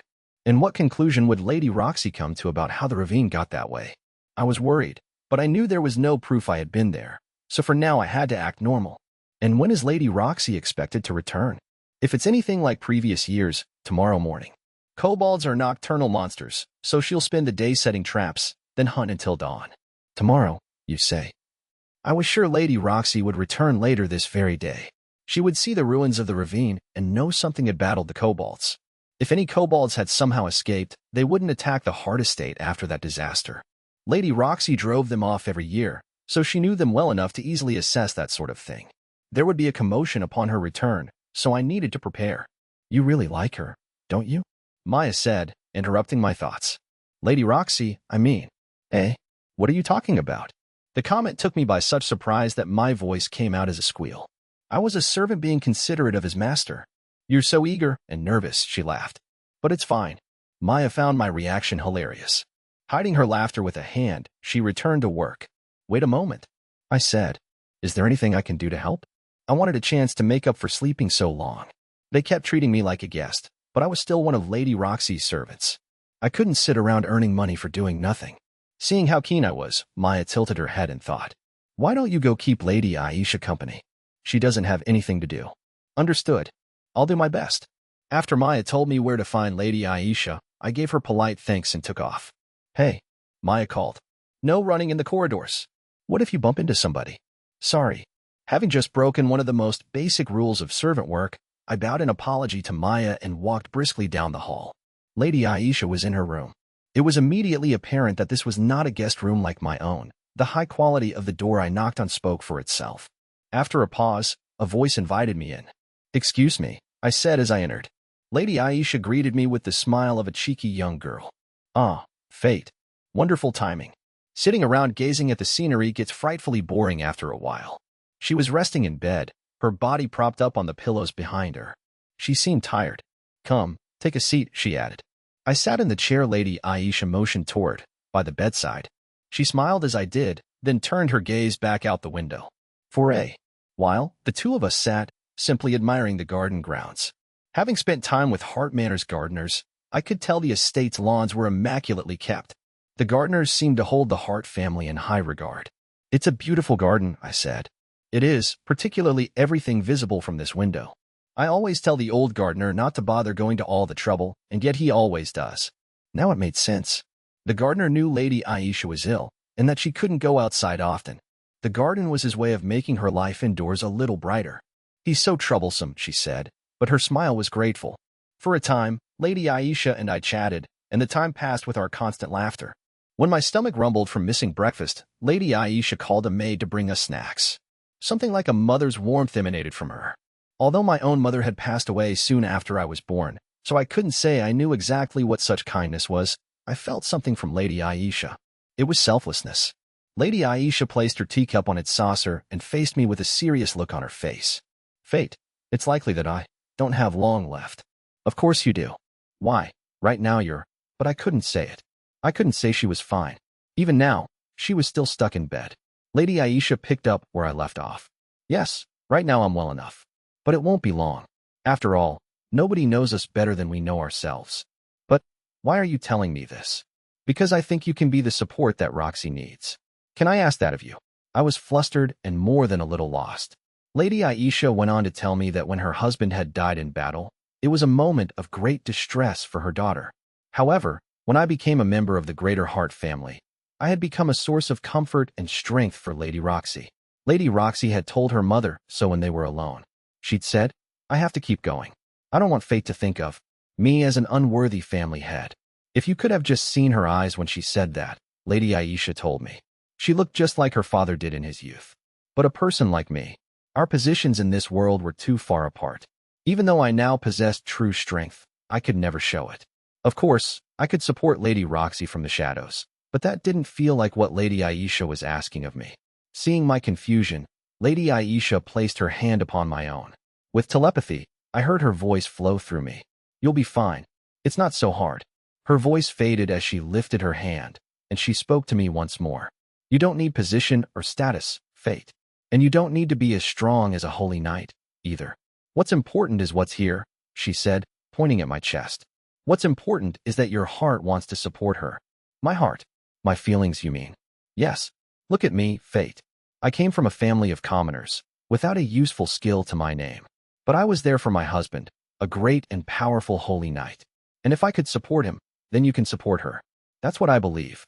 There was no doubt in my mind that Lady Aisha's heart, even struck by illness, was stronger than my own. Her words weighed on me. Since unleashing gluttony, I had sought power and strength. I hoped I could someday be as strong as her. Chapter 21.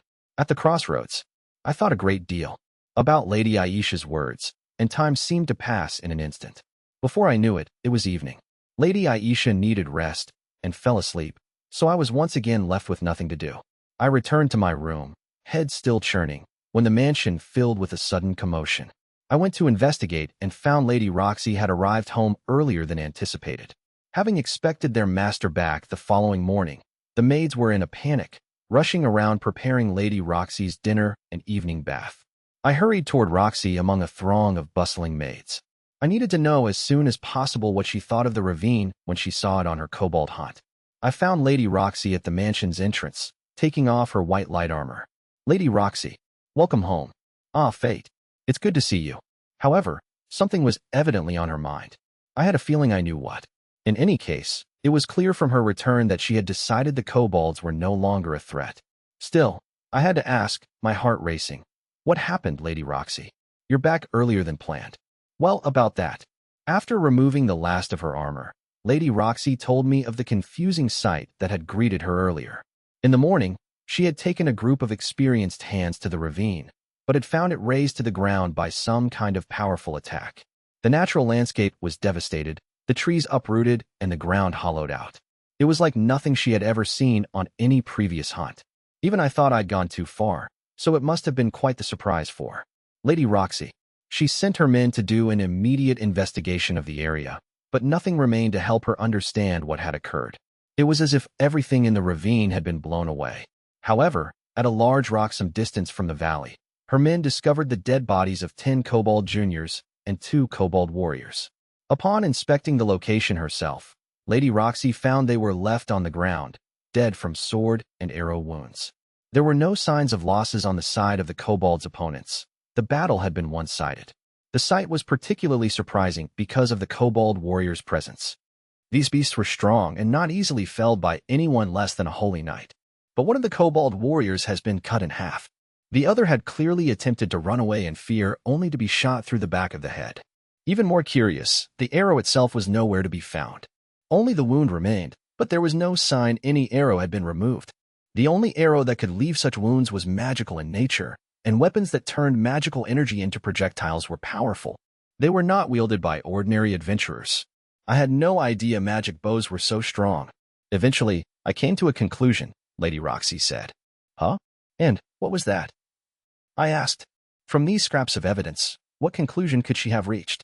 She couldn't possibly know it was me, right? I think it might have been the galleon girl we saw yesterday. Lady Roxy had identified a most unexpected culprit. However, it felt a little forced. I must have looked dissatisfied, because Lady Roxy's cheeks puffed up as she looked at me. I know I don't have any way to confirm it, but what else am I supposed to tell the villagers? I have to give them an explanation they can understand. Lady Roxy needed to bring the locals calm and confidence. Something had destroyed the ravine and laid waste to the kobolds. Yet there was nothing left at the scene of the battle to identify what that something was. So the Galleon girl was a last resort scapegoat. The Galleon people had once ruled Gallia with great martial prowess. According to old scriptures, a Galleon warrior's strength exceeded that of a holy knight. If this girl had such power, it wasn't a stretch to imagine her being responsible for what had occurred at the ravine. It still took some leaps of logic, but Lady Roxy just needed to put the villagers' hearts at ease. All the same, I could tell the person most dissatisfied with this answer was Lady Roxy herself. Oh, I see, I said. I'm so sorry, Lady Roxy. Why would you have any need to apologize, Fate? Huh? Oh. I just feel like I should, I replied, laughing nervously. That was a close one. Seeing Lady Roxy's frustrated face almost made me confess to the whole thing. I also hadn't known the Galleons were once so strong. Then again, the girl had said I could have the kobolds, as if she was reluctantly giving me a gift. It made me wonder. If she hadn't met me, perhaps she would indeed have taken the kobolds down herself. In that case, it was best to leave Lady Roxy's story as it was. The girl had defeated the kobolds and wrecked the ravine. The girl had said I owed her for it, so I would have to make sure I paid her back whenever I saw her next. I said a silent thank you to that nameless Galleon girl. It wasn't the cleanest way to wrap things up, but if it meant the people of the Heart Estate could go back to their ordinary lives, it was good enough. However, Lady Roxy still looked troubled. Several villagers saw the girl leave the estate borders early this morning, she said, which means there's no chance to ask her why she came or what she did. I feel awful for using her like this. Lady Roxy.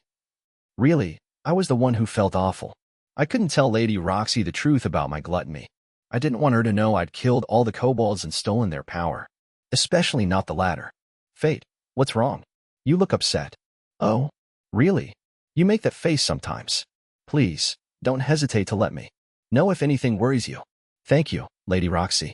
Those were the only words I could give her in response. Lady Roxy returned to the ravine over the next couple days to ensure the kobolds wouldn't return.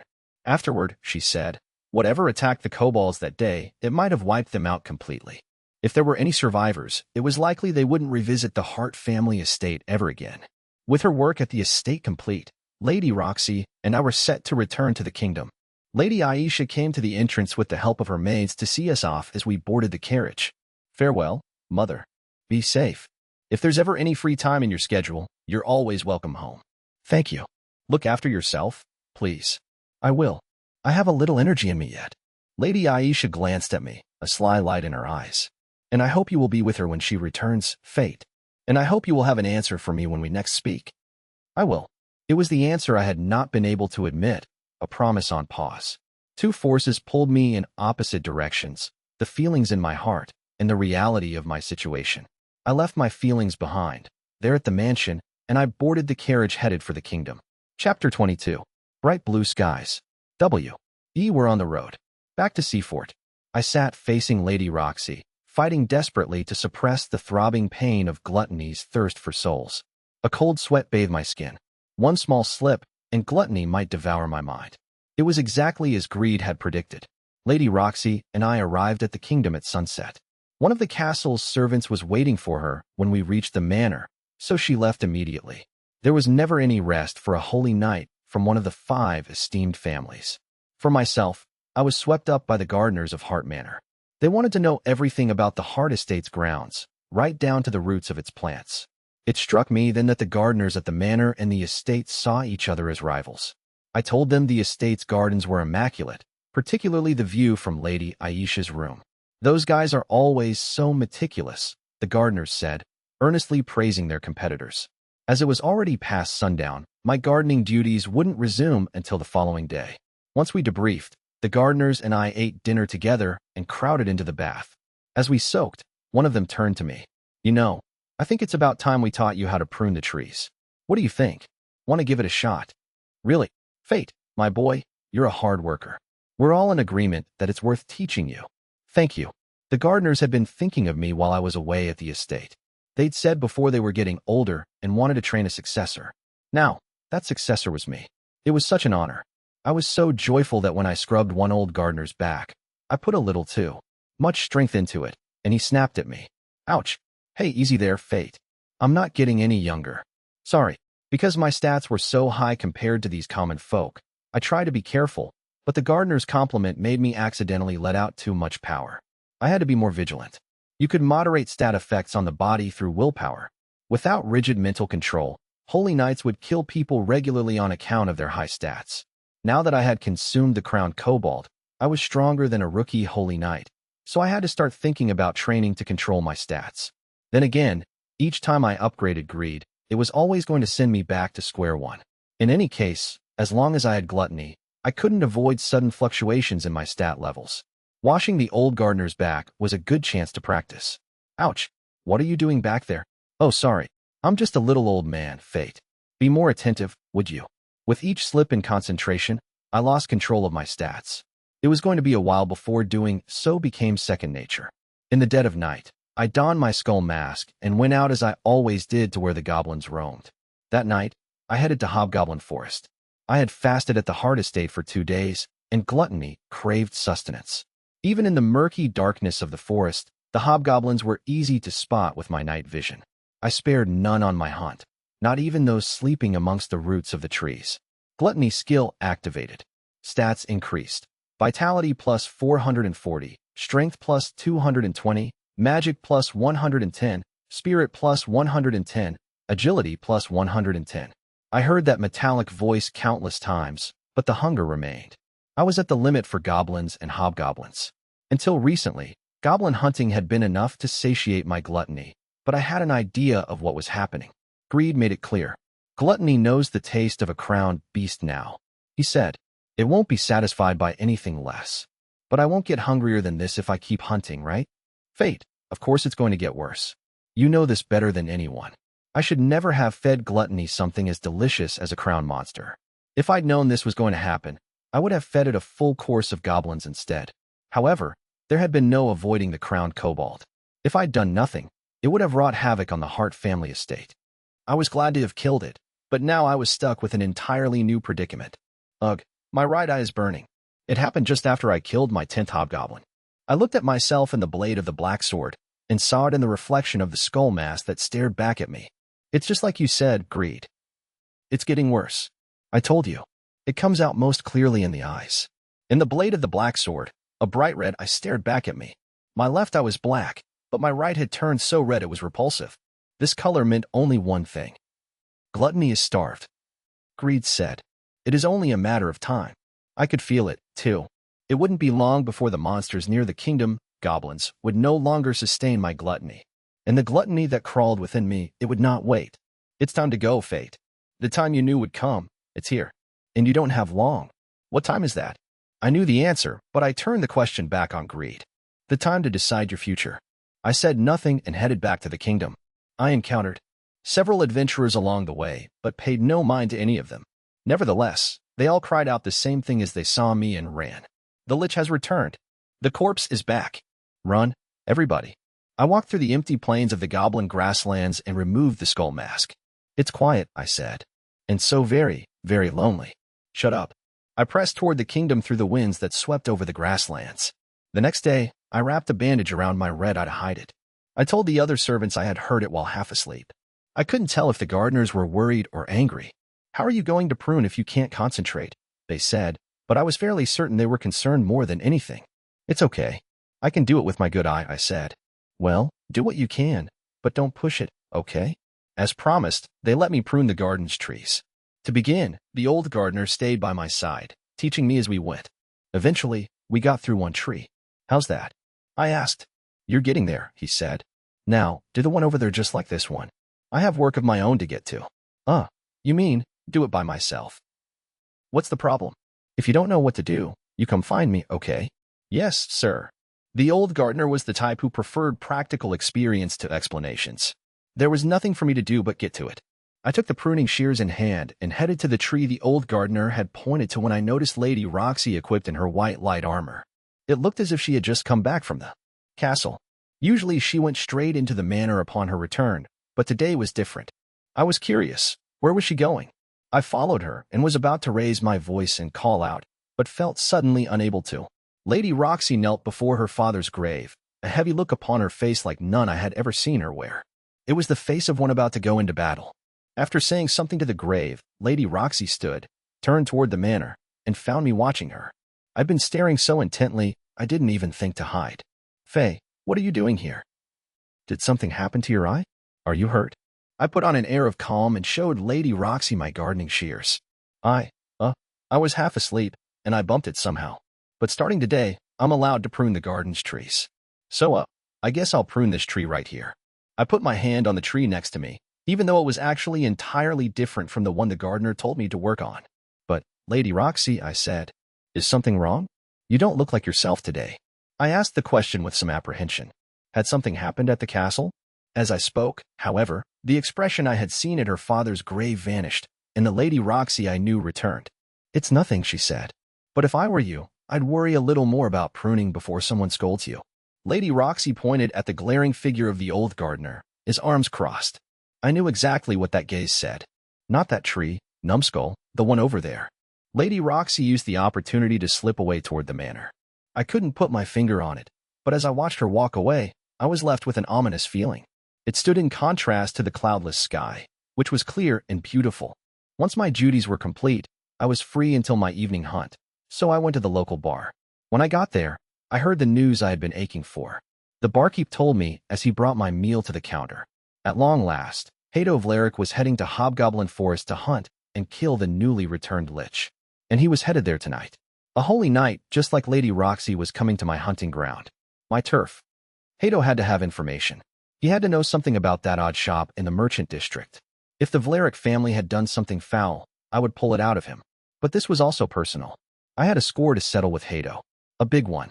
I downed the last of the wine in my glass and stood from my seat. Chapter 23. What must be done?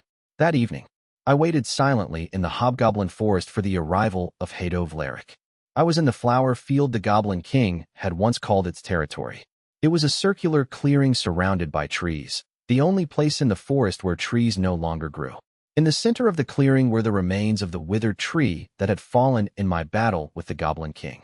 It was there that I sat and waited, my senses sharpened. Hato would come. He had to. I had left him a trail of goblin corpses to follow. If that wasn't enough for him to find me, then he really was so stupid he was beyond saving. The rest depended on how fully he believed the rumors about the corpse's modus operandi. The corpse only attacked goblins. It did not attack people, yet. If Hato believed this, he wouldn't see the scattered goblin corpses as the trail to a trap. I listened closely and heard only the rustling of leaves in the wind. He had not come. I wondered if the barkeep's information was bad. Just as I thought this, I picked up a different sound steadily approaching.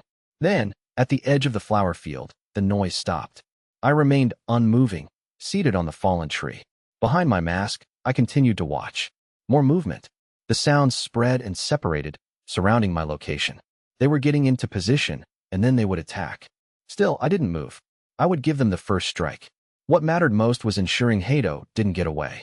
That meant luring him into thinking this was his best chance to strike, while the corpse hadn't noticed his presence. Most holy knights of Hado's level had proven themselves in Gallia, hunting the ever-growing population of powerful monsters that called the continent home. But Hado had still never been, and he was little more than shit stuck to the ass of his older brother, Raffaele. In other words, even with his imposing figure, Hado was inexperienced and cowardly, the type of person who only picked battles he could win and opponents he could dominate. Having been ground under his Bouthiel, I knew only too well. And I knew Hado saw the corpse as exactly the kind of easy job that would earn him merit in the kingdom while allowing him to avoid duties in Gallia. As a holy knight, Hado wasn't interested in becoming stronger. He only wanted to use his position to earn higher status and greater influence. The Vlerick family was a rat's nest full of this kind of vermin. Fate, they're coming, said Greed. So it would seem. The enemy closed in. I heard them pulling bowstrings behind me, to the right. In my half-starved state, with my senses painfully keen, the sound was all too clear. The bows fired, and I sprang into the air, evading both arrows with ease. My reaction was unexpected, and the men in hiding gasped. I had shaken their confidence. Landing back on my feet, I held Greed in a battle stance. Ready? Greed asked. Just a little longer. If I did nothing, they would come to me. Even though their bows were useless from a distance, they retained the confidence and safety of a group. I was one against many, and they would show themselves on the flower field to reach me. Hado loved to do his bullying en masse. It was his personality. He was powerless to resist himself. As I expected, he stepped out from the trees in his silver-heavy armor with a group of 14 cronies. Quite the entourage. I guessed that they were all adventurers specially selected and hired by the Vlerick family. Unsheathing their swords from their belts, they approached me with wicked smiles upon their faces. As Hado's forces unveiled their true number, I showed a hint of apprehension. That served to strengthen their resolve and convince them of their upper hand. Great Lord Hado, it seems we've found ourselves the so-called corpse, the Lich of Rumor. He looks just like all the reports claimed. And now that he's surrounded, he's petrified. Of course he is. Hado bellowed. We're nothing like those greedy little adventurers hunting goblins for chump change. We're the chosen ones, and I, a holy knight, have been anointed by the gods themselves. I'm the strongest here. There's no monster that wouldn't cower before my might. Behold, for the corpse shivers in fear. He does. Your righteous stare defeated him before the battle even began. Hado laughed. But of course, would they ever stop talking? My performance had won them over. Hado and his men were utterly lost to their overconfidence. The Vlericks had tormented me over 5 long years, and this play acting was just what I had learned from that abuse. It was impossible to feel any sort of pride in it. But my actions also gave Hado the courage to lead the pack and put himself in front. He wouldn't get away now. First, I needed to rid myself of those 14 rats he brought. I gripped the black sword Greed. Acting time was over. One of Hado's underlings turned to his master. Great Lord Hado, allow us the honor of this hunt, he said arrogantly. There's no need for you to dirty your hands with a monster of this level. Very well, so be it. Do as you please. As you wish. It was time to see what Hado's forces could do. I unleashed the totality of my stats, and in a rush of wind appeared in front of the grunt who'd just spoken. With my left hand, I punched him in the face. Just a tap. Before he could even open his mouth, I sent him flying into the forest depths. One down. I ignored the astonishment on Hado's face and moved in to attack the remaining 13 underlings. Every blow came from my left hand, and not a single man met Greed's blade. My business was with Hado, and I held no ill toward these men. I would send them home with their lives. However, I knew that minor injuries would lead Hado's group to return, so I used the brawl skill's ruinous strike tech art. I shattered one man's right arm, another's left leg, and the jaw of yet another. They were experienced warriors, but our sheer stat differential made them appear to move in slow motion. I could control them like toys even without any real hand-to-hand combat experience. When my assault was over, Hado's men lay broken on the ground, gasping to recover. The expensive swords they had drawn just moments ago were scattered across the field like useless waste of money. That left only 2 people standing, Hado and myself. It seemed Hado's mouth wouldn't shut properly. It kept opening and closing like that of an oxygen-starved fish. He stared at the grunts on the ground around him as I slowly approached. What are you doing? He shouted at them. Get up and stop the beast. Do you intend to make me, a holy knight, take care of this myself?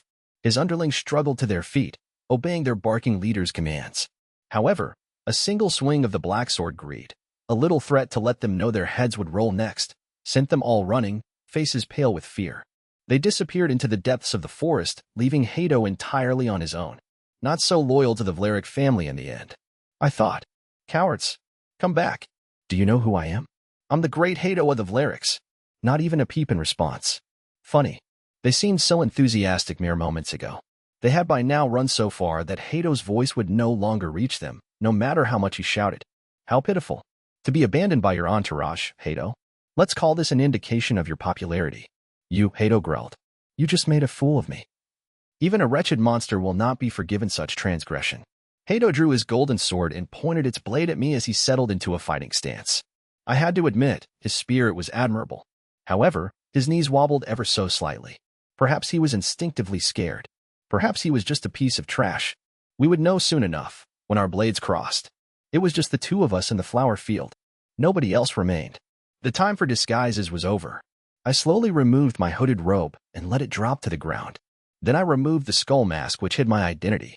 Hato's face twisted in disbelief at the sight of me unmasked. Impossible. Where did a good-for-nothing, low-level vermin like you get that kind of power? Tell me.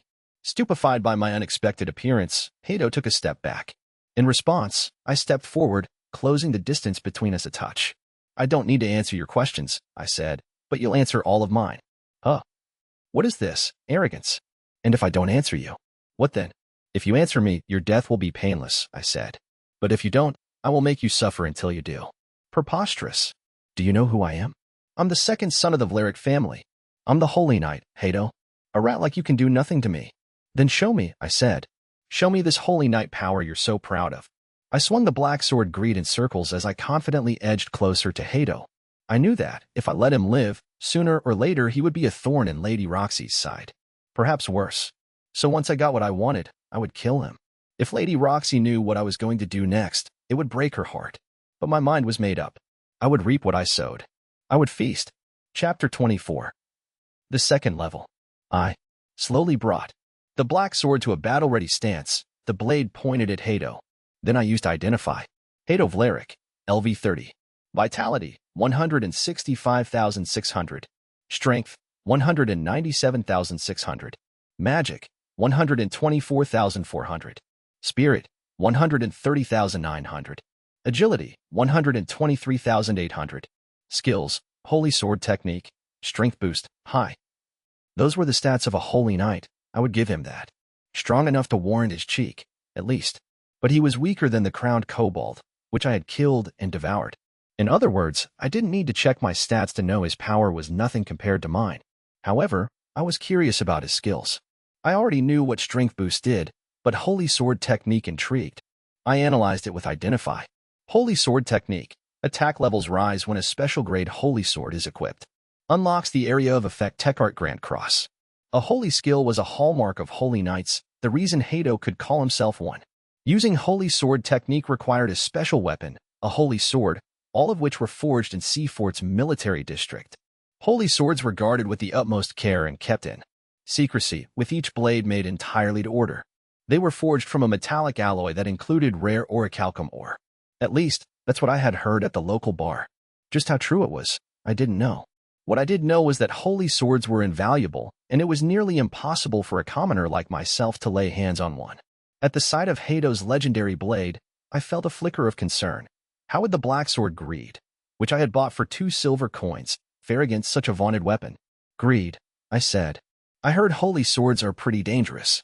I will not fall to any man-made blade. He spat in return. Don't think twice, just fight to your heart's content. I'd hurt Greed's pride. He wanted me to know he was better than Hato's holy sword in every way. If he felt so strongly, I would gladly put him to the test. Hato and I faced off at the ready until I broke the tension. I shifted into a middle guard and launched at him. He had been waiting for that and grinned. You're a fool to charge in a straight line. Have you no sense of tactics? This is why you peasants make me sick.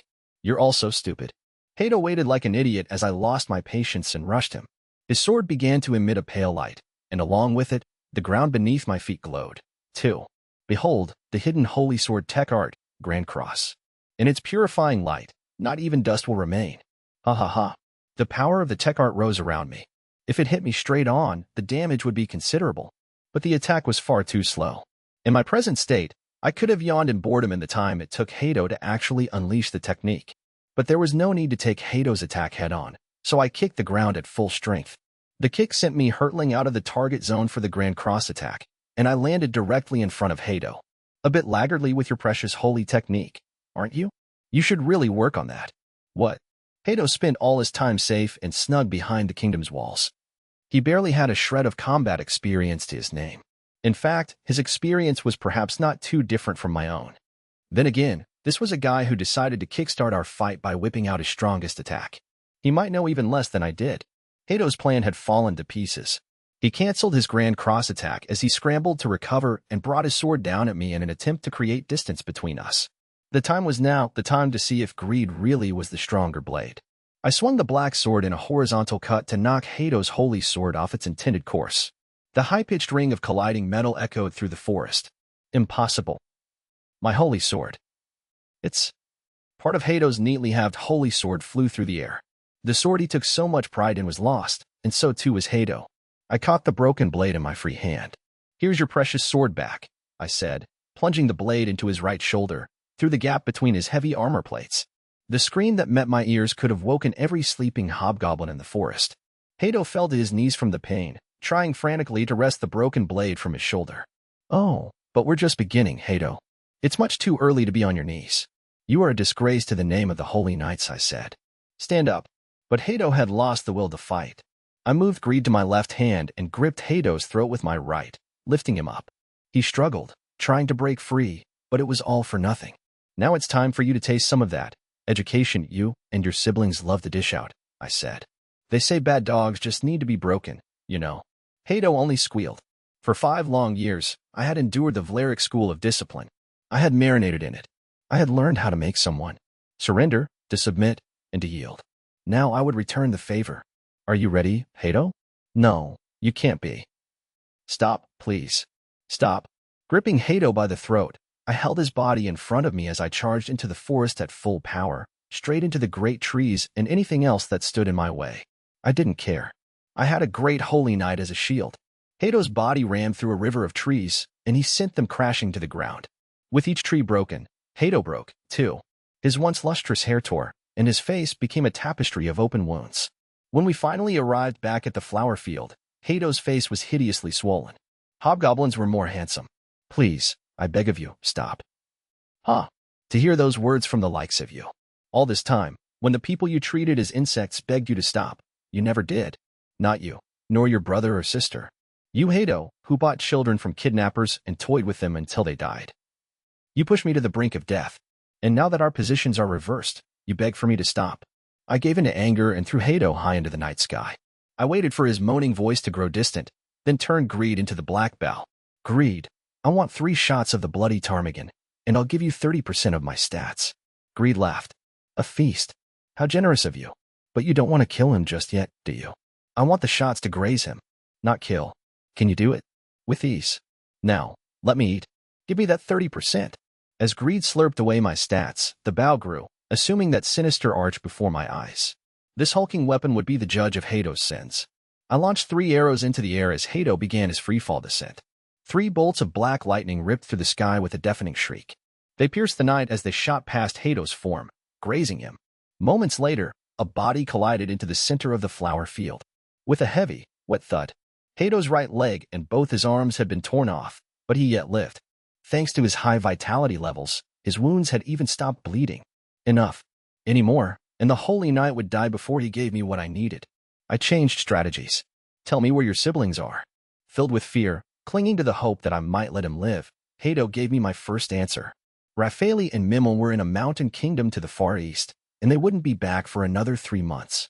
I was disappointed, but there were other, more important matters. I needed to know about Lady Roxy. Something had been wrong when she returned to the manor from the castle. Hato, her fellow Holy Knight, was going to tell me why. I was dumbstruck by his response, so much so that I wanted to crush Hato's jaw with my fist. But I asked him again to be sure. It's true, he said. She leaves for Gallia tomorrow. Why was she sent so suddenly? The Divine Dragon is looking to expand its territory. It's closing in on Gallia's borders. This hasn't happened in 1,000 years. None of the Holy Knights want to go. Nobody wants to die holding back waves of monsters in Gallia. Not when there's an unstoppable dragon there. But somebody has to slow them, stop those beasts from reaching the kingdom. So the task fell to Lady Roxy. That was why the Holy Knights had gathered on the night I saw them in the merchant district. All the Holy Knights except for the Hart family had met, and all of them were in agreement. Raffaele had initially targeted Lady Roxy because she defended me. However, the death of her father, Lord Mason, also played a role in their decision. Lord Mason had held great power among the Holy Knights, and his orders to the others were always for the good of the people. However, that led the other knights to nurse a slowly building grudge against him and his way of life. Now that he was dead, it sought a new target. The Divine Dragon was too good an opportunity to pass up. By sending Lady Roxy into Gallia's extreme dangers, the Holy Knights could eliminate the Hart family. This was the plan Raffaele and the kingdom's other Holy Knights had devised. And Lady Roxy agreed to it? I asked. She couldn't refuse. It was a unanimous decision by the kingdom's Holy Knights, all of them.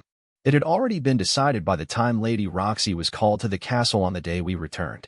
The kingdom's Holy Knights, all her enemies, had ordered her to Gallia to die. My heart ached to think of the look on Lady Roxy's face when she returned to the manor and stood before her father's grave. Then Hato told me what Lady Roxy said when she had received her orders. She said, if giving her life meant saving that of even a single citizen, then she gave it gladly. It was just like Lady Roxy to say that, even with her back against the wall. That was who she was. I knew it even from the short time I had spent as her servant. But if the Holy Knights had made this decision, it wasn't something I could change. I've told you everything you asked, Hato gasped, staring at the sky. Please. I'll do anything, just spare me my life. He was hollow, so very hollow and insincere. There was no remorse in his heart, only the words with which he begged for his life. A life I ended with the swing of the black sword greed. Gluttony skill activated. Stats increased. Vitality plus 165,600. Strength plus 197,600. Magic plus 124,400. Spirit plus 130,900. Agility plus 123,800. Skills added. Holy Sword Technique. Strength boost. High. His soul was unexpectedly delicious, similar to the crowned kobolds. Though I thought I had overcome it, Gluttony once again sent me into delirium with ecstasy. I wiped the drool from my mouth with my sleeve and gazed at the body of Hato as it grew cold. It made me feel as though a part of me had grown colder, too. Greed called out to me through telepathy, cutting through the chill. You can unlock the second level now. So how about it? Want to do it? Do it. Why so kind and generous all of a sudden? It gives me chills to think I have Hato's stats coursing through my veins. Greed's laughter echoed through me. There was nothing I could do about the skills I had taken from this vile man, but his stats, at least, I could flush from myself. Well, here we go. As the black sword began to glow, power drained from me, until... a scythe.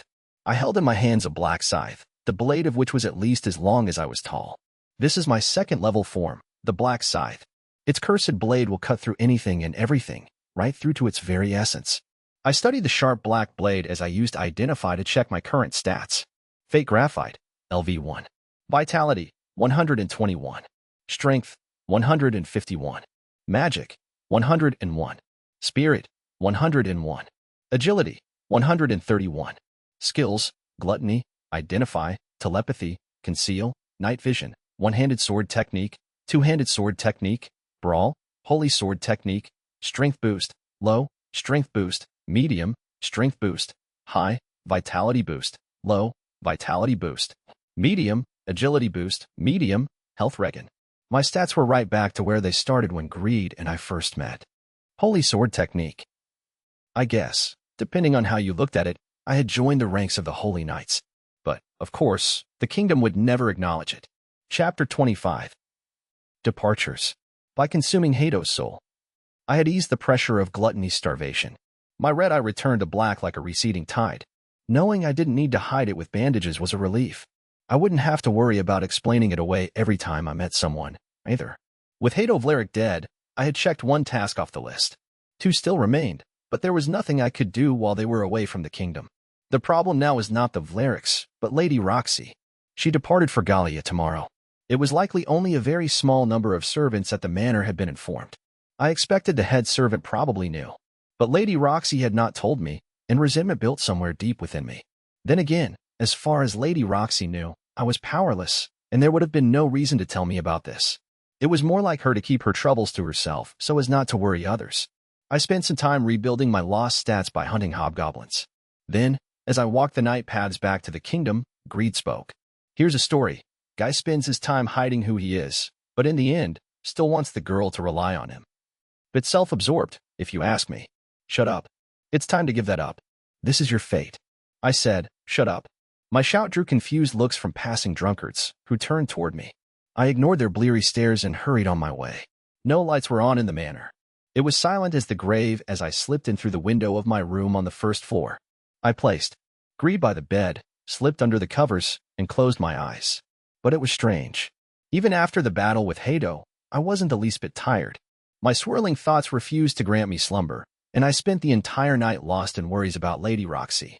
I greeted the morning having not slept a wink. Let me tell you something worthwhile, fate, said Greed. First-rate adventurers take rest wherever they can get it. You getting your heart all in a bother like this? That makes you less than third-rate. I remained silent. And now you're sulking? How pitiful to think that you wield the great sword, Greed. Shut up. Greed laughed. Still have some life in you yet? Huh? In that case, let me tell you something else. There's a real commotion outside your room. Might want to check it out. I was so lost in thought that I hadn't noticed what was going on outside of my own room. Now I picked up on several pairs of feet rushing in the corridor. Servants were taught not to run through the halls. There was only one reason I could think of that would have this many people so restless. The other servants had at last been informed. I hurried out of bed and left my room. Desolate faces passed me by, and I joined them as we headed to the manor's entrance. We found Lady Roxy there, surrounded by other servants. As I neared, she noticed me. Good morning, Fate, she said. What is this? What's going on? She was leaving for Gallia. I knew it, but I had to ask.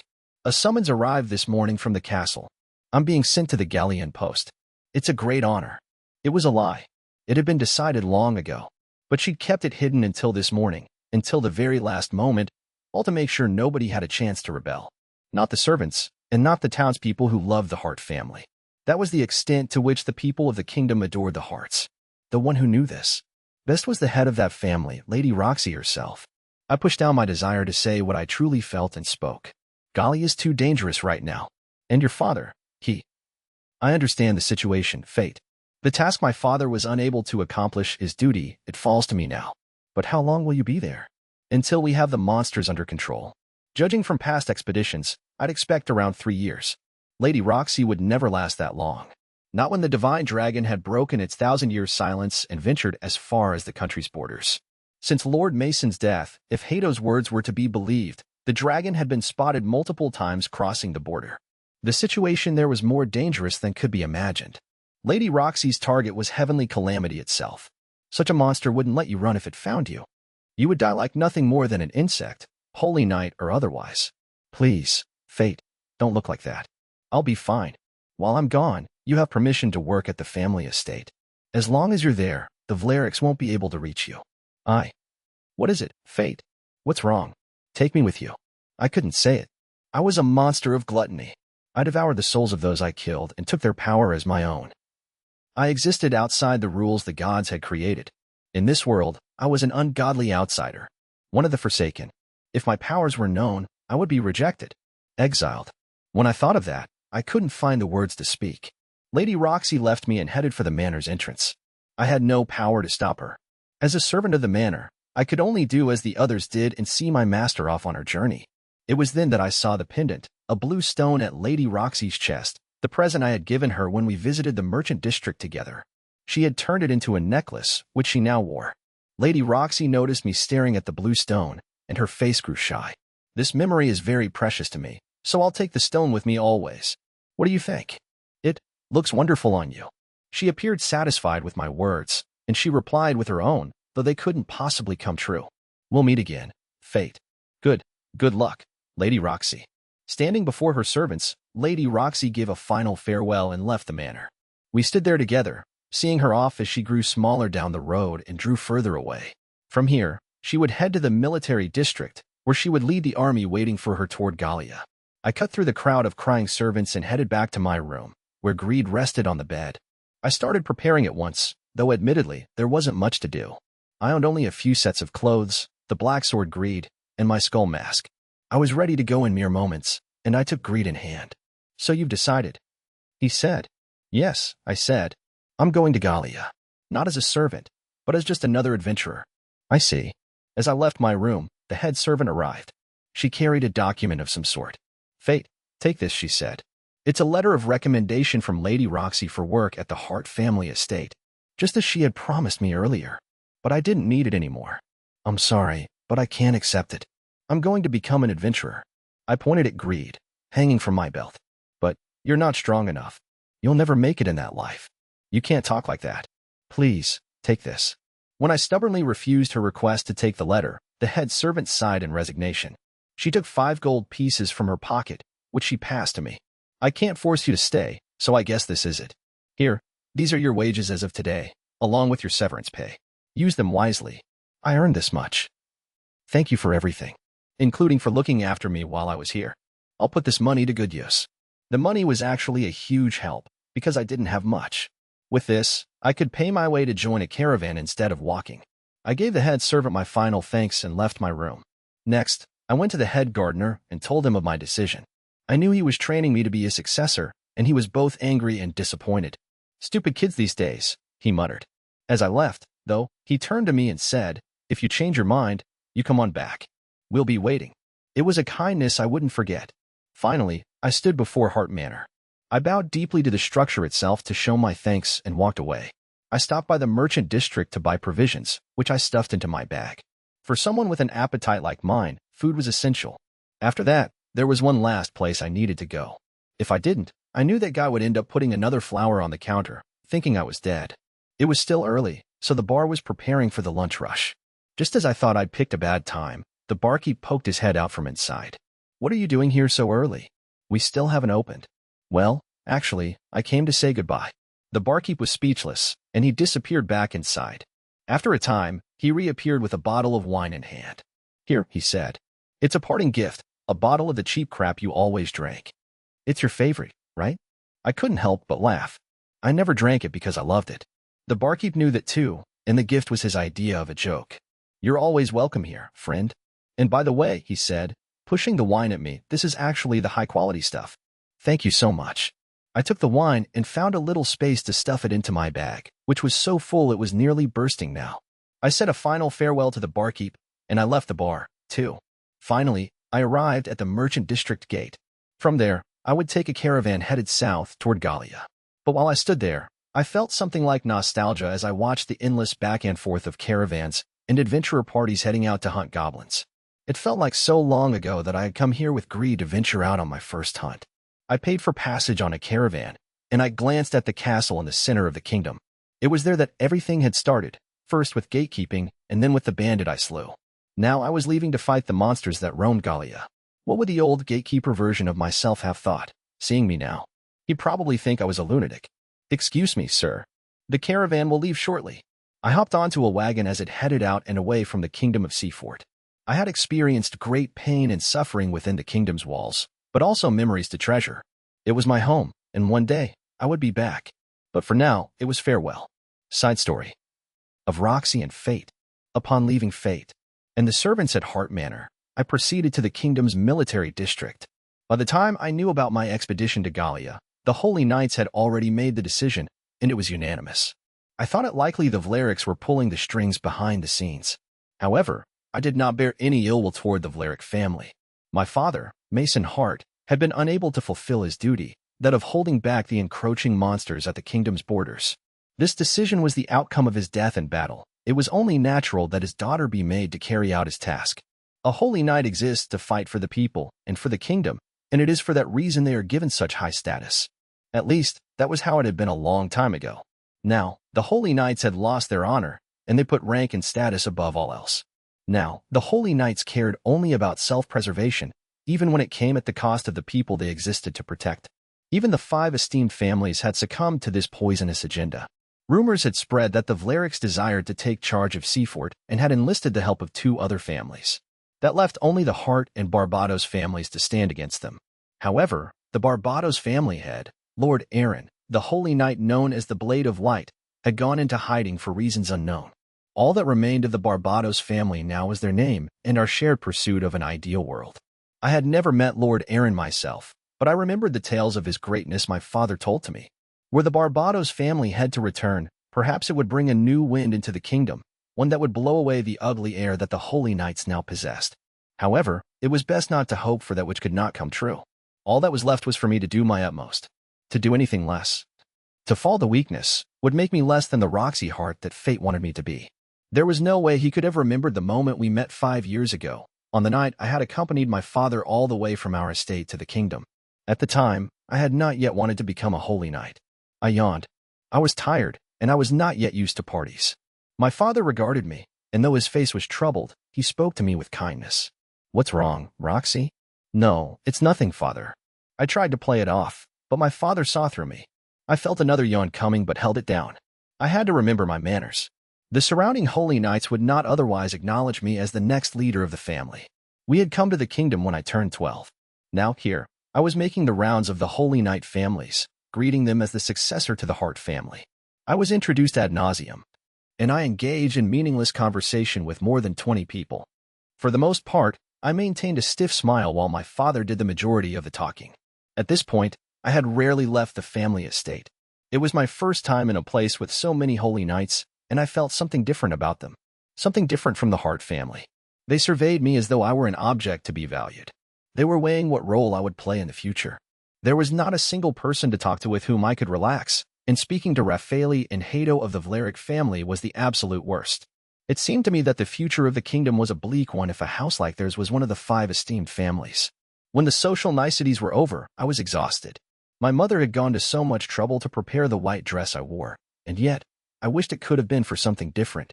My father must have noticed, for he leaned over and spoke to me. "Roxy, I think you've done all you need to this evening. Why don't you head back to the manor a little early?" Yes, I think I'll do that, father." "Excuse me." My answer was curt, and I escaped the room, lively as it was with holy knights. A great weight fell from my shoulders the moment I passed through the door. I was still unaccustomed to such gatherings. To think these events would be my life for the foreseeable future. I informed a castle servant that I was leaving, and they brought me to a room to change. In that spacious chamber, I donned the clothes I had arrived in. They were not particularly good clothes. Even if you were being kind, you might say they were only a little nicer than what the townspeople usually wore. But it was for that reason that I loved them. They had been lovingly prepared for me by the villagers of the Hart family estate for my journey to the kingdom. I felt at ease shucking my elaborate white dress and donning the simpler fare. It was like returning to the estate where I was born, into the sweet scent of grapes. Well, I said to myself, time to head home. As I left the room, I shook my head at the guards who approached, whose job it was to protect me on my way back to the manor. Even as a young girl, I still possessed the skills of a holy knight. Despite my low level, I was strong enough to take on any roaming evildoers. Besides, I wanted to walk home on my own to clear my head. I exited the castle and looked up at the sky. My, it's that time already. The moon had climbed high into the night. I had been at that party for more than 4 hours, stuck in that boring hall, wandering around as I introduced myself. I left by the main gate, enjoying the cool, brisk air as I headed to the Holy Night district. It was then that I noticed a boy walking along a side street by the gate, staring up at the moon. He was about my age, but what was he doing? Where were his parents? Feeling concerned, I called out, "Excuse me, it's dangerous to walk around here at this time of night. You'd best hurry home, or your family will worry." But the boy merely shook his head with a wry chuckle. "I only just arrived in the kingdom today. I don't have a home to go back to, and my family are. Well, they're gone." I was speechless in the face of such a tragic truth. An orphan. Perhaps he was whiling the night away, staring at the moon with nowhere else to go. Yet here I was, poking my nose into matters that weren't my business. My face went red with embarrassment. I was glad to see the clouds cover the moon, the streets falling into mild darkness.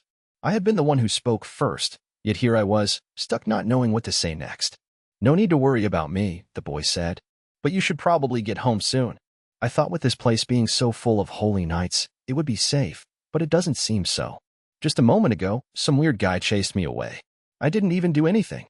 By the time I stopped to catch my breath, I was here in front of the castle. The boy scratched his head sheepishly. It was mortifying for me to hear that the kingdom was full of holy knights and still unsafe. Yet the boy was worried about me. Given my dress, he likely assumed I was just another townsperson. He would never in a million years have guessed that I possessed holy skills and would one day be a holy knight myself. Even then, I felt a little annoyed.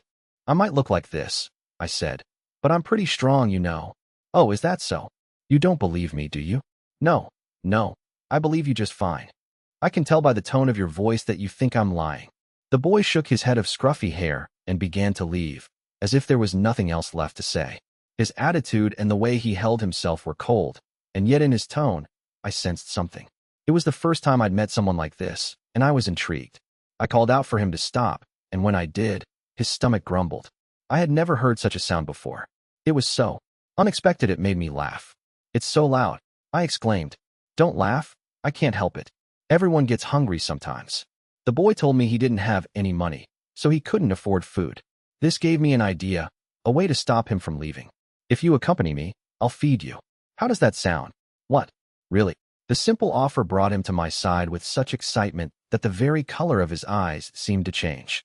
To think he'd been trying to avoid me. I suppose boys of his age were simple at heart. But where to get that food? I didn't know any places where local townspeople ate. I thought for a time, then I asked the boy to wait as I headed back toward the castle. I explained the situation to the guard at the gate, and asked if he wouldn't mind requesting some light snacks for me from the servants inside.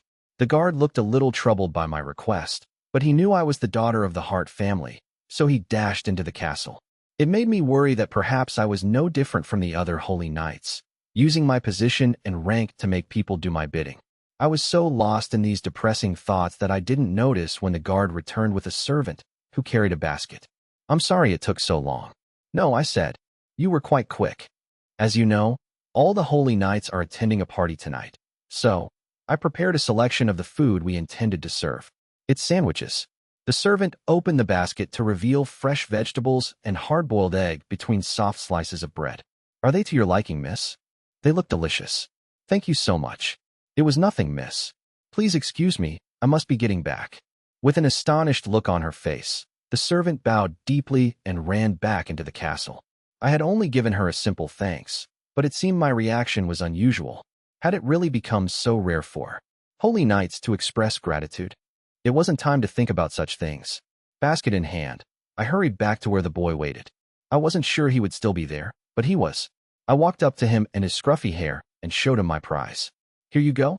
Please help yourself, I said. When the boy saw the sandwiches, his expression lit up. Are you sure? I can eat all of these. Of course you can. Every last one. I passed a sandwich to the boy, and nervously, gingerly, he brought it to his lips. Then he practically inhaled it. Just as his rumbling stomach had hinted, he was ravenous. Watching him eat so enthusiastically made me realize I was actually quite hungry myself. I'd been so busy at the party talking with the holy knights that I hadn't been able to eat. It seemed that by talking to this boy, I was falling back into my human rhythms. The boy devoured sandwich after sandwich. I was flabbergasted until he spoke. So do you work at the castle as, like, a maid or something? Yes, that's correct. I'm a maid. In answer to his question, I lied. I knew he would shy away if he knew I was the child of a holy knight, let alone one of the 5 esteemed families. So with apologies in my heart, I became a castle maid. We were so busy with preparations for tonight's party for the holy knights, I said. These sandwiches are leftovers. So that's it. Holy knights get to eat delicious stuff like this all the time? Wow, those guys get all the luck. I'm sorry. The words seeped from me as barely more than a whisper. The boy tilted his head. What are you apologizing for? Yes. What am I apologizing for? The boy laughed. You're weird. I'm a bit, aren't I? You definitely are. A castle maid has no reason to apologize to me. For a time, we sat there talking and laughing, and before I knew it, the cloudy feelings I'd carried with me the entire evening had all but vanished. It was so strange, I felt so at ease talking with this boy. Hoping to understand why, I studied his face, hidden by the shadows of night. Hey, he said, don't stare at me like that. Oh, I'm sorry. The boy looked away, embarrassed. Something about that struck me as cute. I wanted to look more, but I knew he would leave if I did. I needed to change the subject. What do you think of the holy knights? I asked. I mean, what are they like from your point of view? Why are you asking that all of a sudden? I don't know. Just tell me, okay? The boy rubbed the back of his head. All right. I mean, you did give me these sandwiches, after all. But why are you asking me a question like that? Because I work at the castle. I want to know what people from outside the castle think about the holy knights. I'm just curious. Oh, okay. The boy told me then, in 2 simple words, exactly what he thought. And though they were just 2 words, they froze me to the core. They're terrifying. Of course, it was obvious. There was a titanic divide between the stats of regular citizens and the holy knights with their powerful skills. Were an ordinary person to incur the wrath of a holy knight, their life could be erased in a blink. Moreover, the rank of holy knights entitled them to do so. Worst of all, the holy knights were egotistical. Their way of thinking, their way of life, extended only as far as their own position. This worsened the people's fear and uncertainty. This boy, immature as he was, understood as much through every mode of his being. I felt guilt and remorse to be one of those who frightened him so, those who possessed holy skills. Even my father and his strength couldn't fix what the kingdom's holy knights had become. Perhaps they would never change. Hey, don't look so sad, the boy said. Seafort, the kingdom, it's not all bad. Not while there are people like you helping people like me when we're hungry. At that moment, the moon peeked out through the clouds, and the boy's face came into focus. It was an innocent face, with just a hint of despair. It looked a little confused, and then a little sheepish, as the boy continued.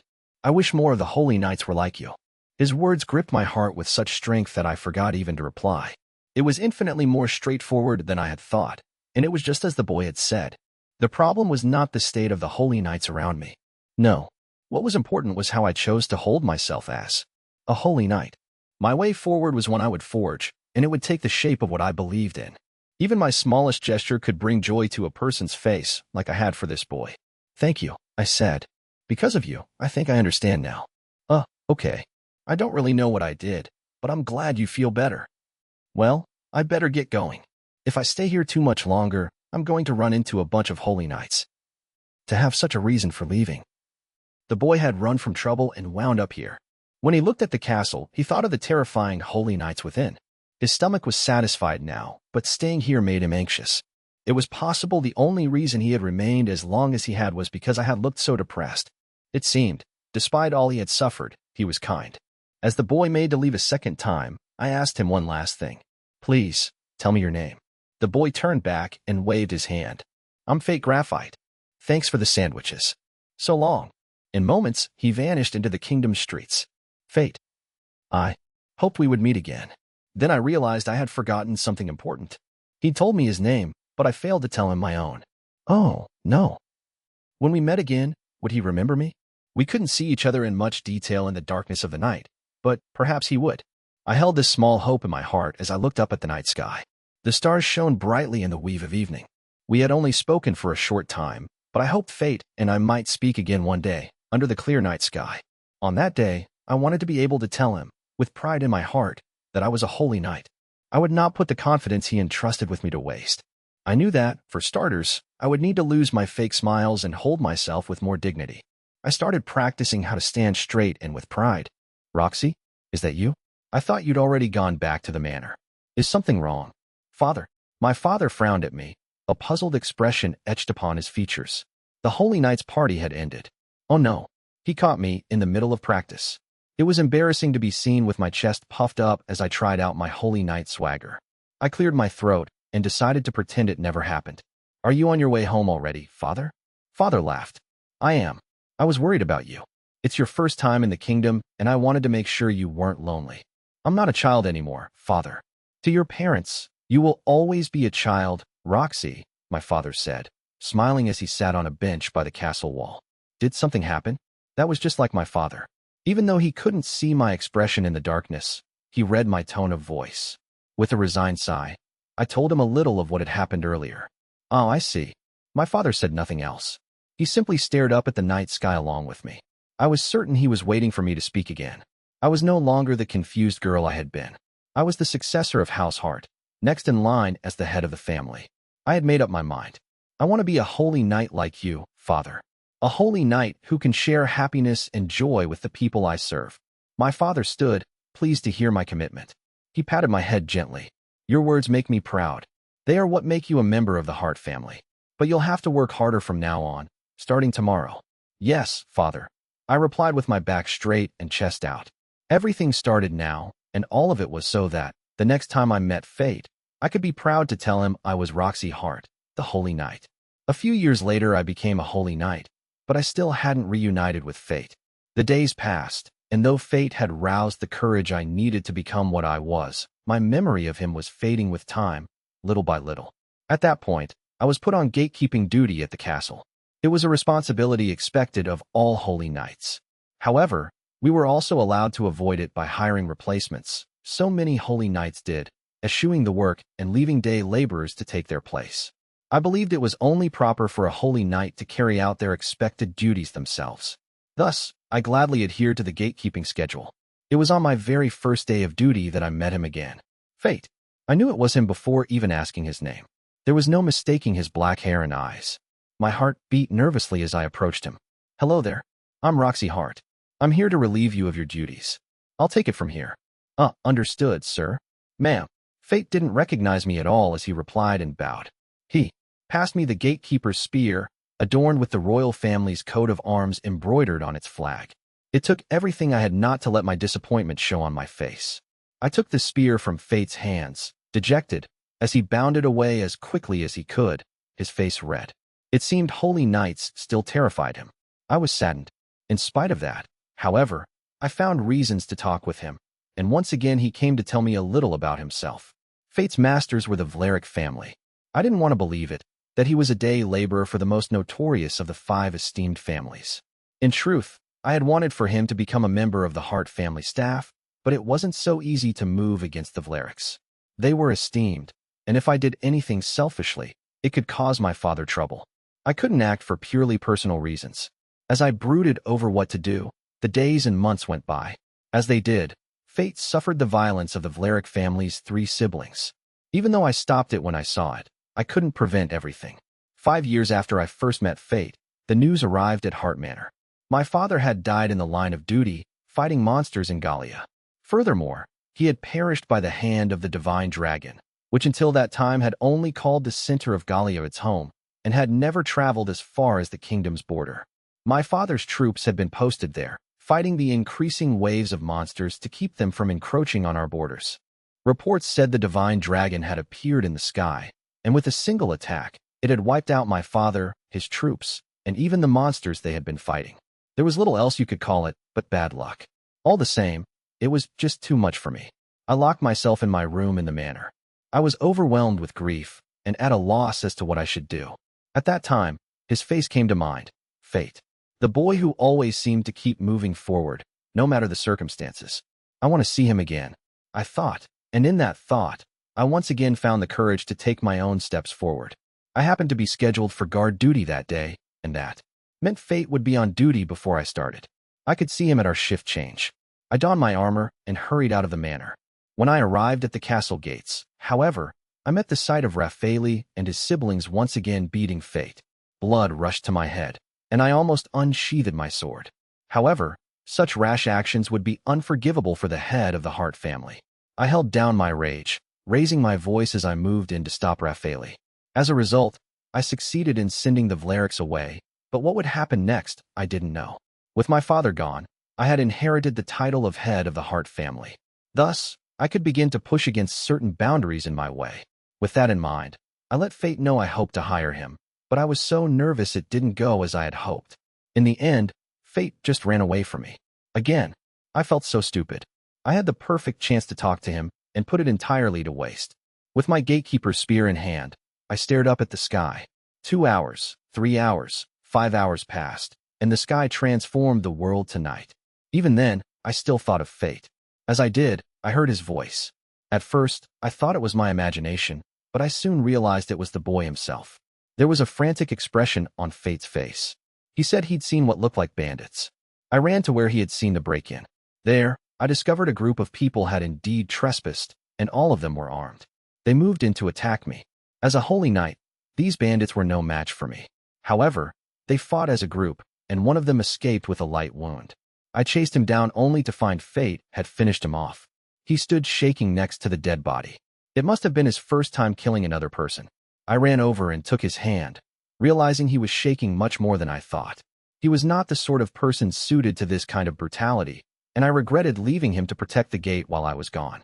I could not let this go on any longer. This time, I would bring him to my side. I gathered my wits, and I made him an offer. However, in truth, it was only half for Fate himself. The other half was for me. I wanted him to be my courage time and again, as he had ever since we met.